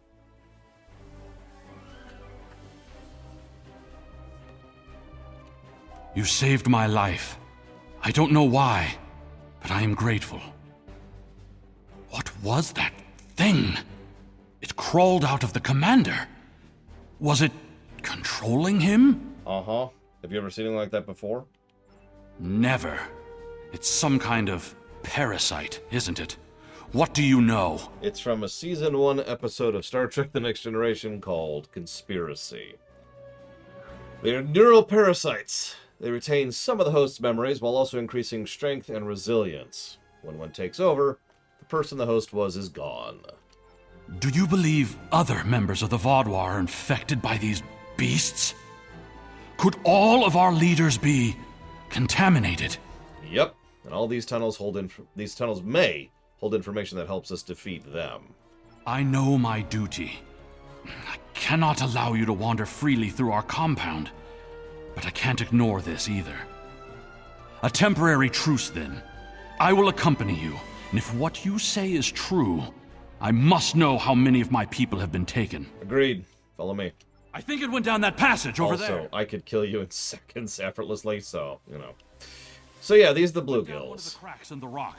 We'll have to deactivate that force field to pursue it. I'm gonna be 100% honest.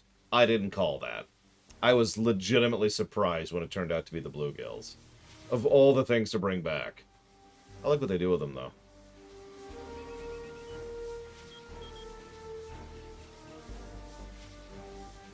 Hi, Evo. I don't think it's bad, Edgy Mr. Red. I do think it's... suffery is actually the way I'm going to call that. It is very life is pain, which isn't necessarily edgy, but it's certainly life is pain. It's suffery.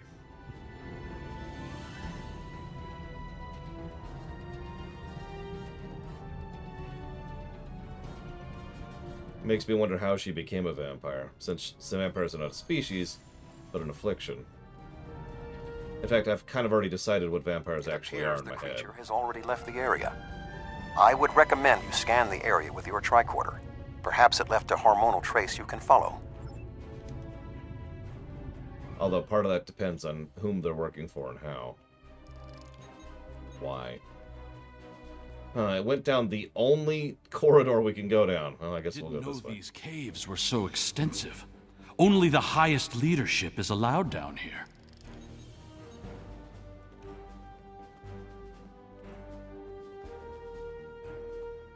How did the Vodwar come into contact with the parasites in the first place? It has been many years since Starfleet encountered them. Yeah, almost 40. I wonder how many of our leaders have been infected. Surely Gala can't be the only one. Based on Starfleet's previous encounters with the parasites, you should be extremely cautious. The creatures show remarkable cunning. Yeah, they do. Give me an enemy I can confront face to face.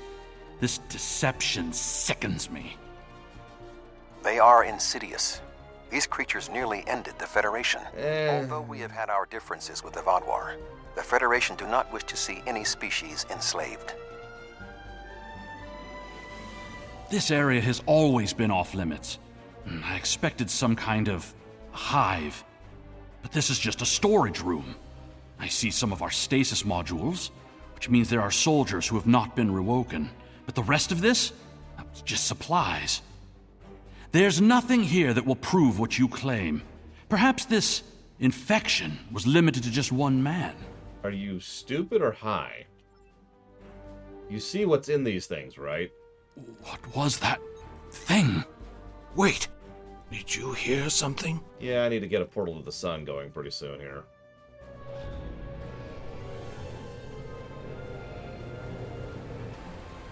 I do, actually, Ah, I see you've met my little friends. They want to get to know you better. What are you? How far has this infestation spread? You have such a small mind. The joining will help.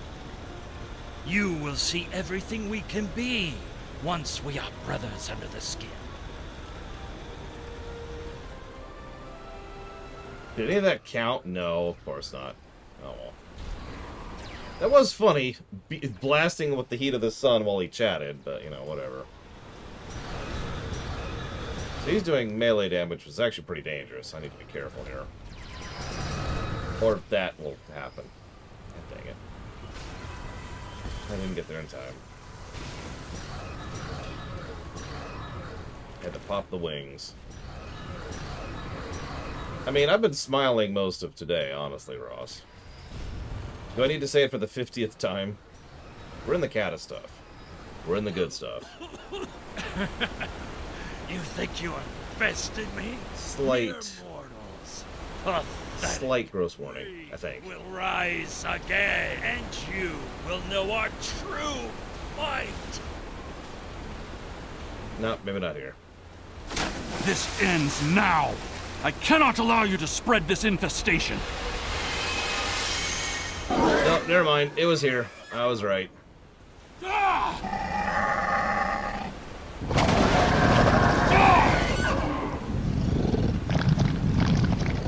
I just drop my weapon?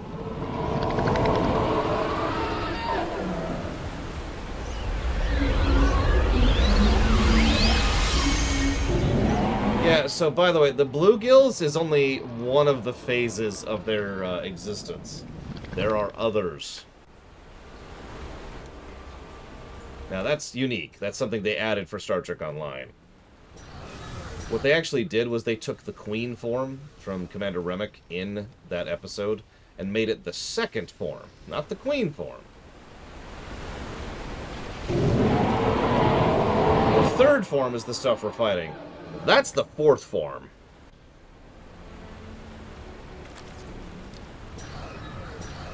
There's a fifth, by the way.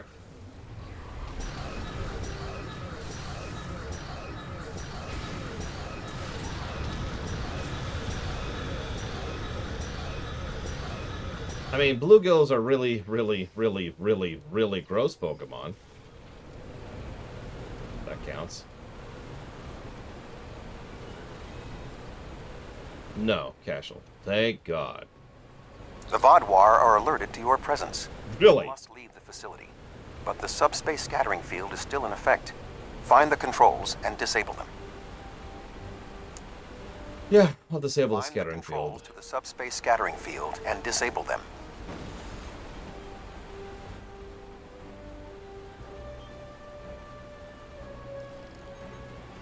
Although you have helped the Vaadwaur people today, do not believe this makes us friends, or even allies. No, of course not. I know you actually don't have a brain.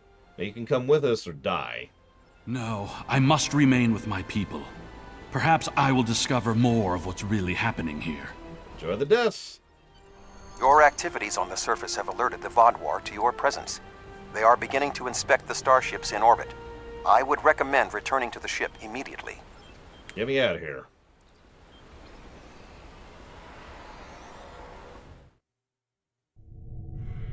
The information you discovered in the base is troubling.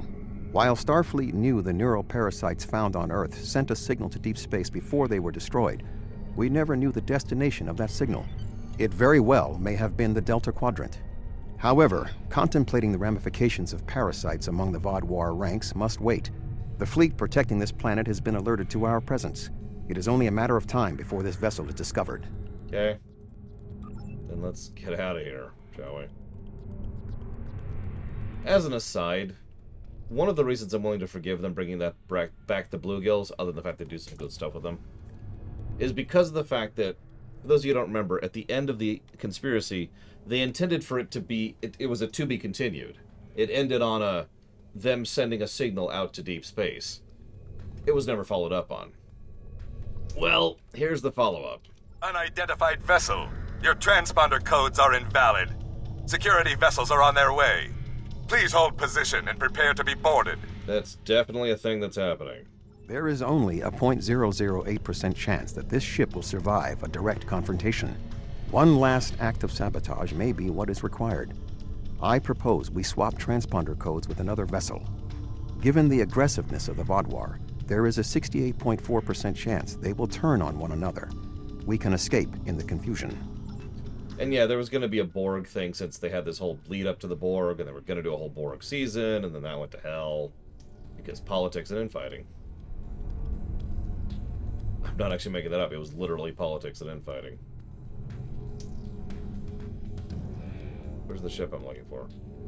I don't know. Maybe? I do. You have a transponder.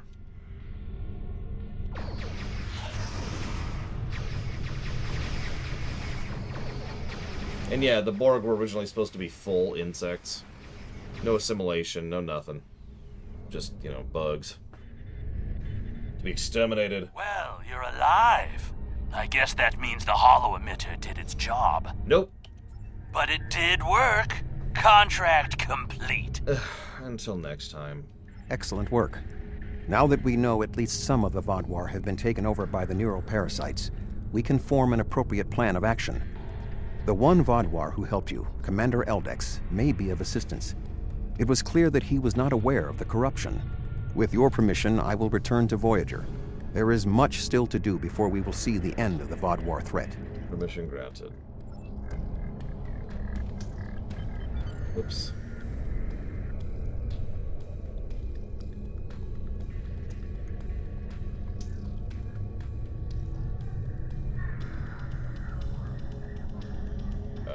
Game. There we go. Thank you again. Live long and prosper.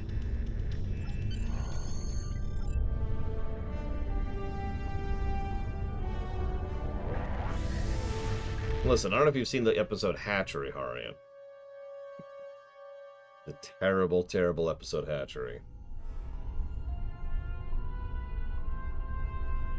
Neural parasites. That explains a lot. The enhanced physical abilities, maybe even their rapid return to power in the sector. If they follow previous patterns, the parasites will infect Vodwar in key leadership positions.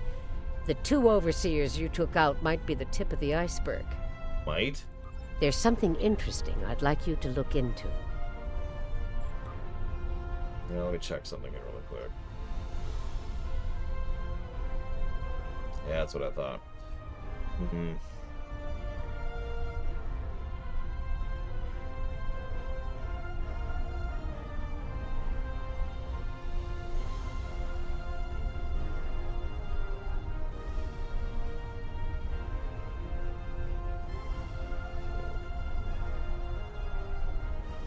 Yeah, we might have time for one more. I know we usually cut off later, but I got a thing coming. So. Oh. But I also need to do my job. Damn it, I have to keep doing my job. That's so frustrating.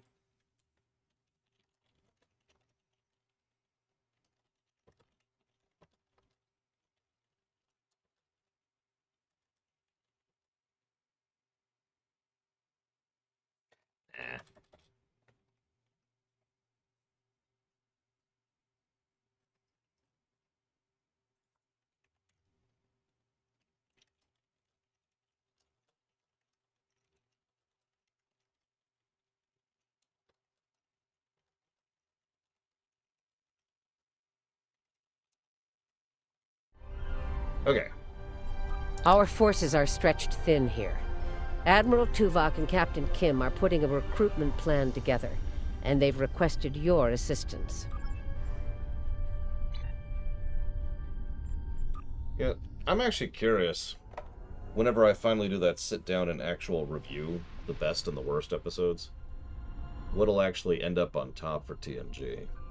I think it'll be Best of Both Worlds Part 1, I really do. But I'm not sure about that.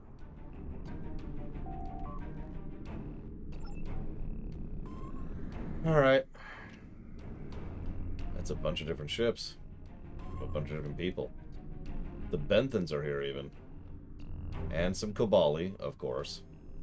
Freaking Kobali.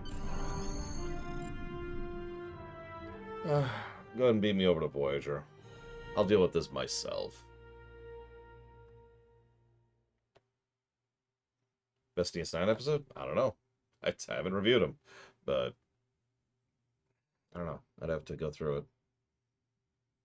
Duet was really high. The obvious one's really high. I also really like Tacking Into the Wind. Waltz is one of the worst episodes. I agree with that. How many of you saw the wrap-up rumination or video or whatever?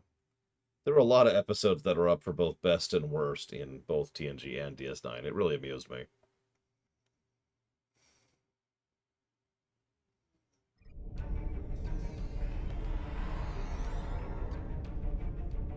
Admiral Tuvok is in the conference room with the other members of the task force. Follow me, please. I'll take you to him. Lead the way, Lieutenant Commander.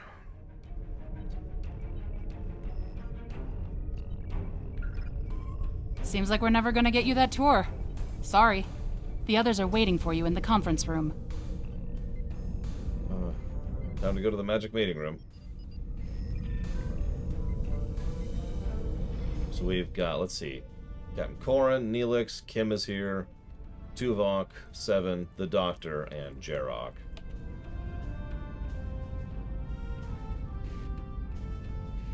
Let us begin. While the Kobali and the Benthans have agreed to join our alliance, there are many other races in the Delta Quadrant in a position to help us defeat the Vaadwaur. It will be up to us to show them the benefits of joining us. Seven, I would like you to contact the Cooperative. The Cooperative should be amenable to our offer.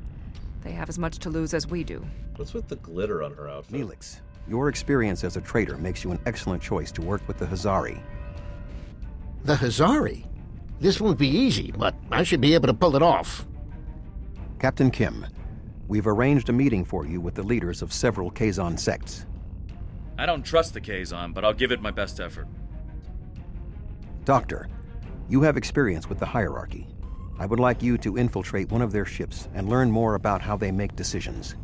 Ooh, I have several new subroutines that will be perfect for this mission. Good. As for you, I would like you to visit the Touré and the Octanti, and then provide support to any of the others who require it. We need allies to turn the tide of this war. We cannot fail. First of all, no, we don't. And second of all, yeah. But as a further addendum... You can leave if you return to the transporter room, though there is some time to speak with the crew. Please shut up. As a further addendum, why isn't Harry going to talk with the Kobali? I mean, I know there's some history there, but come on. The Kazon are argumentative and difficult. Getting them on our side will be tricky. I'll be negotiating with the leaders of 5 of the clans. While I hope to bring them all on board, I'll be happy if we get 1 or 2. Yeah, no kidding. The Rhode Island is a tough ship, but I'd be grateful if you could bring your ship to the negotiations. The Kazon respect a show of force, and your ship might be just the thing we need to sway them to our side. I don't think that would be at the top, Ross. For various reasons.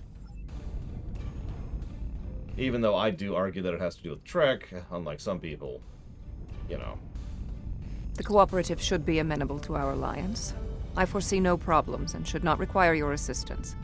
I will inform you if the situation changes. Good to know. Neelix, Doctor? I never thought I'd be a spokesperson for this alliance myself. And to the Hazari! I guess all my time as a traitor and ambassador made Admiral Tuvok think I was the right Talaxian for the job. Knowing that you and your crew have my back is a great relief. The Hazari are tough negotiators. Well, I hear you're a good traitor, so... This is going to be interesting. I've never really tested my field intelligence subroutines, but Admiral Tuvok assures me they will perform well. He has been assisting me with the programming, and I've made an extensive study of intelligence and information gathering on my own.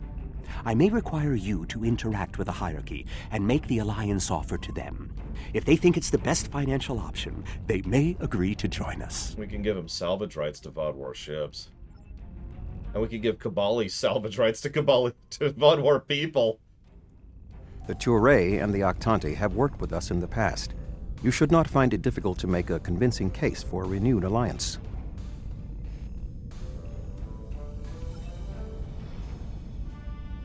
Yeah, I do like this overall arc. Finally getting together the alliances thing that should have actually been in Voyager to begin with.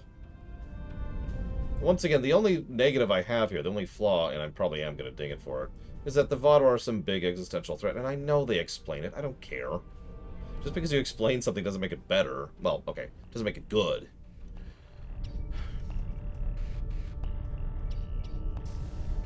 Ready to beam you back to your ship, sir. Yes, please.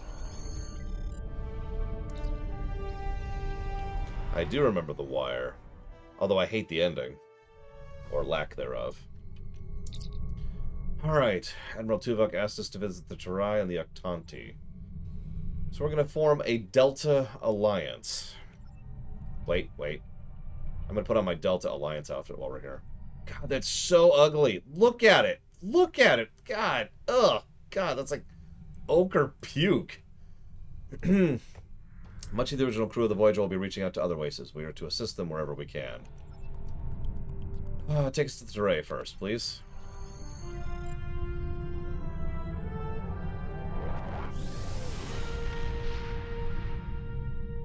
It's like a really ugly green, too. Just, ugh. We're in the Touré system. It's notably calmer since the last time we were here. Now, let's go see what's going on with that subspace disturbance over there. Whoop! Overshot. I hate this color. Oh my god. I think it's an awful color combination. It just looks like someone smeared olives on my ship. In fact, I've already decided to stop supporting the League and go back to my usual dark violet blue stuff. There we go.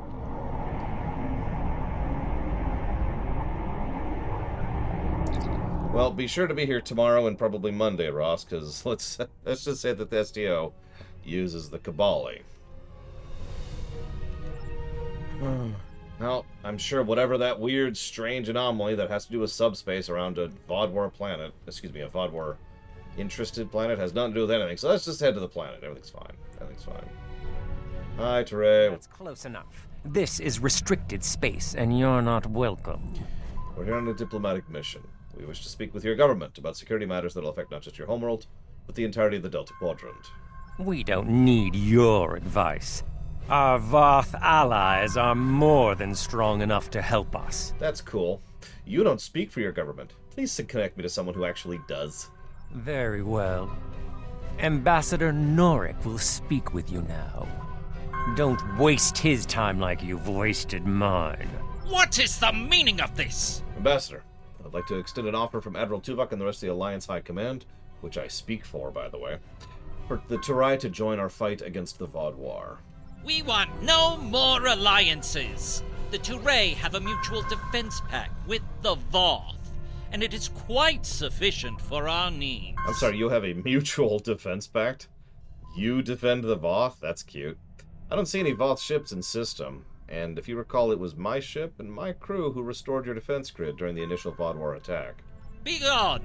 I do not wish to order our pickets to fire upon you, but I will if I must. Ambassador, I think that...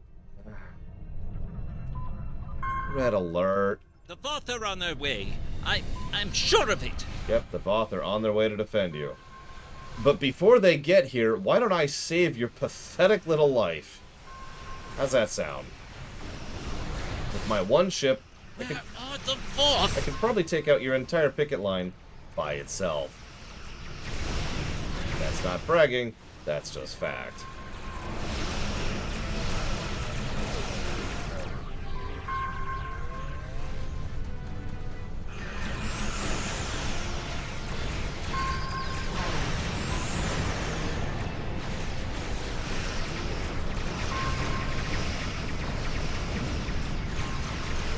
Have the Voth abandoned us?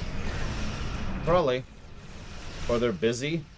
I mean, that's a thing. You realize you were attacked like a minute ago, and I'm, here. They're not.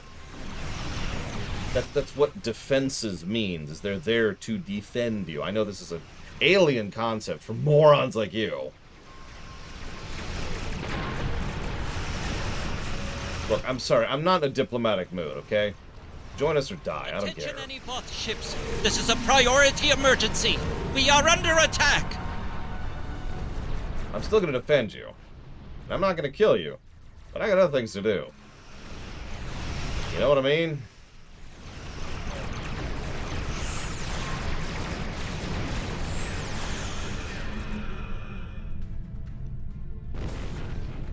Yeah, the Voth have the numbers to literally leave a fleet stationed here. Nothing. Have the Voth truly abandoned us to the Bajor?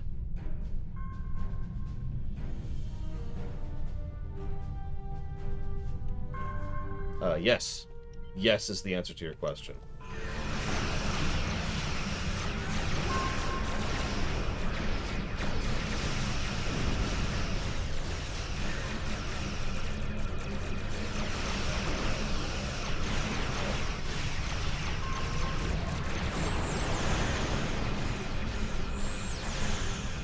You know, the irony is I could totally see Section 31 doing exactly that. But let's be honest, the fact that the Voth aren't here, don't have a ship stationed here, really does make our point for us. While your ship may be formidable, it is still no match for the Voth. We have already chosen our ally. I love how one of my options is, you're either too stubborn or too stupid to see a good thing. Your ships are no match for the Bajor. You need our help. The Voth have been a power in this part of the galaxy longer than even the Bajor. They are the first race in the Quadrant, and should be respected for their age and wisdom. Uh-huh, yeah. The Voth still haven't arrived to aid you. They're not coming. We're the ones who saved you. Again. You make some excellent points. Now listen. The Alliance can permanently add ships to your picket, aka have a defense fleet in orbit of your planet, ready to go if needed, something the Voth seem unwilling to do. You have given us much to think about. Upon consideration, I think this alliance is in the mutual benefit of all involved. I will take your offer to my superiors with my approval, and then we'll send an attaché to your flagship to work out the details. A pleasure to work with you, Ambassador. It is agreeable that your efforts to recruit the Touré were successful. We are reaching out to their embassy to begin our cooperation immediately. Thank you. Understood. Intel, let's pick our next destination. We can do the Octanti, the Hazari, the Hierarchy, the Kazon.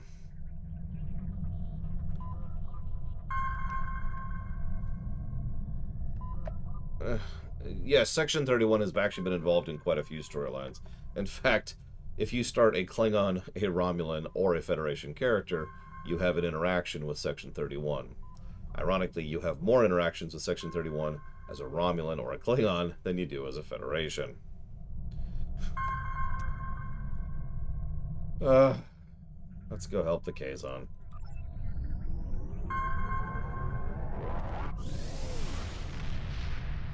If If anybody would piss me off more than the Terai, it's them. Or Terai, excuse me. Let's see if Mr. Kim needs any assistance. Glad to see you. It seems the Kazon don't believe we have enough ships to stop the Vodwar. I keep telling them we'll have the numbers if we work together, but they keep insisting they need more information. Kazon Fleet. This is Admiral Runner of the ISS Dreadnought. As you can currently see, we do not have a shortage of ships. More ships! I demand to see more! We lack the ability to get the entire fleet here at the same time. Our scouts have reported seeing Voyager in the Delta Quadrant again. We want to see that ship. Voyager? Captain Kim, that seems like an oddly specific request. Yes. I wonder... I'm going to try something. Things might get dicey if my suspicions are correct. Okay. We're ready. Nellic, the USS Voyager is not available. If there is anything about it that you need to know, I can answer those questions. I was stationed on Voyager during its time here in the Delta Quadrant. You were on Voyager? That's excellent news. If you're willing to vouch for your fleet's strength, Captain Kim, we are ready to join your alliance. You're telling me... Wait a second.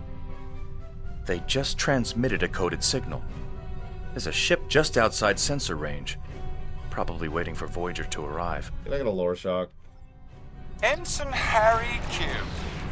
Or is it Captain now? Finally got a promotion. I hope you enjoyed your life, Captain. It ends now. Captain, do you know this idiot? I don't know. You have me at a disadvantage. You know my name, but I don't know who you are. At least give me the courtesy of an introduction to the man who's going to kill me. My name is Sesson, but that means nothing to you. You would have known my mother. You served with her on Voyager until your Captain Janeway's hatred and prejudice drove her into exile with the Kazon, where she was a brave and capable leader. Tell me, Captain Kim, do you ever think about what you did to Seska? Oh yeah, this is Seska's son. Makes sense, it's been 30 years. Seska? Then you must be... We didn't even know you were still alive, Sesson. Your father took you when he left Voyager. Yep. And he,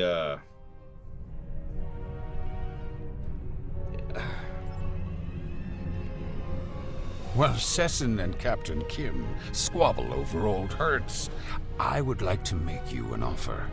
I'm listening. My clan has taken over a new planet, but the climate is arid and water is in short supply.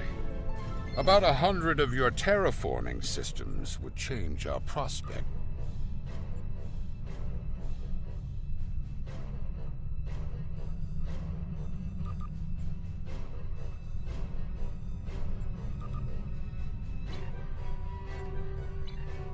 Well, my clan has taken over a new planet, but the climate is arid and water is in short supply. About 100 of your terraforming systems would change our prospects for the better.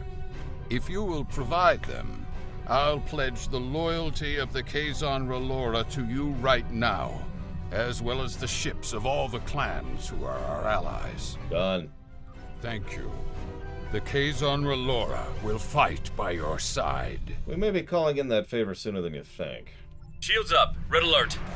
I knew Kazon could hold a grudge, but not for this one. Not all the clans are siding with this. A few are fighting with us.